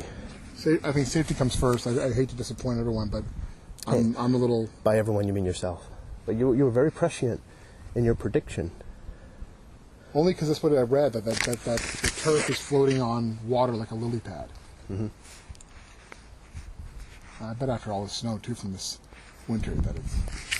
This is the view. Look at this. We're on the ground. Yeah. Right. We're on the floor. For all intents and purposes, we're on the floor. We're on the floor. I mean, I stepped on the floor for 10 seconds, so my bucket list is checked off. I know. I guess I got to do it, too. It's very clear that center is much... higher. Yeah. It looks higher. So that to me says there might be more water under there. But then how does the water rise like that? Right. I mean that's clearly clearly the dirt. That's it. So, I mean, I hate to get your shoes are nicer than mine. I don't care about that. Trust me, I don't care. Let's at least walk there. Let's see what happens.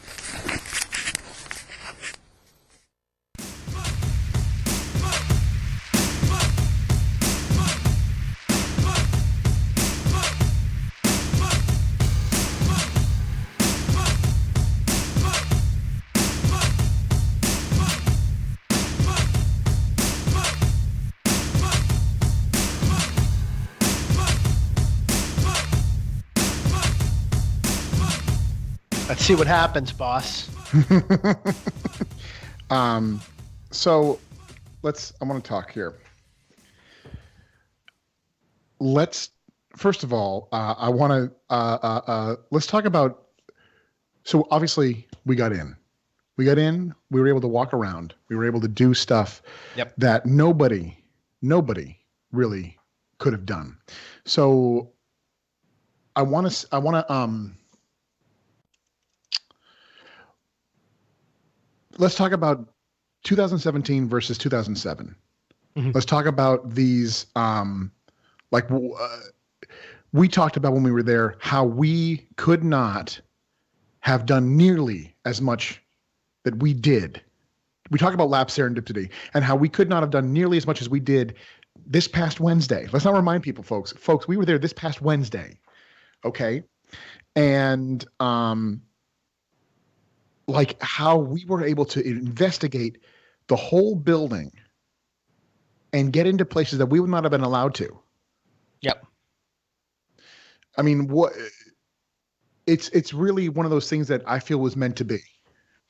If such a thing, yeah. I mean, if such a thing, I know why people feel like they have those moments in their lives after this. Yeah. We'll see more and hear more, but there's just a sense of vaulting obstacles. Yeah. That's what it is. There's the sense that things that stand in the way that typically would dissuade you.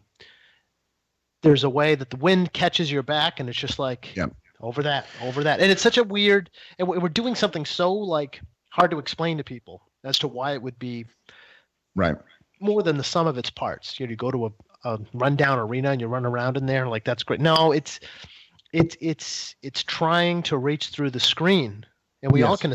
No matter what we followed as kids, imagine the chance to step on what looked to you to be the kind of the fantasy land of the Silver Dome at WrestleMania 3. There's something to be said for it. Yeah, and then not only that, something that we didn't really talk about when we were recording, but we talked about ourselves is the idea that the thing about what makes this special. Because why would you want to do why do you want to do this?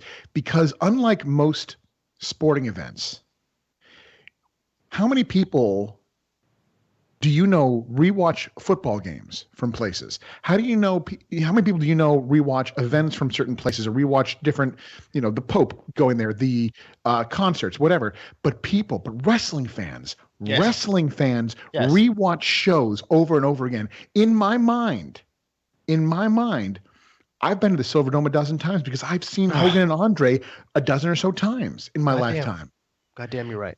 And that's why I think these buildings can hold a stronger sense of nostalgia for wrestling fans because they're the only kind of sporting event, I'm going to call it that, a sporting event, where you not only are able to kind of really rewatch, but you want to go rewatch. Mm-hmm. You want to go back there. Yes. You want to feel that feeling. You want to watch your favorite shows over and over and over again. Look no further than the Lapsed Fan for proof of that.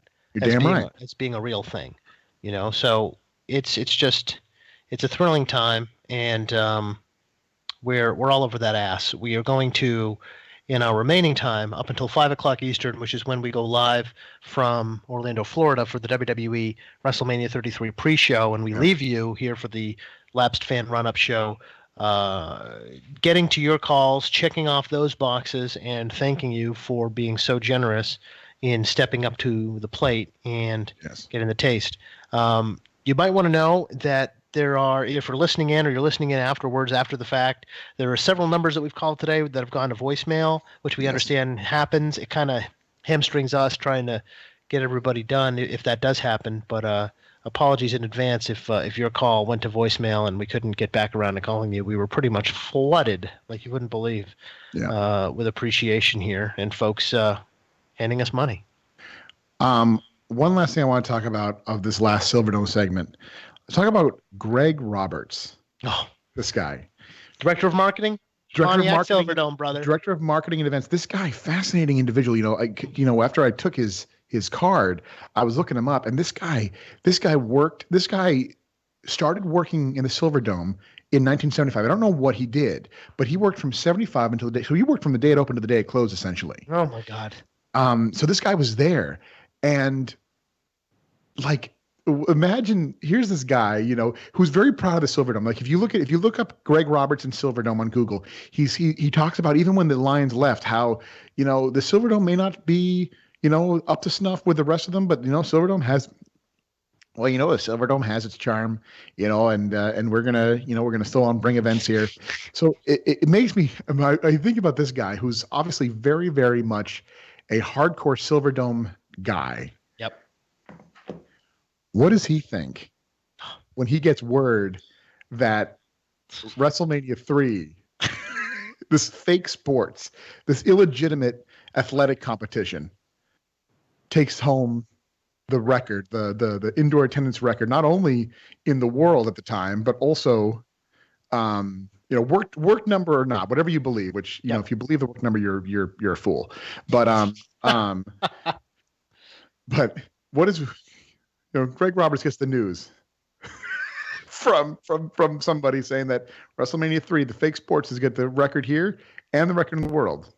I mean, I think it's probably a bigger issue for him afterwards because the Pope comes in September of '87, and we can't have fake fighting outdraw the Pope. Well, I'll tell you right now that I'll tell you, I've been working this facility in 1975, and I'll be fucking damned if I'm going to allow some goddamn some fucking dance recital. He's got a potty mouth. This fucking dance recital bullshit going to take over. No, absolutely not. What number did they get? What was the number that they claimed they got? Whatever was greater than the WrestleMania number. 93 something. What WrestleMania get? What the 93, 179, I think. All right. I don't care how many people come see the Pope. I don't care if one person comes see the Pope. Even if one person comes to see the fucking Pope, you give me 93,000 and like 800 people. All right. No fucking way. Fucking WrestleMania 3, fucking fake shit is going to be the record holder in my goddamn stadium. And if you joined us for the Lapsed Fan WrestleMania journey, you know that was pretty much what happened, according to Dave Meltzer.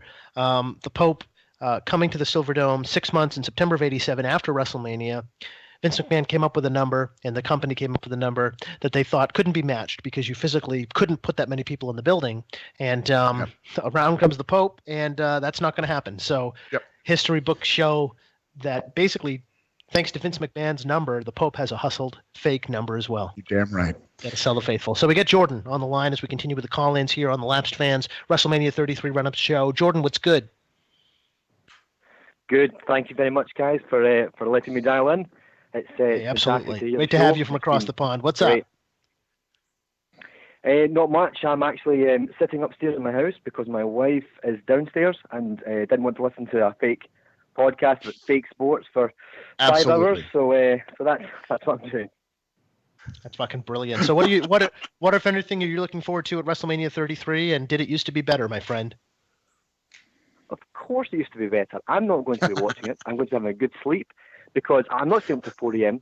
to watch Vince McMahon play with his toy box. I'll be watching it tomorrow night with some friends, having a good time, fast forwarding through the Flow Riders and all the other rubbish you have to watch nowadays because it used to be better.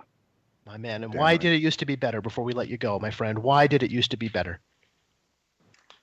Do you know? I was thinking about this through the podcast, and I think it's because it's so homogenized. In the last 10, 15 years, you could watch any Mania in those big stadiums that all look the same.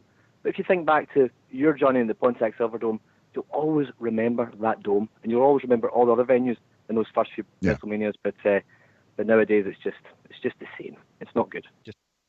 Oh wow! Looking forward to seeing how you receive the show. Thanks so much for your support, my friend, and for joining us on this very special broadcast. Thank you. Please keep it up for as long as you can. I love it. As long as we can, boss. How about that? There's a challenge. There's a challenge. So yeah, the kitty is bursting here. We've got some folks on the ground, including Christian Bowersox. You're damn right. He means business. My man is on the Lapsed Fans WrestleMania 33 Marathon Preview. Christian, what's good? How's it going, Labs co-chairmen? Great to hear from you. God damn it. What's on your mind? What are you excited about? You're in Orlando, correct? I am in Orlando. I am on my way to WrestleMania right now, and I'm about to pull over so that I can talk to you, and then get back to maps so I can figure out where the hell I'm going. We don't want to be responsible for any accidents, but give us the green light, and we're ready to go. Oh, we're good to go. We're good to go, co-chairs. So what are you looking forward to tonight? So I think most would probably be The Undertaker, if the rumors are true. And this is his last match. I'm particularly excited to be there for it. Are you excited to be there for it, or are you excited to have it be his last match? Well, to be there for it.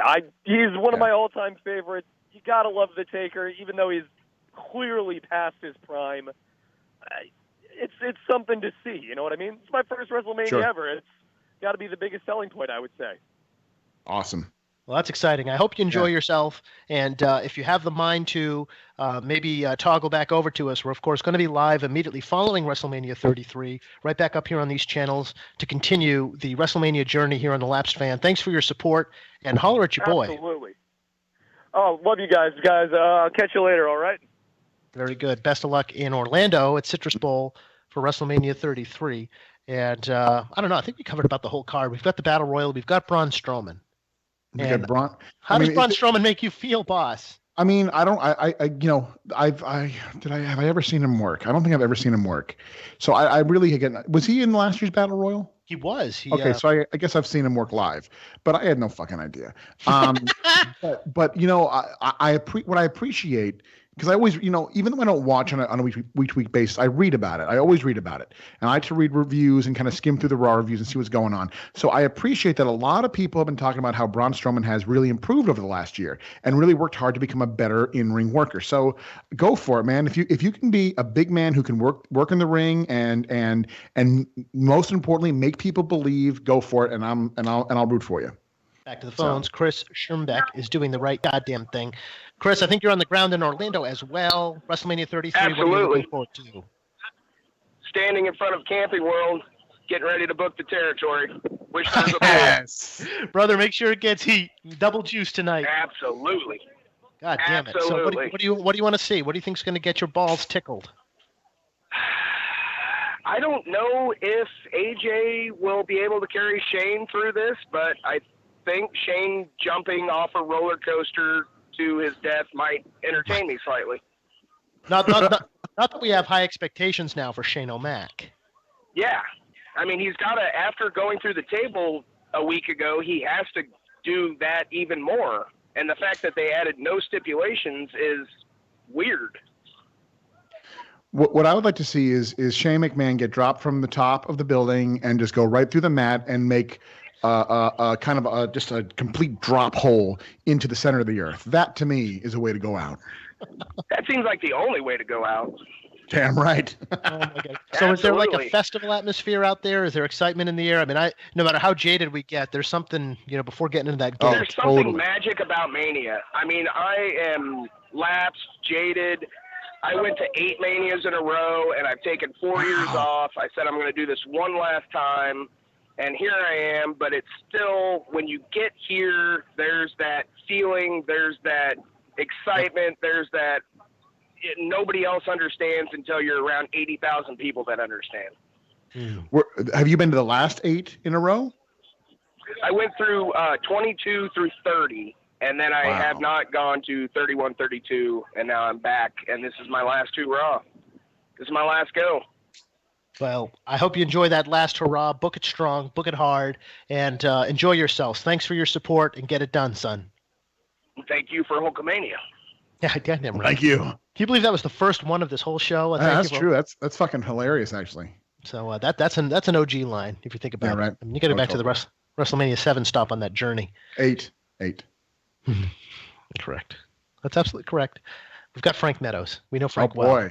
Oh boy. Back when we were soliciting those audio recollections, Frank came strong, came hard, and he's joining us now on our WrestleMania 33 marathon preview show. Frank, welcome in. What's got you excited tonight, if anything? Very excited. You sound it. Give it to me. What? I'm all about the excitement, man. I'm ready to go. I just I've pretty much forgot this card was today, and then I woke up and it's just like, oh yeah, it's Maine, so I'm ready to go.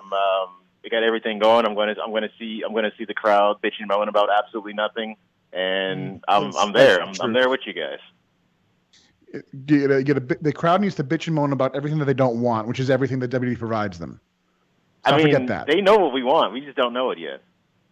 That's exactly it. Exactly it. What match do you think will go down as memorable, Frank, tonight? Man, I'm trying to remember the card, honestly. I'm thinking the Kevin Owens and Chris Jericho one. I think that one's going to be the one because I think people are going to get what they want. Like all of Kevin Owens fans look like Kevin Owens, so he's going to do it for all those guys. He's going to have the big win. Yes, we do. We all look like Kevin Owens. Yeah. T-shirt sales don't do very well, but concession stands do very well when he's in the main event. I mean, if the T-shirt sales don't do well because they don't have the sizes right. They only go up to 2XL. With those fucking smalls and mediums. Another guy that I have to be reminded all the time that he's a dad. Fuck me, Jesus. The thing is, we got to bring in that family demographic. So we got to remind the fans constantly that Kevin Owens is fat and a father. Yes, if not a fraud. Yes, and a fraud. Sorry. A fat, fraudulent father. Frank, thanks for getting in the queue, my friend. Enjoy WrestleMania. You too. Very, very good to hear from Frank Meadows. We got Jeff now. We've got fucking hardcore boss. Line them up. Lapsed fan firing squad. Jeff, what's on your mind? It's WrestleMania 33, goddammit. I'm ready to see Al Roker. I hope he got paid to bump because he's going to be taking a burning hammer from the top of a ladder through a table if I'm getting my money's worth, boys. I do hope Kobashi comes in and I don't know and makes that surprise WrestleMania appearance and fucking burning and hammers Al Roker. Can you imagine the casserole Al Roker's going to eat when he gets home? Jesus. Imagine the casserole he's eating right now. What's up, man? What else do you have for us? What are you excited about besides Al Roker? What do you think you're going to remember about WrestleMania 33? Oh, I got to tell you what, guys. I got to cut this short. I'm at work right now, but I just want to say it's been an honor to be your pay pig for the past 2 years on Patreon. I love the podcast. Keep up the good work. Thank you for Hulkamania. Peace out. It's amazing. This dude calls for work. We got the best fans in the world, brother. It's hilarious. We called him at work. Lapsed fan solar system in full effect here today, as the Lapsed Fan brings you a one-of-a-kind WrestleMania 33 lead-up show.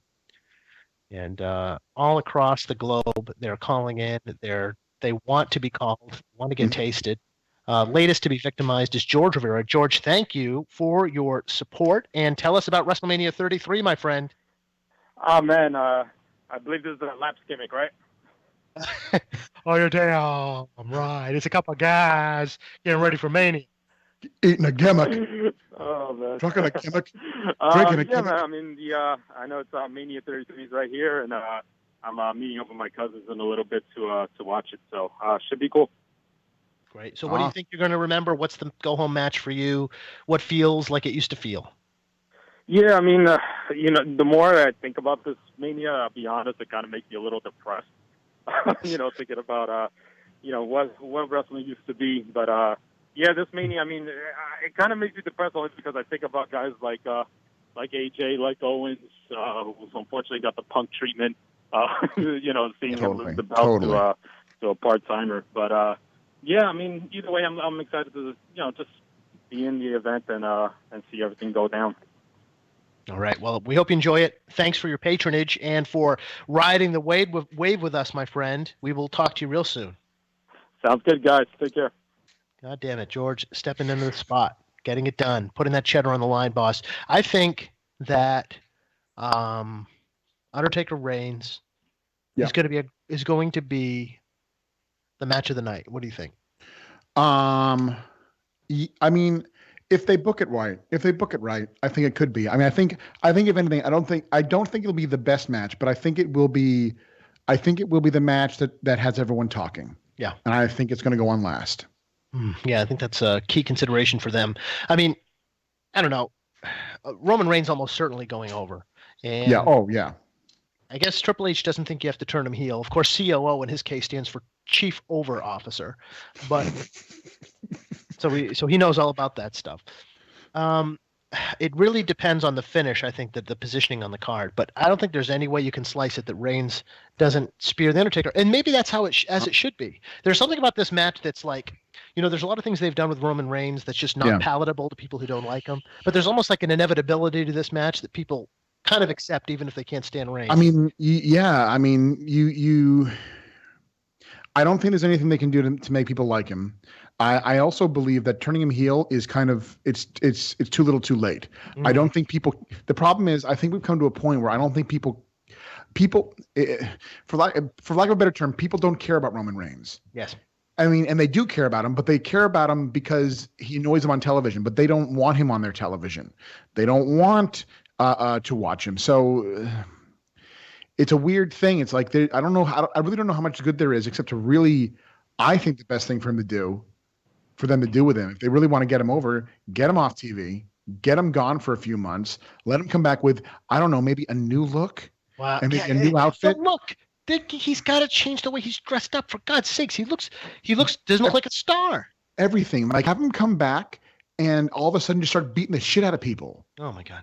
I think people might like him because I think that's why people liked him in the fucking Shield. He was the silent assassin. Yes. That's why people liked him in the Shield. He was strong. He spears people real good. Yeah. He fucking, he would triple powerbomb people real good. So there was stuff that people liked about him. So why don't you do us all a favor, get him the fuck off TV, have him come back, turn heel, then and fucking, but I'm not gonna ride that train. Like the fucking turn him heel train is the solution. I don't know if it's the solution or not, but the solution is the problem is what they're doing isn't working. Yes, that's right. It's not working. Like we all and it's already been reported that they're dialed in for Brock versus Roman Reigns as the main event of WrestleMania 34. Right. So get ready for that. That's where they're headed. Right. I'll be happy to have him main event 4 years in a row. Another trip across the pond. Someone who was with us in the parking lot of AT&T Stadium in Arlington, Texas last year is now back in the spot where he belongs. Owen from the UK, back in the spot. What's up, Owen? Hello, guys. How are you doing? God damn it, we're doing well. Are you excited about tonight or no? I am. I mean, I was more excited 364 days ago when we last touched base. But, I mean, it's gone quickly, hasn't it, really? Oh, my God, I know. I can't believe that was a year ago. I know. Isn't that crazy? I know. Oh, Jesus. It's absolutely crazy. I mean, yeah, I'm kind of excited a little bit just because it's that time of year when a lot of our kind of nerdy sides come out. But I do think the card could be a lot better, really. I mean, the lineup leaves a lot to be desired, really. We've got the usual McMahon's in the best, the McMahon's fighting the best wrestlers in the company, arguably, in AJ and Steph.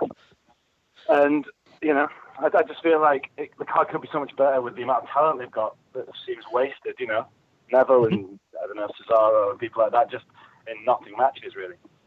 What do you think of Goldberg's return writ large? I mean, it went a lot further than anybody expected it to. Here he is in the main event of WrestleMania. I find Goldberg exciting because I always liked wrestling when it felt real. I mean, I know you two did as well. And I just think Goldberg and Brock have both got this kind of aura about them of making it feel a little bit like they're genuine tough guys. And I think that kind of works. I mean, but the problem is that there still has been no test as to whether or not Goldberg can go for a few minutes. No. He's taking that shit personally. He's saying, I'm mad about that. Yeah. Well, great. Then be like miserable about it too, why don't you? Goldberg. Oldberg. It's true.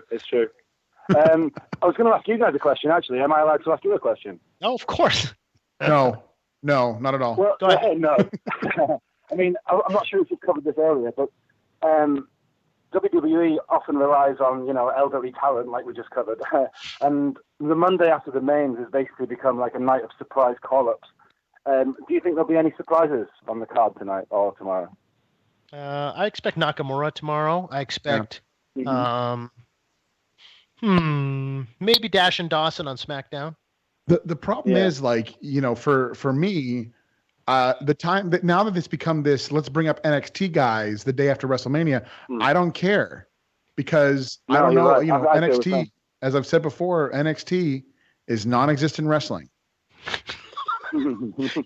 Yes, nice. Boss is decidedly outside of the mainstream wrestling community in that regard. But absolutely, I agree. I admit that. Do you think that? Oh, sorry. Go ahead. Oh, I'm sorry. We keep interrupting. I think it's some kind of, let's say, time lapse. You say that? Hashtag time lapse. I know. Thank you. Do you think that Hulkamania lives? The Hulk himself might turn up tonight? We know, dude. I'm always there, brother. You know, I bought myself a ticket, dude. I'm planning on being there tonight, brother. I don't know if you get a camera on me, dude, but you know, I'm hoping to, you know, maybe wave down a camera, dude. One of my old buddies who works the crew at the Citrus Bowl, brother. And you know, I'm always prepared to be on camera and shoot an angle and shoot a leg and roll somebody up, dude, and get that 3 count and drop it, dude, brother. What? That's a yes. What? All right, Owen. Thank you so much. We got other folks to service, but it was great to hear from you again, and enjoy WrestleMania. It's fantastic to be on the show. Thank you very much. Thanks for giving me what I don't deserve. I mean, you know, we've come up with this shit off the top of our heads over the years. This don't deserve stuff and everything. It's such a thrill to hear somebody on the other side of the world just give it back to us. It's always so funny because I mean, you know, a lot of the stuff we've always just done between ourselves, like since college and whatever, and so it's hilarious that it catches on its own way. Oh my God, you got to get it done, my friend. I mean, it's just it's been a great journey since we launched this damn thing, and folks just keep putting cheddar on the table, and making it even much more worth our while. We're going to obviously conclude this incredible ride that we've documented in installments throughout the course of today's Lapsed Fan WrestleMania Marathon here quite soon. And I got to say, you know, think about just, you know, it doesn't cost nothing to go to Detroit for no reason. No. And it's because of folks saying, you know, they're not charging me to listen to the show, but right. I think I'll give them a little. That's why we can do stuff like this. I know it's true. I mean, it's like listen. I mean, it's thanks to listeners like you. Oh, I seriously feel like saying that. Like it's a telethon. It's true. It's true. I mean, the only reason we got to do that was because of our listeners and the supporters we have on Patreon, and I mean, we as much as we. Oh, fuck. Fine. I'll break kayfabe for a second. As much as we talk shit and blah blah blah blah, we always really appreciate not only our diehards but those who come in late to the game and in and out and still ride that train. You guys are amazing. So, and in that vein, we go to Seth. Seth, welcome to the show. What are you looking forward to tonight? Thanks, guys. What's up tonight? What are you excited about? Probably excited most about the Austin Aries Adrian Neville match. Yeah. All right, cool. Yeah. Now, what is the? Go ahead. Do you feel like that match is getting the respect it deserves? Because really, you look at it on paper, and it's got the best shot at being, if they give it time, one of the best matches of the whole night. But it's obviously a pre-show match, and you know, it's not a flattering look on the cruiserweight division. I think it should be given more time. I really don't think it should be on the pre-show at all. I mean, because it's true. I mean, they spent so much time. When was it? Last summer, or whenever? Like really building up the cruiserweights. It's a disappointment that they, that they kind of after all that build, after that whole cruiserweight series, that whole tournament, all of a sudden now they're just back to being, well, you know, I mean, who's going to believe that a cruiserweight can win anything? Well, they all have to have characters and girlfriends and mic time, and that's where the whole fucking thing hits the ground. But, well, we wish Austin Aries and Neville well tonight. Anything else for us, Seth, before we let you go? Did you guys happen to catch TakeOver last night? Yeah, I caught it. That DIY Revival Authors of Pain match is one of the best I've seen in a long time. Oh, yeah. I mean, whenever you get down in the dumps about whether wrestling can be as good as it used to be, you watch an NXT show and realize without the constraints and the overproduction of the very top brass of WWE, and when these guys are left to their own devices, they're closer to your mentality than you think about what you want. They can give it to you if they're allowed to. I don't know what you're talking about. We're going to go over to Majid now. Majid, I apologize if I'm not pronouncing that correctly, but tell us about WrestleMania 33 and what you need. What do I need? A little more Roman. I'm just kidding. No. Maybe left Goldberg. I don't know. I'm a little too much of him right now. Did you guys watch the Hall of Fame? Yes. Yes, we did. What did you guys think? Well, we talked about it, but I mean, Kurt mostly sad that he had to do all those things. I mean, I'll say overall that I thought it was a better show than the one we attended live last year. That's for sure. It was at least more entertaining, and the people that were inducted cared more about the business, and I cared more about based on their speeches and stuff. So yeah, it was an improvement over last year. But the rock and rolls. I mean, God help them. I mean, just like look, such messes coming out like they still expect the phone to ring and Crockett to start up again. I know they're waiting. Yeah. They were so excited that Cornette was able to speak for them. They think that he's going to up and start a new promotion that they can work in main event in. And very suspicious constant motion of the mouth of Ricky Morton. Very, very uncomfortable there. But I don't know. What did you think? I wanted to ask you guys what you thought. I found myself dozing off a lot. Do you guys think the format for the Hall of Fame is kind of not that great? Because when you compare it to other award shows, I kind of think to myself that it's a little boring. I mean, other award shows like the Academy Awards and all this, they usually have something in between speeches and stuff like that. This is just speech, and it gets kind of boring after a while, doesn't it? Yeah. I think it wouldn't be a bad idea to restructure it so that only 3 people get speeches. The people who are the most important, and the others just get recognized. Or really, what you need to do is why do people need to be inducted by people? Why can't they just come up and accept their honor and give a speech? The problem is that we get six inductees and we get 12 speeches. That's the problem. Yeah, I would agree. Well, thanks for the call, Majid. I appreciate it, and we hope you enjoy WrestleMania 33. Thanks for that cheddar, my friend. Thanks a lot, man. Have a good one, guys. Absolutely. God damn it. Sean now in the spot. Sean, what's good for WrestleMania 33? Oh, not much, man. I'm ready for some Turkish twists. I'm ready to see. They're going to be shooting in Orlando, brother. I mean, it's a right to carry state. Oh, I know. Well, when you see Taker transition from De La Riva to X-Guard, that's exactly what it is.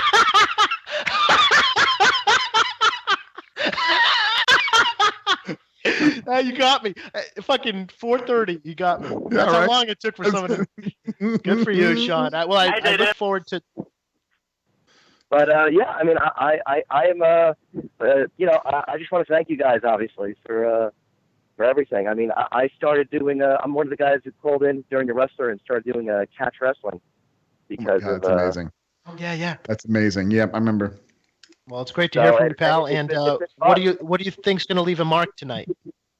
I think I think when Bill Goldberg goes out and does a ceremonial prayer with his Muay Thai braids on, and really prepares for that shoot, that's what I'm waiting for, man.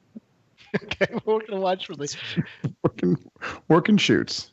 We're going to watch the mixed martial artistry of Undertaker. And so you're a Snake Pit exponent, right, Sean? Snake Pit all day? Yes. It's really fun. It's one of those things where you wouldn't figure, hey, so what do you do over for fun? Well, I roll around on the mats and try to hurt people. So, but it's been fun. Well, a real exponent of Billy Robinson, who, if you caught our Life and Death of the AWA series and our coverage of the 1974 film The Wrestler, very, very well. And you want them beans on that toast, boss. Get that beans on that toast. Thanks very much, Sean. Appreciate it. Beans. I don't want the beans on toast. I know. I'm really hungry for the beans on toast. And maybe beside the sausage. Right. Sounds about right as we continue rocking and rolling. Just a half hour out from the 33rd Oh, my annual. God. You ready? I feel like it's time for the Ultimate Thrill Ride quite soon. And I don't mean WrestleMania. I mean the conclusion of a Pontiac pilgrimage, bitch. That's your damn fucking right. Oh, my God. It's to come. We're going to wrap it up with that, so you better be ready. We continue reaching out to folks who have pledged. It's just been, I got to say it, overwhelming amount of motherfuckers looking to get a phone call. I mean, I thought we could more than handle this, but it has proven to be a challenge. We're going to try to tick off each and every one of you, and I really appreciated the folks who've been understanding in their messages with things like, if there's time, if there's room left. We did not expect this many people. I know. I mean, it's pretty, we've said it before about things. It's very overwhelming, but thrilled to be able to talk to some people, talk to some fans, make those phone calls, and get in touch. Get in touch with the cheese masters. Vi provider of Vi cheddar, and we certainly understand in terms of voicemails. You know, we're sorry if the time we called, there was just no real way for us to predict when we'd be available and when the time would come. So this is kind of the best we could do, and the response indicates that it was appreciated. Boss, what do you think about the fact that the battle? Well, let's see. We've got how many matches on the main card? We got 3 matches on the pre-show. 12 matches total. Let's not forget that. We're talking. It's funny. It's actually funny because that they have 12 matches. Because if I'm not mistaken, I do believe that the mains 3 had 12 matches. Oh my God! So check it out. This is 30 years out from WrestleMania 3, of course. Right. And those pre-show matches. I mean, we went to Mania last year. Remember Ryback versus Kalisto? It's like you don't have a shot. You don't have a shot at doing something memorable. I mean, of course not, because not everyone's going to sit in their seats. No matter how much you build WrestleMania as being an 18-hour event, people still don't fucking care about anything that happens before 7:00 hits. That's absolutely true. I mean, that's the bottom line right there. Yeah, 12 matches. 12 matches at WrestleMania 3, 12 matches at the mains 33. That's a lot of sports entertainment. Oh God, it's going to hurt. Heavy duty grappling, but yeah, stay tuned for the conclusion of our Pontiac pilgrimage. And Maddie now joins us from across the pond. Maddie, I think you're in Hungary. Is that right? Yeah, I'm in Budapest at the moment. Well, I'll tell you right now, you may be in Hungary, but I'm feeling hungry right now too. So I feel you. So we have something in common, is what you're saying. Right, we have something in common. So what are you expecting, and what are you looking forward to, and what are you looking forward to lampooning about WrestleMania 33, Maddie? Well, obviously we got the farewell to Underseller, which is going to be nice. Finally. Yes. Joe, before I started listening to the Laps fan, I actually liked The Undertaker. You like Undertaker? Yeah, I mean, we don't dislike. No, I I mean, did. I don't dislike it. What was that? Oh, sorry. No, I was a fan of The Undertaker until JP has put me on the straight and narrow and made me realise that he's terrible. Hey, when you go through that lapsed car wash, there's no telling what you're going to come out the other end looking like. Look, you know, I have a ton of respect for Undertaker. I think he had a really awful period from 2000 to 2006. And I think that he's having an awful period now because he just can't fucking hang it up. But the Undertaker, no doubt, for his longevity and for his his hard work when he really wants to, he knows what's up. So well, he's going out, in a way that I got to respect. I mean, he's getting full mileage and leaving no doubt as to his Hall of Fame stature at the end of this run. Right. So if he hadn't have gone out this way, I think it'd be an open question about what kind of legacy he would leave. But now he's just like this, you can't argue legend. So there is that. Anything else for us, Maddie, before we let you go? No, it was just that today I was walking around the Secret Police Museum in Budapest, learning about all the oppression of the Hungarian people. And it occurred to me that Triple H is going to go over. One more time on that? Sorry, yeah. I'm just wondering today, do you think Triple H is going to go over? Triple H is going to go over. What do you fucking think? Do you think Triple H is going to? Is that a joke? Is that a trick question? Is there something I'm missing? Well, of course he's going to go over because he's Triple H. He's the man. He's the game, and he likes to cause fans harm. Well, I found out yesterday that Triple H's WrestleMania entrance was total to 60 minutes and 17 seconds of my life. Bow down to the king. Maddie, thanks so much for the patronage and for the Awesome. the time on the phone. Really appreciate it. Oh, you're very welcome. Thank you very much, and thank you for Cinemania. Oh wow! Will they lift the band? Oh my God! Will they lift the band tonight? Maybe they will. Maybe Hogan will come out and slam Braun Strowman. Just down the street. We go to Brandon now. Brandon, welcome into the circle. What are you excited about for WrestleMania 33? Well, I was looking forward to TakeOver last night a lot. I'm thinking, because last year TakeOver kind of stole the show. So you're spent. You're done. You've had your moment. There wasn't really a lot that went on, so I'm hoping WrestleMania can deliver tonight, but they haven't really made me look forward to anything. It's like the build-up hasn't been that great, and, Goldberg and Brock are both leaving. Like, at least last year we were looking forward to what Shane was going to do afterwards. Yeah. Yeah, that's true. Well, maybe, look at the bright side. Maybe Shane will, shove a hot poker up his ass. Maybe we'll do that. Or jump from the the top of that roller coaster in the entranceway. Man, people just when people saw that roller coaster, their imaginations. Yeah, I mean, it's funny how everybody once they saw that roller coaster, immediately everyone's like, "Oh, I guess that was built for Shane." No, he's not gonna jump off a fucking roller coaster. Are you out of your mind? Hey, you say that now. They might get the green light from Pitbull.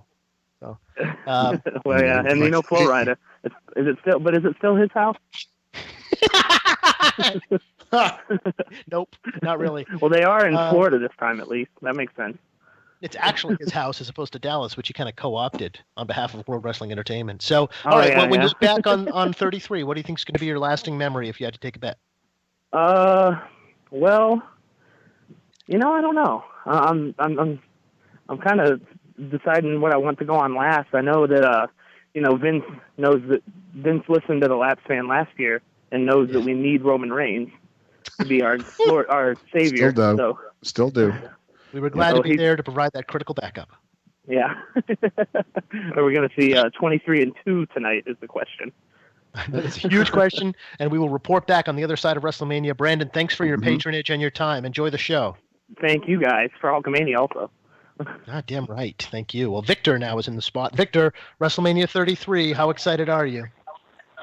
Hey, man, I'm super excited. I'm actually in the shower right now, getting ready to go to the show. Yes. We like getting people in the shower. That's right. Yeah. Just getting ready, get it hard, get it deep. You know how it is. Victor's going for that MVP trophy, boss. Yes, he is. Most valuable patron. Yep. Most valuable penetration. 100%. So what do you think? What are you looking forward to in particular tonight? Taker, with the rumors and all that stuff, maybe it'll be the last ride. I'm looking forward to that for sure. Yeah. What about when he loses to Roman Reigns? You looking forward to that? Say that again? What about when he loses? You gonna look forward to that? Yeah. Who the fuck cares anyway now, right? The streak is over, so if he's gonna go out, he's the locker room leader. He's the old school, so just go out on your back and get the hell out, I guess. I just had a vision. This is what's going to happen. Reigns is going to go for the spear, and Undertaker is going to catch him in the Hell's Gate, the Gogoplata. He's going to fall down in the spear and then hook the neck. I think that'll happen at one point, but I don't think that. I don't think it's finished, but yeah, it'll happen. All right, man. Enjoy the show. Thanks for the patronage, and we really appreciate it. Hey, no problem, man. Keep doing what you're doing. You guys are the best. Damn right. Thank you. All right. You want to give it to him? Want to give it to him? Give it to him? I think it's time. Time for what, boss? Time to conclude the lapsed pilgrimage to the Pontiac Silverdome. Friends, it was a thrill ride for real. Yes. JP and myself, as we trek to Pontiac. You've heard each and every installment, and with just minutes to go before the launch of WrestleMania 33 live from Orlando, here on the Lapsed Fans WrestleMania 33 Marathon presentation, we bring you the final installment of a Pontiac pilgrimage.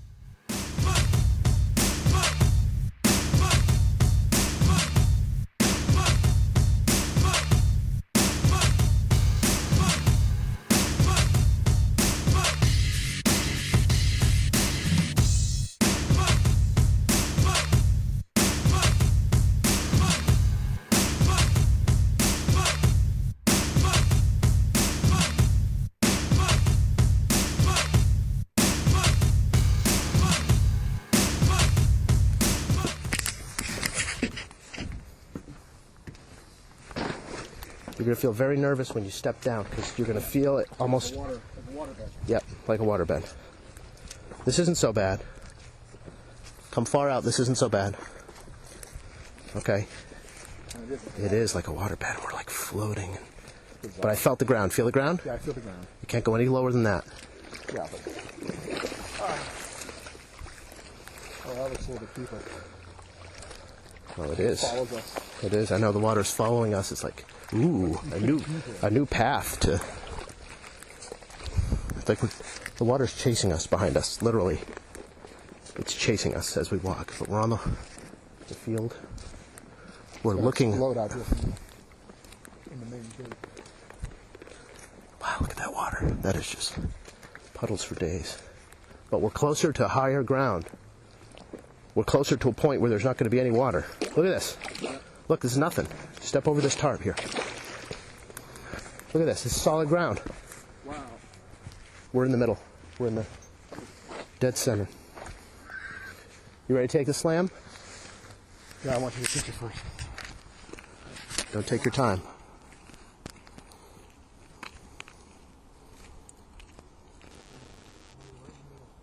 We're on the fucking ground of the Silverdome. We're walking precisely where Hogan slammed Andre. And this would be where the ring was, where we are fans. Literally dead smack in the middle of this thing. I'm just hoping a chopper doesn't show up and report us. You can see everything that we just saw from the ground. This is how it would have felt. Boss, what's your feeling?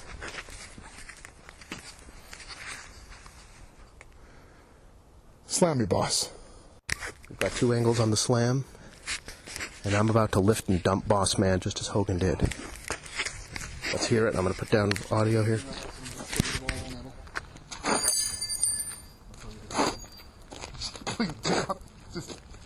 How do I go? No.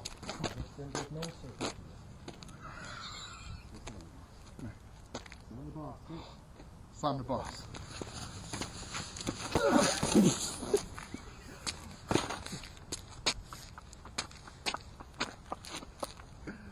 And I look up and I see birds.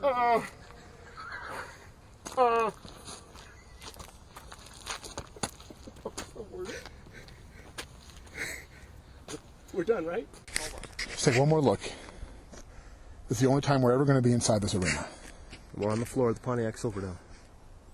We didn't think we could do it. No. 10 years later, 30 years after WrestleMania 3, here we are. I gotta say, the vultures are circling.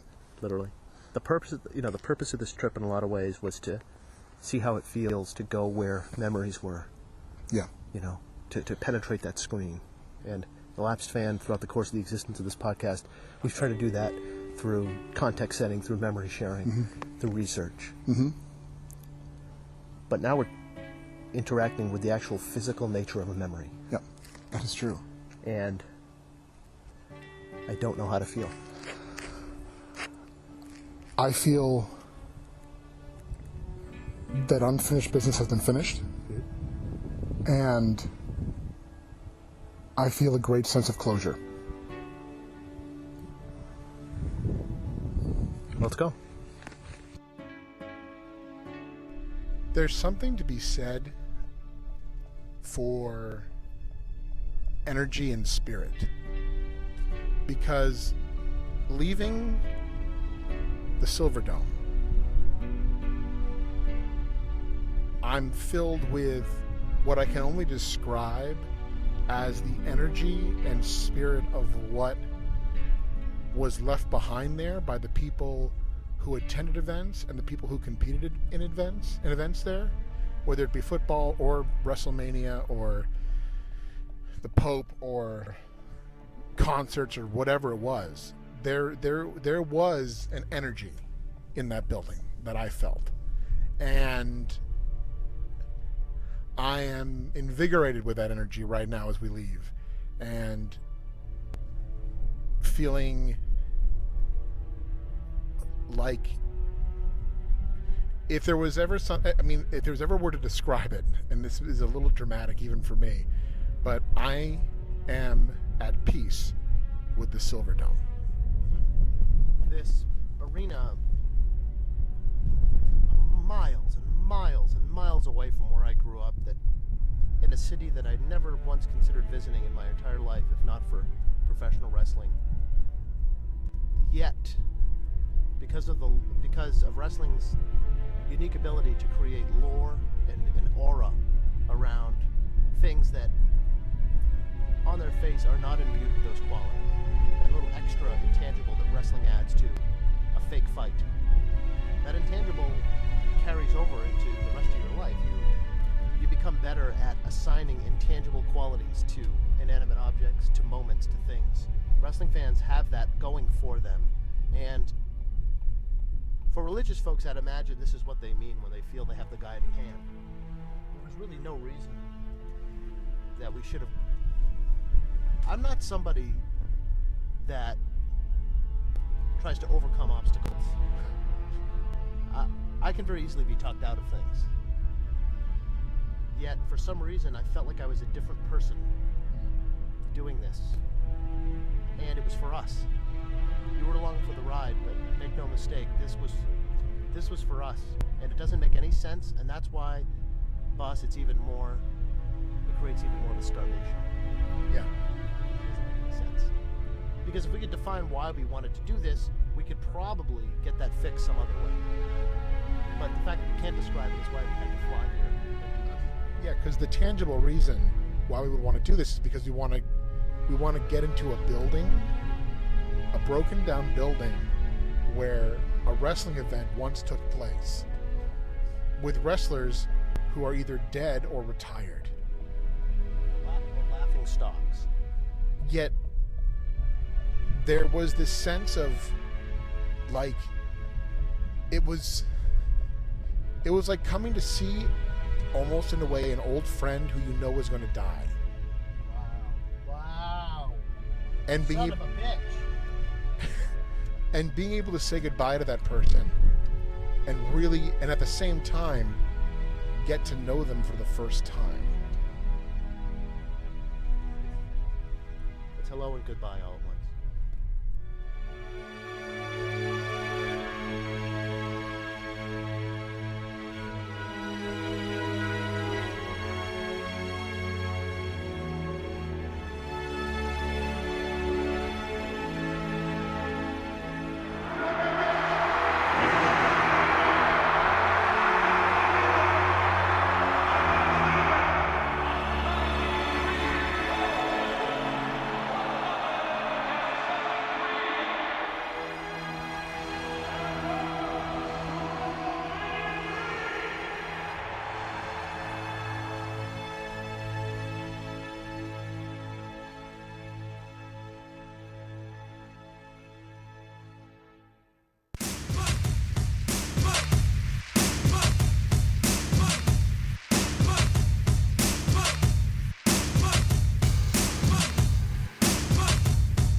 Boss, do you think in 30 years anyone will ever be compelled to travel to the Citrus Bowl in Orlando and remember the night Roman Reigns pinned The Undertaker?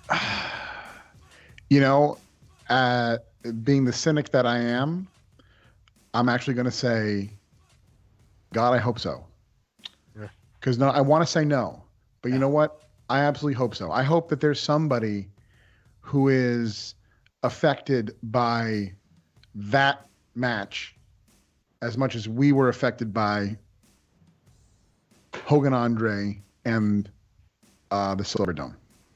It's a lovely sentiment, and it speaks to something that, as I said in the piece, wrestling fans have going for them. Yeah.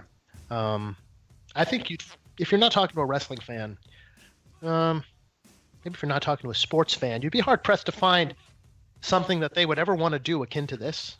What place unrelated to their inner circle, their immediate circle, could attach such significance? But Hulk Hogan versus Andre the Giant at WrestleMania 3, and that building, and what it represented about the heights wrestling can reach, and what it represented about how close to the heartstrings it can actually pull to the general American public, I think is just like something you can't forget about, because it wasn't the greatest workers in the world. It wasn't even any of the greatest anything, except the sum of its parts is immeasurable. And here we are, schmucks, going to Detroit, seeking it again. Yeah. I mean, yeah, it's a, you said it perfectly about here we are. We took the opportunity to really interact with the physical memories. And that's not something I feel like a lot of people, because it's different. It's even different than like a film fan going to a location. It's different because there's I can't pinpoint why just now, but it is. And like almost like, because sometimes when you go to, I guess maybe because a film is not only takes place at the location, but also goes to the studios and stuff like that. Like, it's not one thing. One whole event took place there. One whole event, I don't want to say defined my childhood because I didn't watch it live, but it became a significant part of my childhood because of my fandom. And yeah.